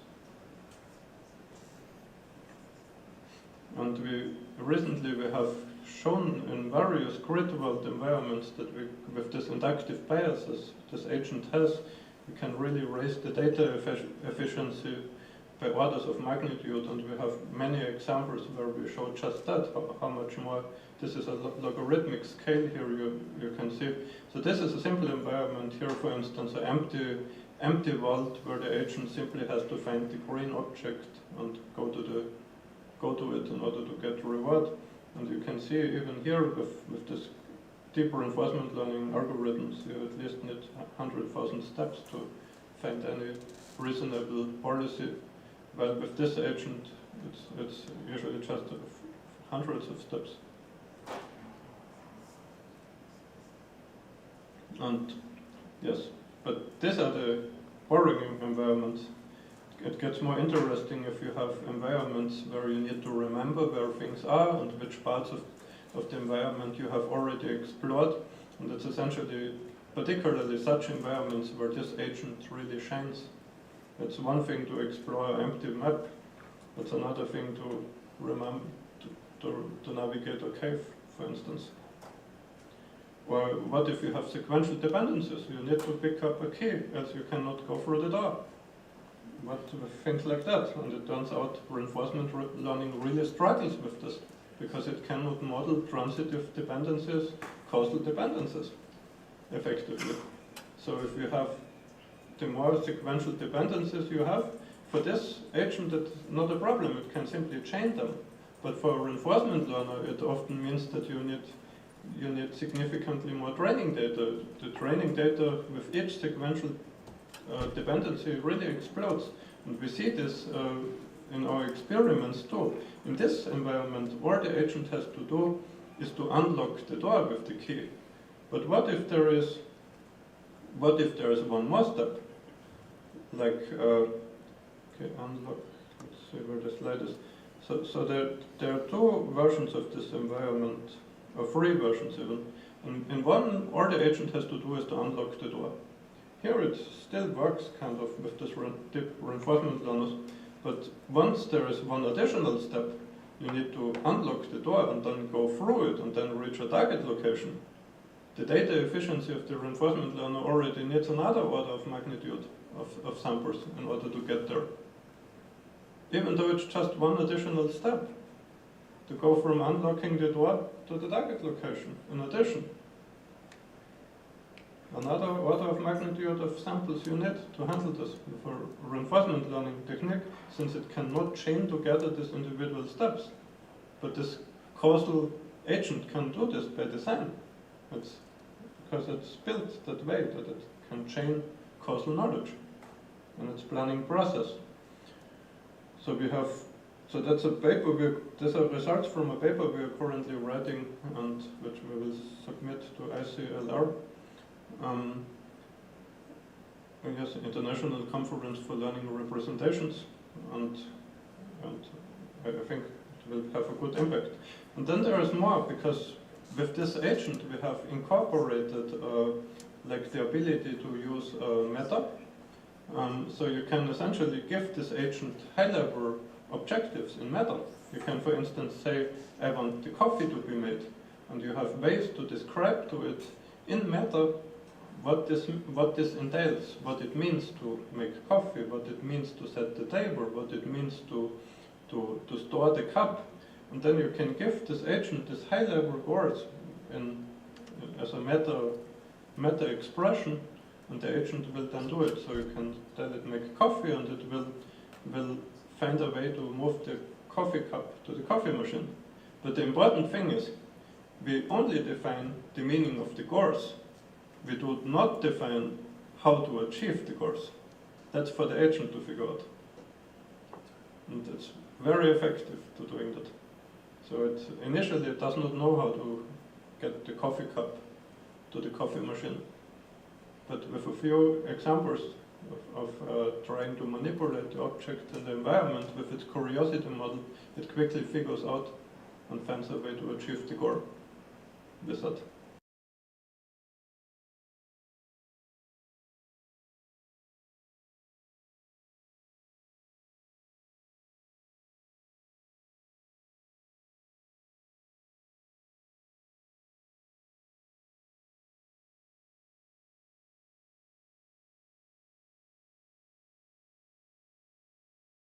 Have the time to show you now, but do we have the time? Yes. Yeah? Okay. Sounds good. So let's see an example of that.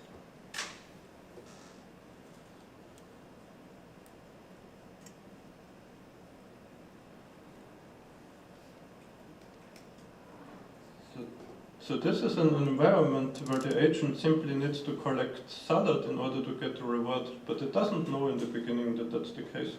Additionally, there's also a player character over there which I can control. I can, for instance, control the character to go this way.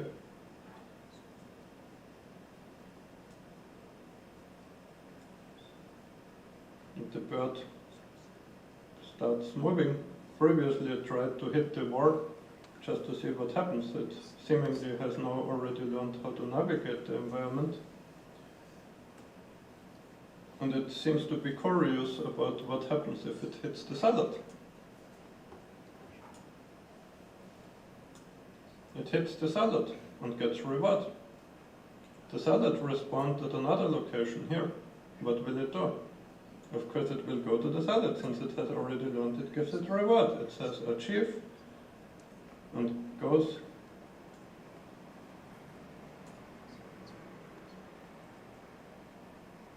right to the salad.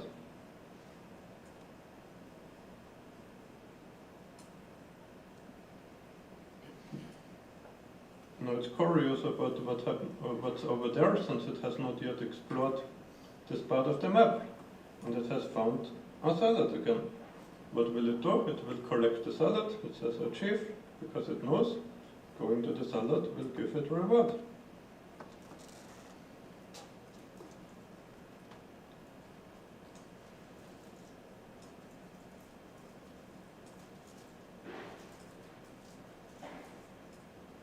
No.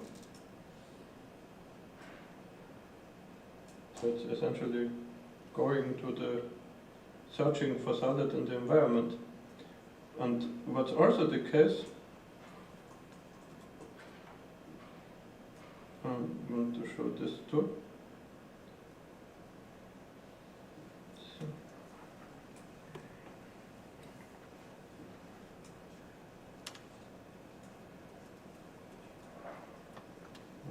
The salad spawned again here. 1 second. I want to show you that it's actually also curious about the human in the map. Maybe I can. I want the salad not to spawn up there so that I can move away from the agent. Previously, it was not curious about the human character because I bumped into it already.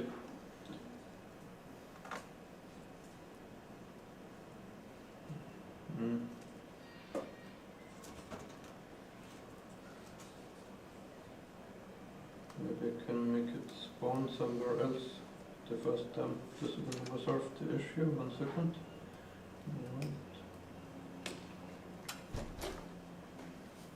Let's put the food somewhere else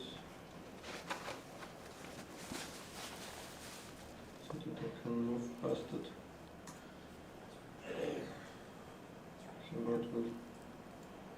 So what I want to show now is that the agent actually chases the human, or me in this case, out of curiosity of what will happen when interacting. So you see here it's chasing, because it does not yet know what will happen if it if it gets me. But you will see it also doesn't yet know what the salad does to it. So if I run away, it knows it's the salad. Now it gets curious about me again, so switched again to chasing me until it sees the salad. It knows the salad gives it reward, so it goes to the salad and ignores me for a while. Now it gets interested. I already moved to this location, but it's outside of its observational window. What will it do? It remembers I'm there. So even though I have moved a bit here, it still remembers I'm here from seeing me there.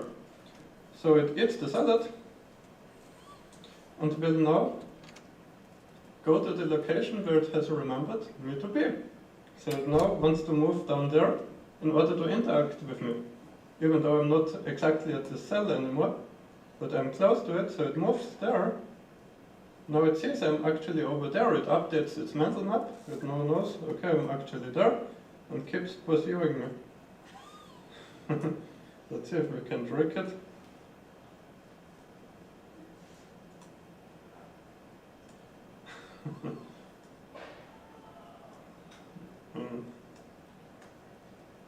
Where's the salad? So now it goes to the salad again because the salad gives it reward. So it favors reward over curiosity. And now if I would simply stay there, it would again go to me, curious about me, trying to interact with me, learning, okay, there's nothing special when it bumps into me, so it loses interest and tries to find salad again. But now we can be mean. We can try to block its path to the salad.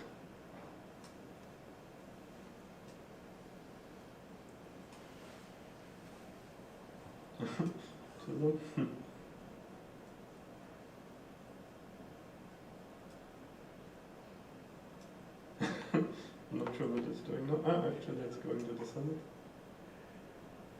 And I can now try to block its path. If I go here, it's like that. If I go here, it goes here.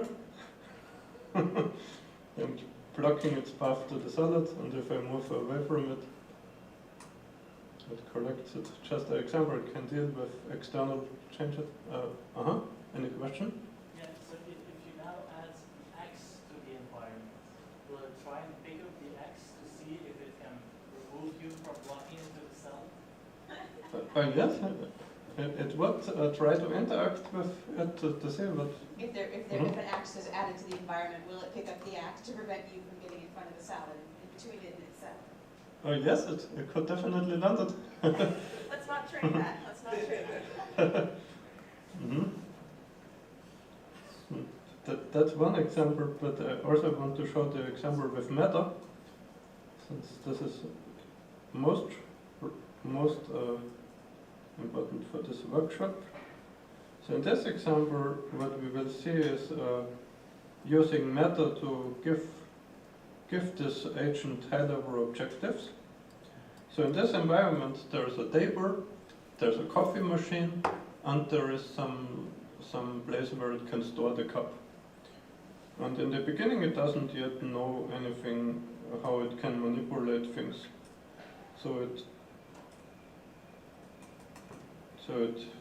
just does the same thing as before. It tries to interact with objects in the environment.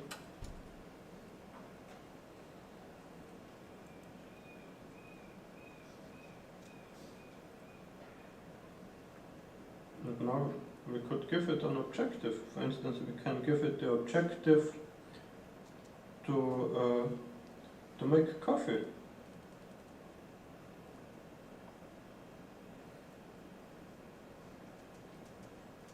Second, still I pressed enter too often.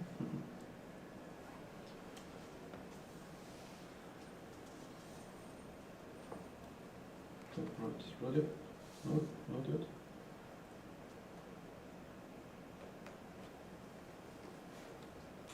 Okay, now it's ready. So we give it a core to make coffee. And now, how does it know what it means coffee to be made? And we have a knowledge file where we say coffee can be made when the cup gets moved above the coffee machine, which is this Nazis statement encoded as a meta expression. So so this is essentially invoking meta-nas now, applying null non-axiomatic logic reasoning in order to apply, to derive a Goer, a grounded Goer, which it can actually perceive and execute from an abstract Goer which says the coffee should be made.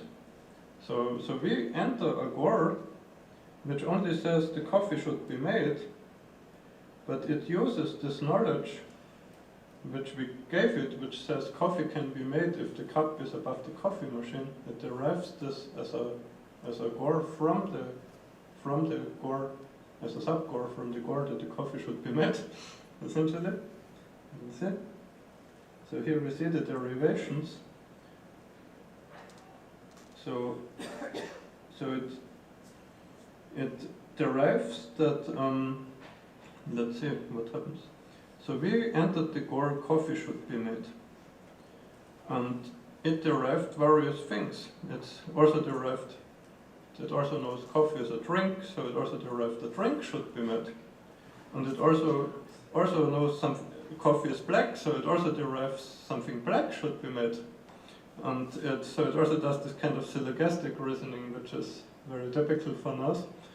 But also it uses the knowledge we gave it to derive the cup should be above the coffee machine. And so now it gets interesting. Meta-NAS has derived the goal that the cup should be above the coffee machine, and communicates this goal to NAS. NAS has already learned how to move the cup around. So NAS connects the dots and comes up with a solution, a plan of how to move the cup to the coffee machine according to the rules of this world, which it has learned. So you will see it's gradually moving the cup over.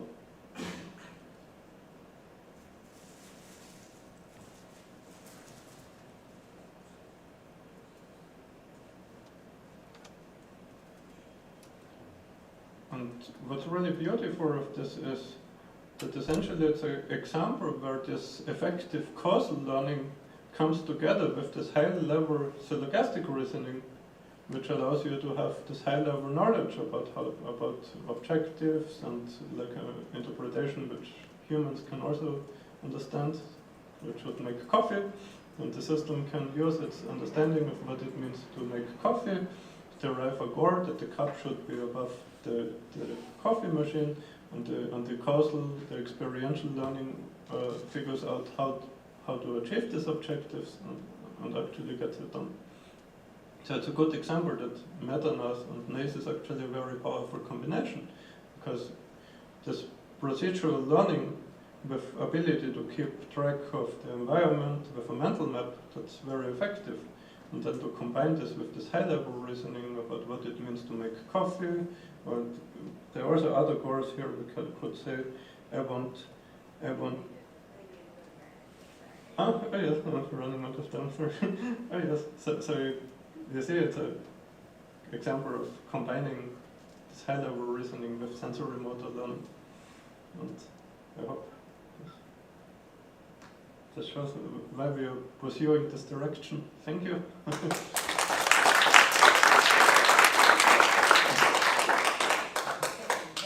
Very much, Patrick. It was awesome. So much fun to watch and see. Thank you. Exciting to see that progress every time. We'll have Barrick up. Barrick has been working hard again, experiential learning, Sophiaverse, metaversal agents, Unity, and the like. We actually have a number of Sophiaverse folks here. So yes. Right here on the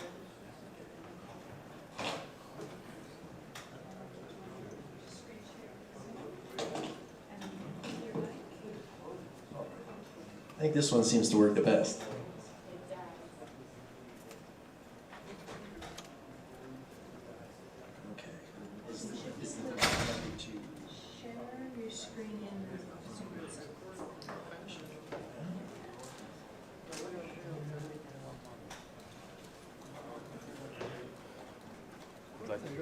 Pretty obvious. And is this connected to the microphone? Is this going out on Zoom? Okay. Cool, cool.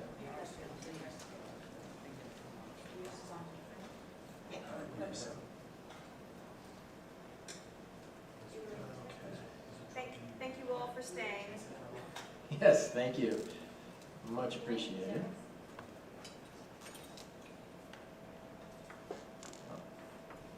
Jumping ahead of myself here. Okay. Well, hello everyone. My name is Barrett Cook, and among other things, I am the AI team lead for Sophiaverse. And I know that we are ending a very long, very technical day, so I just wanted to kind of cap this workshop off with something that's fun and interesting as a use case for everything that we've talked about today. And that is the integration of Hyperon into Sophiaverse. So if you've been in the AGI conference circuit before, you've probably heard of Sophiaverse, but for anyone who hasn't, Sophiaverse is an online action-adventure game in development that features characters inspired by Hanson Robotics and our friendly neighborhood robot, Sophia. In this game, the players build, modify, and chat with AI characters in a narrative-driven world. And the players will interact and collaborate with those characters to do quests, solve puzzles, learn real-world skills, and explore this digital universe. Now, nothing about those gameplay features is new. Lots of games do similar things. But the key difference is that other games use very complex human-written scripting to make their worlds come to life. Tons of hard-coded decision trees, scripted dialogue, all kinds of plugins, and etc. Whereas Sophiaverse is being built from the ground up to be powered by AI. Now, we've got a large team at SingularityNET of AI developers working hand in hand with the game development team to mold Sophiaverse into a practical, fun training ground and development sandbox for all of those algorithms that we've been talking about today. By making it fun and accessible to everyone, we open the door to generating huge crowdsourced data sets that can be used to further our development toward beneficial AGI. Now, you may be thinking, SingularityNET is a serious, practical organization, right? We're working towards real-world applications for AI across a variety of industry domains.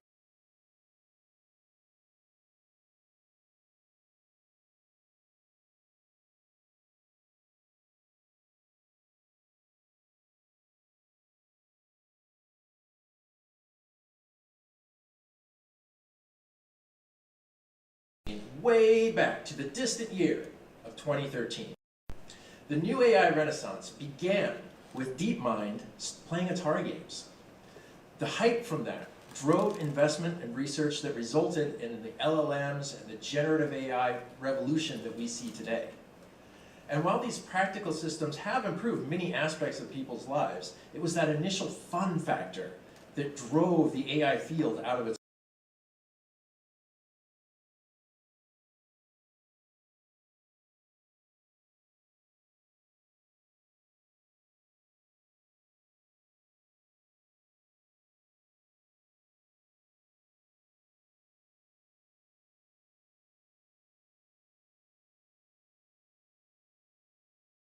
as proving grounds for bleeding edge AI. I mean, ChatGPT still can't figure out how to get you, your mom, and a goat across the river on a tiny boat. Atari games are still being used as a benchmark for reinforcement learning. You'd think by now we'd have moved on to at least Nintendo or Sega games. But Sophiaverse is a 3D immersive environment. And the jump from Atari to this seems huge. But the difference is that other games aren't made to work directly with AI. Whereas Sophiaverse has AI and APIs woven into its very fabric. You won't need third-party APIs or mods to get AI systems working in these environments. That gives us the unique opportunity to have a game environment that interfaces with a multitude of AI algorithms simultaneously. They're working together in tandem in ways that are custom designed to test and push the boundaries of their combined capabilities. Now, to get an AI to work in such an environment requires a whole lot of capabilities. Spatial awareness, causal understanding, continuous learning, adaptive reasoning, social cognition. I mean, the list goes on and on. And we have algorithms that can do bits and pieces of those on their own. Now, we'll have a way to see how all of these algorithms can work together and play off of each other's strengths and weaknesses to create a whole that is greater than the sum of its parts. With the added benefit of a community-driven, no-risk environment. If you want to implement a new financial management algorithm, you run the risk of pissing off your clients if things go wrong and you cost them a lot of money. But when things go wrong in a video game, they do so in hilarious ways that go viral on YouTube, TikTok, and Reddit, and drives more engagement, generating more training data and guiding further research and development. The goal of Sophiaverse is to create a highly interactive and intelligent environment that fosters these kinds of dynamic interactions between AI agents and users. Specifically, we're aiming to enhance AI's capabilities in reasoning, emotional understanding, and task execution, and really push the boundaries of what we can do. We're going to create situations that would help find those gaps that currently exist in our AI research. We're going to experiment and discover training methods for AI that fosters benevolence. We're not going to give an axe to our agents to have them chase us around. We're going to contribute to the broader AI research community by providing yet another methodology for AI development and interaction. Now, the first steps in realizing this grand idea is to breathe some life into our heroine, Soph. We're going to give her a way to engage in immersive, emotional conversations with players using a system we call free-form dialogue. But we don't just want her to stand there idly while the player does all the work. We're also going to give her a way to autonomously explore, interact, and learn about her environment as if she was a player herself. And for that, we'll use experiential learning. Now let's go into these in a little more detail, and I swear I mean a little. I know we're all ready to call it a day. So the freeform dialogue system is a user interface for talking with Soph and other NPCs. Like traditional dialogue in games, Soph will say something, and you'll be presented with some pre-written narrative options that you can choose from, or you can type in anything that you would want to say. And it also uses voice-to-text, so you can literally say what you want to say. The magic happens on the back end. Their input is fed to our server, which uses a combination of Hyperon algorithms that analyze what you said to generate tailored prompts to an LLM, such as how your input fits into the intended narrative of the conversation, or if it's more like small talk. What have you previously talked about? What is currently happening in the world? How would your input affect the character on an emotional level? And the LLM then essentially role-plays as the character in its response. The response is processed through our custom emotive text-to-speech model, and the result is a lifelike conversation that feels like you're talking with someone living in the game. For example, let's say you're on a quest to explore Soph's lab. You push a button on a console, it shorts out and catches on fire. Soph shouts something like, "Uh-oh, that's not good. What do we do?" in a very panicked voice. The pre-written dialogue options might be, "I don't know," or "Let's find a way to turn it off."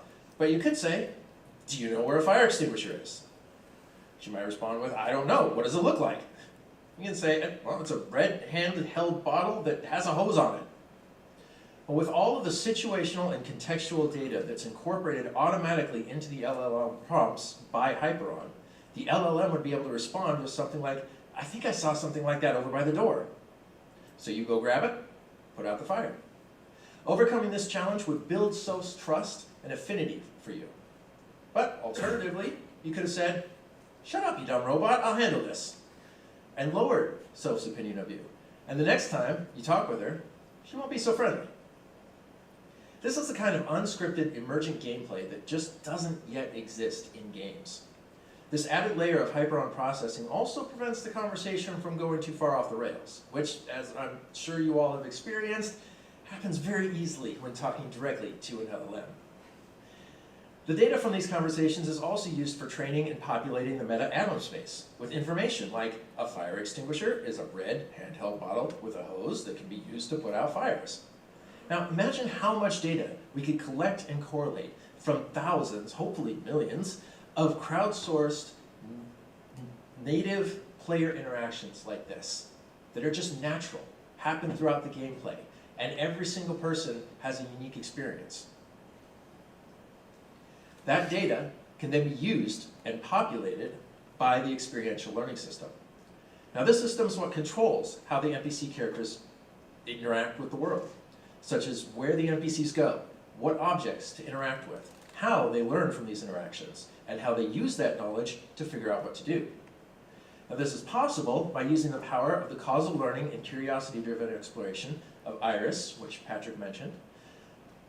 And I will be doing a presentation on Thursday about Iris, just putting that out there, hope to see you all there. And also the non-axionomic causal explorer, which is Patrick's work, and metanars, which Peter talked about before that. So take our console fire example. When we tell Soph what a fire extinguisher is, and she tells us she saw something like that, instead of her just waiting by the fire for us to deal with the situation, she runs over to the extinguisher, interacts with it, learns she can pick it up, comes back to the fire, learns she can put it out. To the player, this would seem like just another pre-scripted event. But in reality, it's emergent, intelligent behavior from multiple Hyperon algorithms working together to learn how to solve problems. And the next time that Soph encounters a fire, she'll be able to handle it on her own, without the player. And that's just one example. I mean, imagine how fun and engaging it would be to play a game with an AI companion that learns, talks, and acts like a human. Now, imagine a digital open world full of these characters. That's the long-term goal of Sophiaverse. An open-ended, build survival world where these characters will live, die, and shape the world in their own ways. And while Soph is modeled to be human-like, we can experiment with animal-like characters with more limited capabilities. We can have another race of human-like characters that all share the same hive mind to see how that affects the behavior of individual agents. We'll expand experiential learning into existential learning, where the knowledge of a lifetime of experiences is expressed and passed on to future generations of agents, priming them to build on the knowledge and skills of their ancestors. And lastly, this will be a manifestation of Ben's vision of neoterics.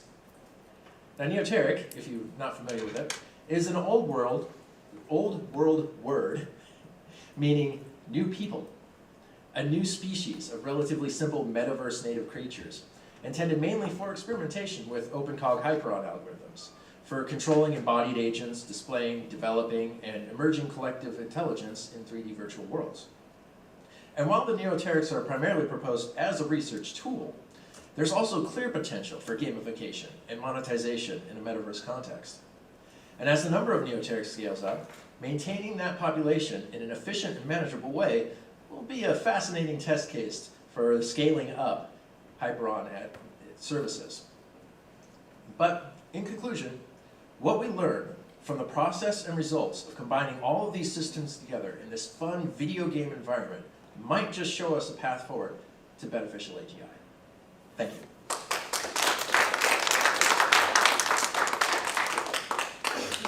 Awesome. What a delight to end on. Fantastic. Amazing. Thank you, thank you. Ben's popping up, so hopefully we get some questions for Peter, Patrick, Abdu, and Barrick, but Ben. I have a sort of high-level question for both Patrick and Peter, actually. So, I mean, I think it's super interesting and exciting what you guys are doing, sort of building simple prototypes of embodied learning and reasoning and planning and experiential learning using Hyperon platform.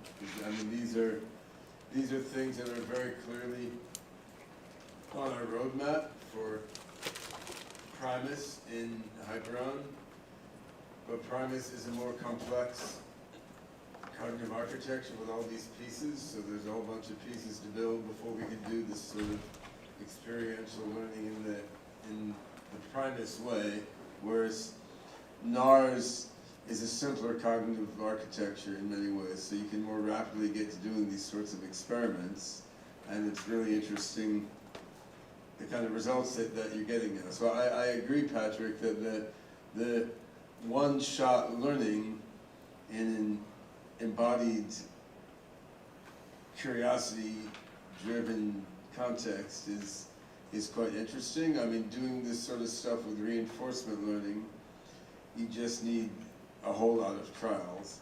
And doing this stuff with LLMs, you can sort of do one-shot learning, but it's extremely heavily tied to the LLM's prior knowledge, whereas you're able to get one-shot learning in a more open-ended, flexible way, and you're able to sort of flexibly and in a purposive way sort of control the background bias that you put in, rather than just being like whatever happens to be on the internet. So I think it's super interesting. Now one way to think about this, just from my own sort of Primus bias point of view, like one way to think about this is really cool. We've got prototypes of experiential learning using a simpler cognitive architecture.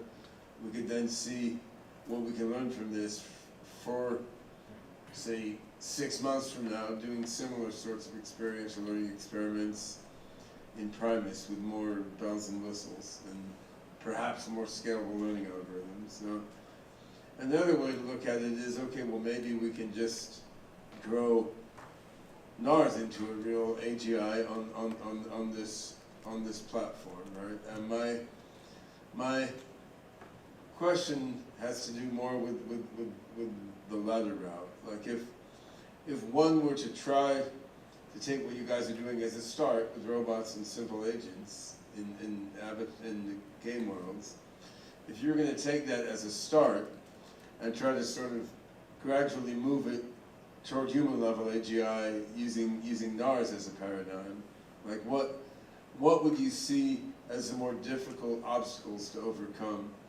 in making the NARS approach scale toward human level AGI and sort of improving what you're doing step by step? And the Primus approach I understand better.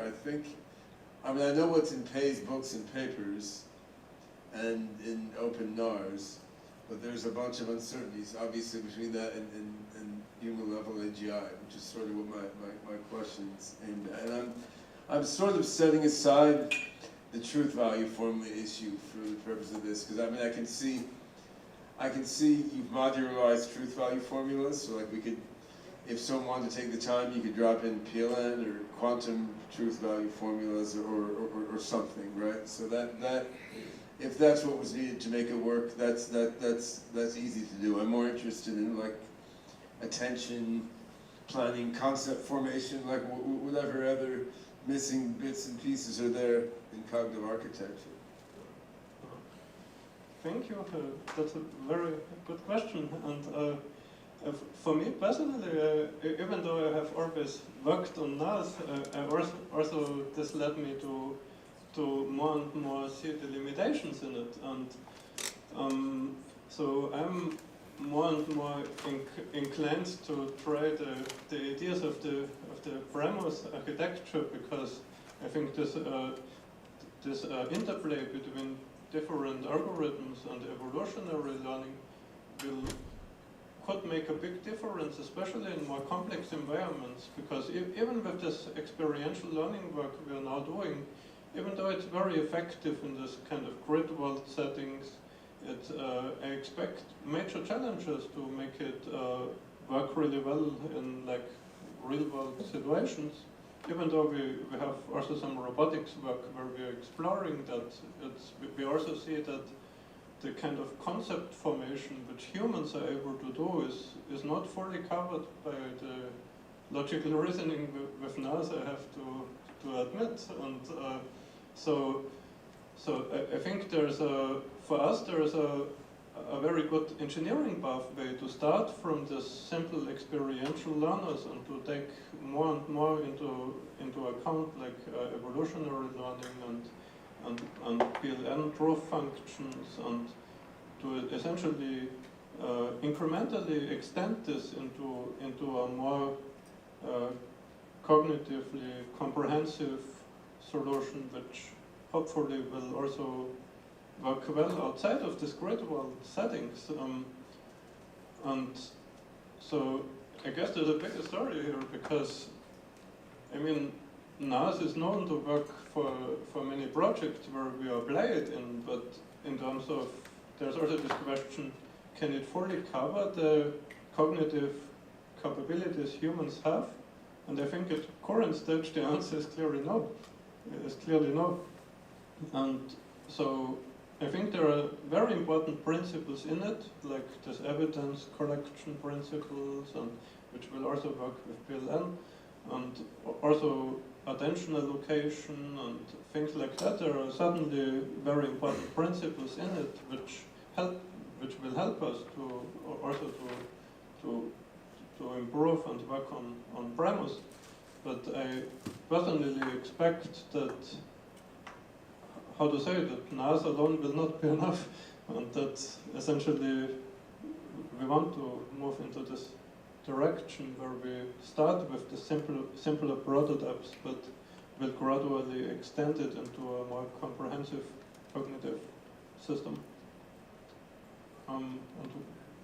Maybe Peter has some comments also. Starting with the robot, which I showed like in the previously, so you can see that it's already an example of something that NARS cannot do on its own.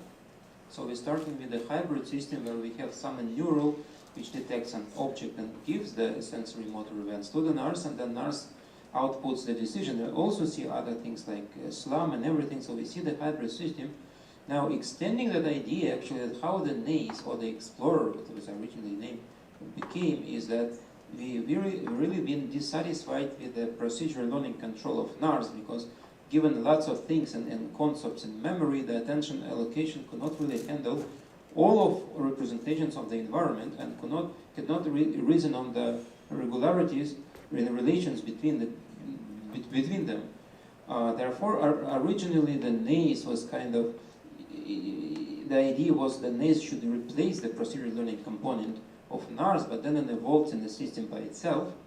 And I really think that the future move has to be into the hybrid systems where NARS has a semantic reasoning and provides on the sub-symbolic level to the NACE as well. So it will be like a component that reasons.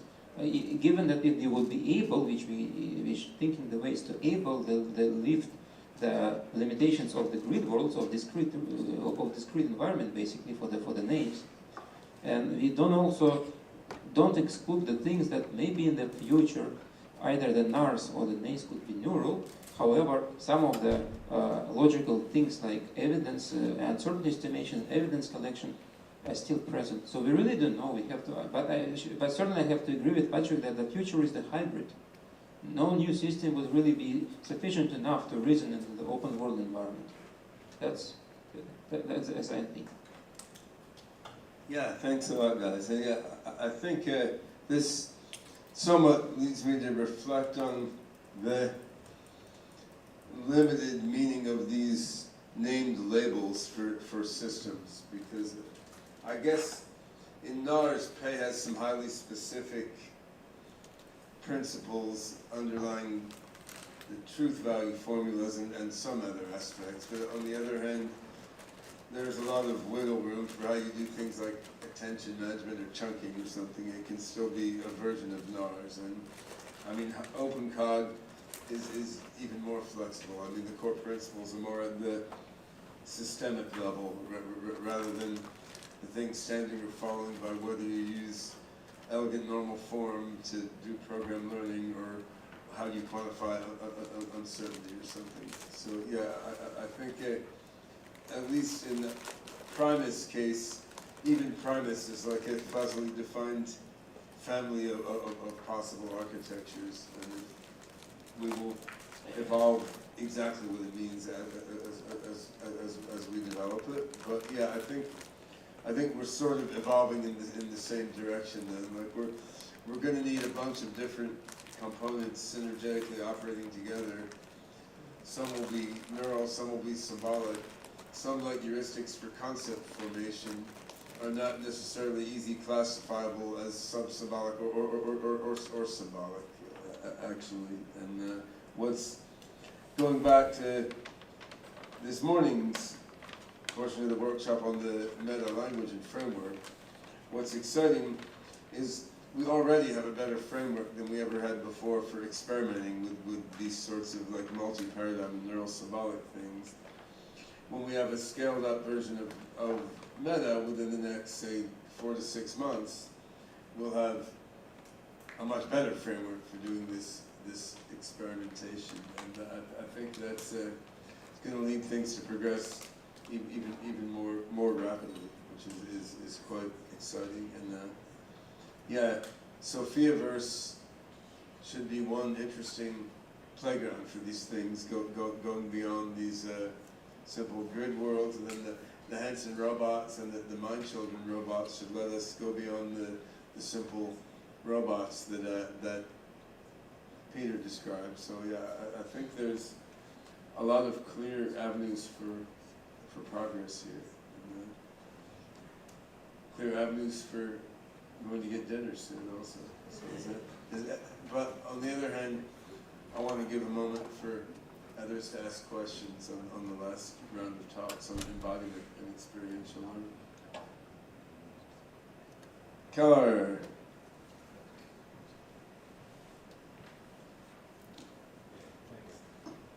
Yeah, so with experiential learning, it seems like you've got a bottom-up approach where you're exploring the world.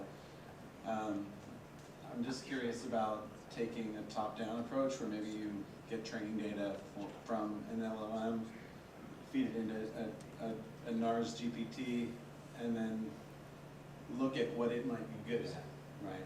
Surely it's not going to be good at everything, but just wondered if you could speak to that approach. I think part of it is already covered with this ability to connect like LLMs with meta-NAS, meta model.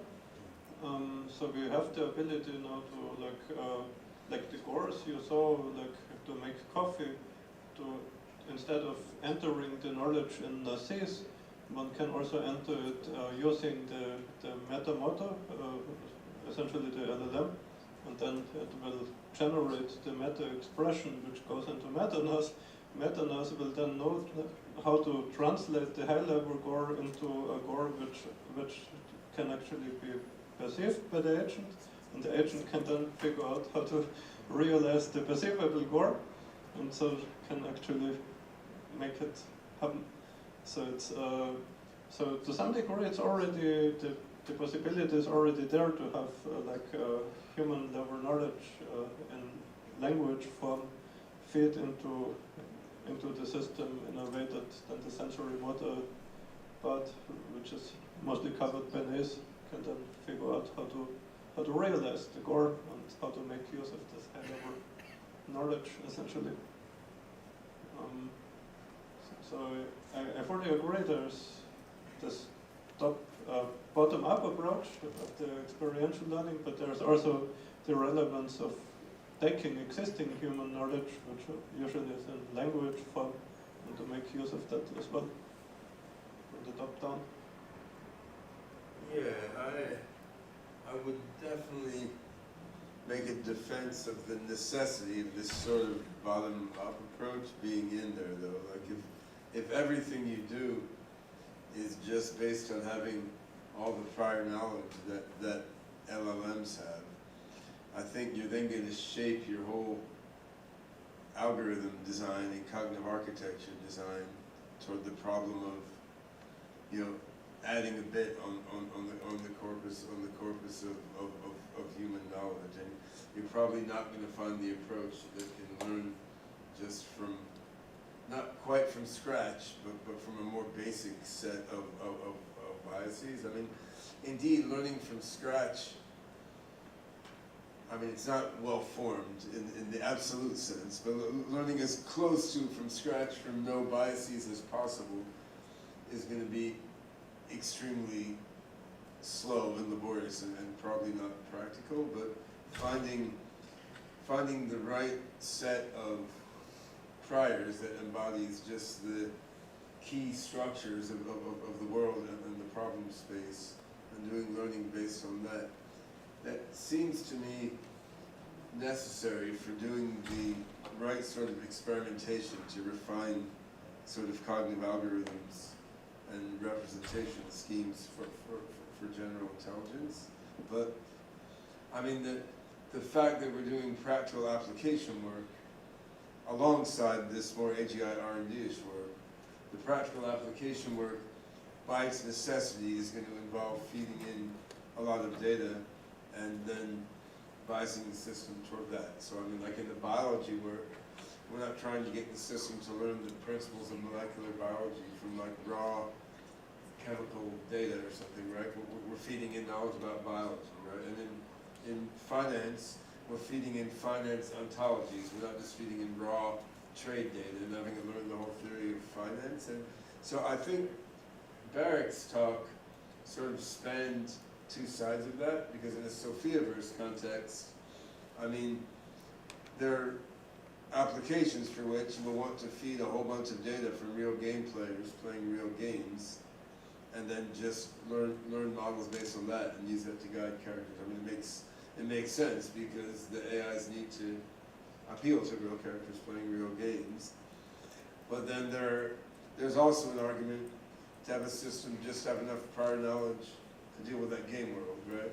And then let it learn from nothing. And so in Sophiaverse, we're sort of embodying that by having NPCs that are part of the gameplay that's supposed to be more like a typical game, and then have NPCs that are controlling the neoterics, who are characters who are just trying to learn from nothing, right? And so what's fun, of course, in an AGI context, is you can take Hyperon systems out of spaces that learned with a heavy bias from LLMs or other trained data sets, and out of spaces that learned from the ground up.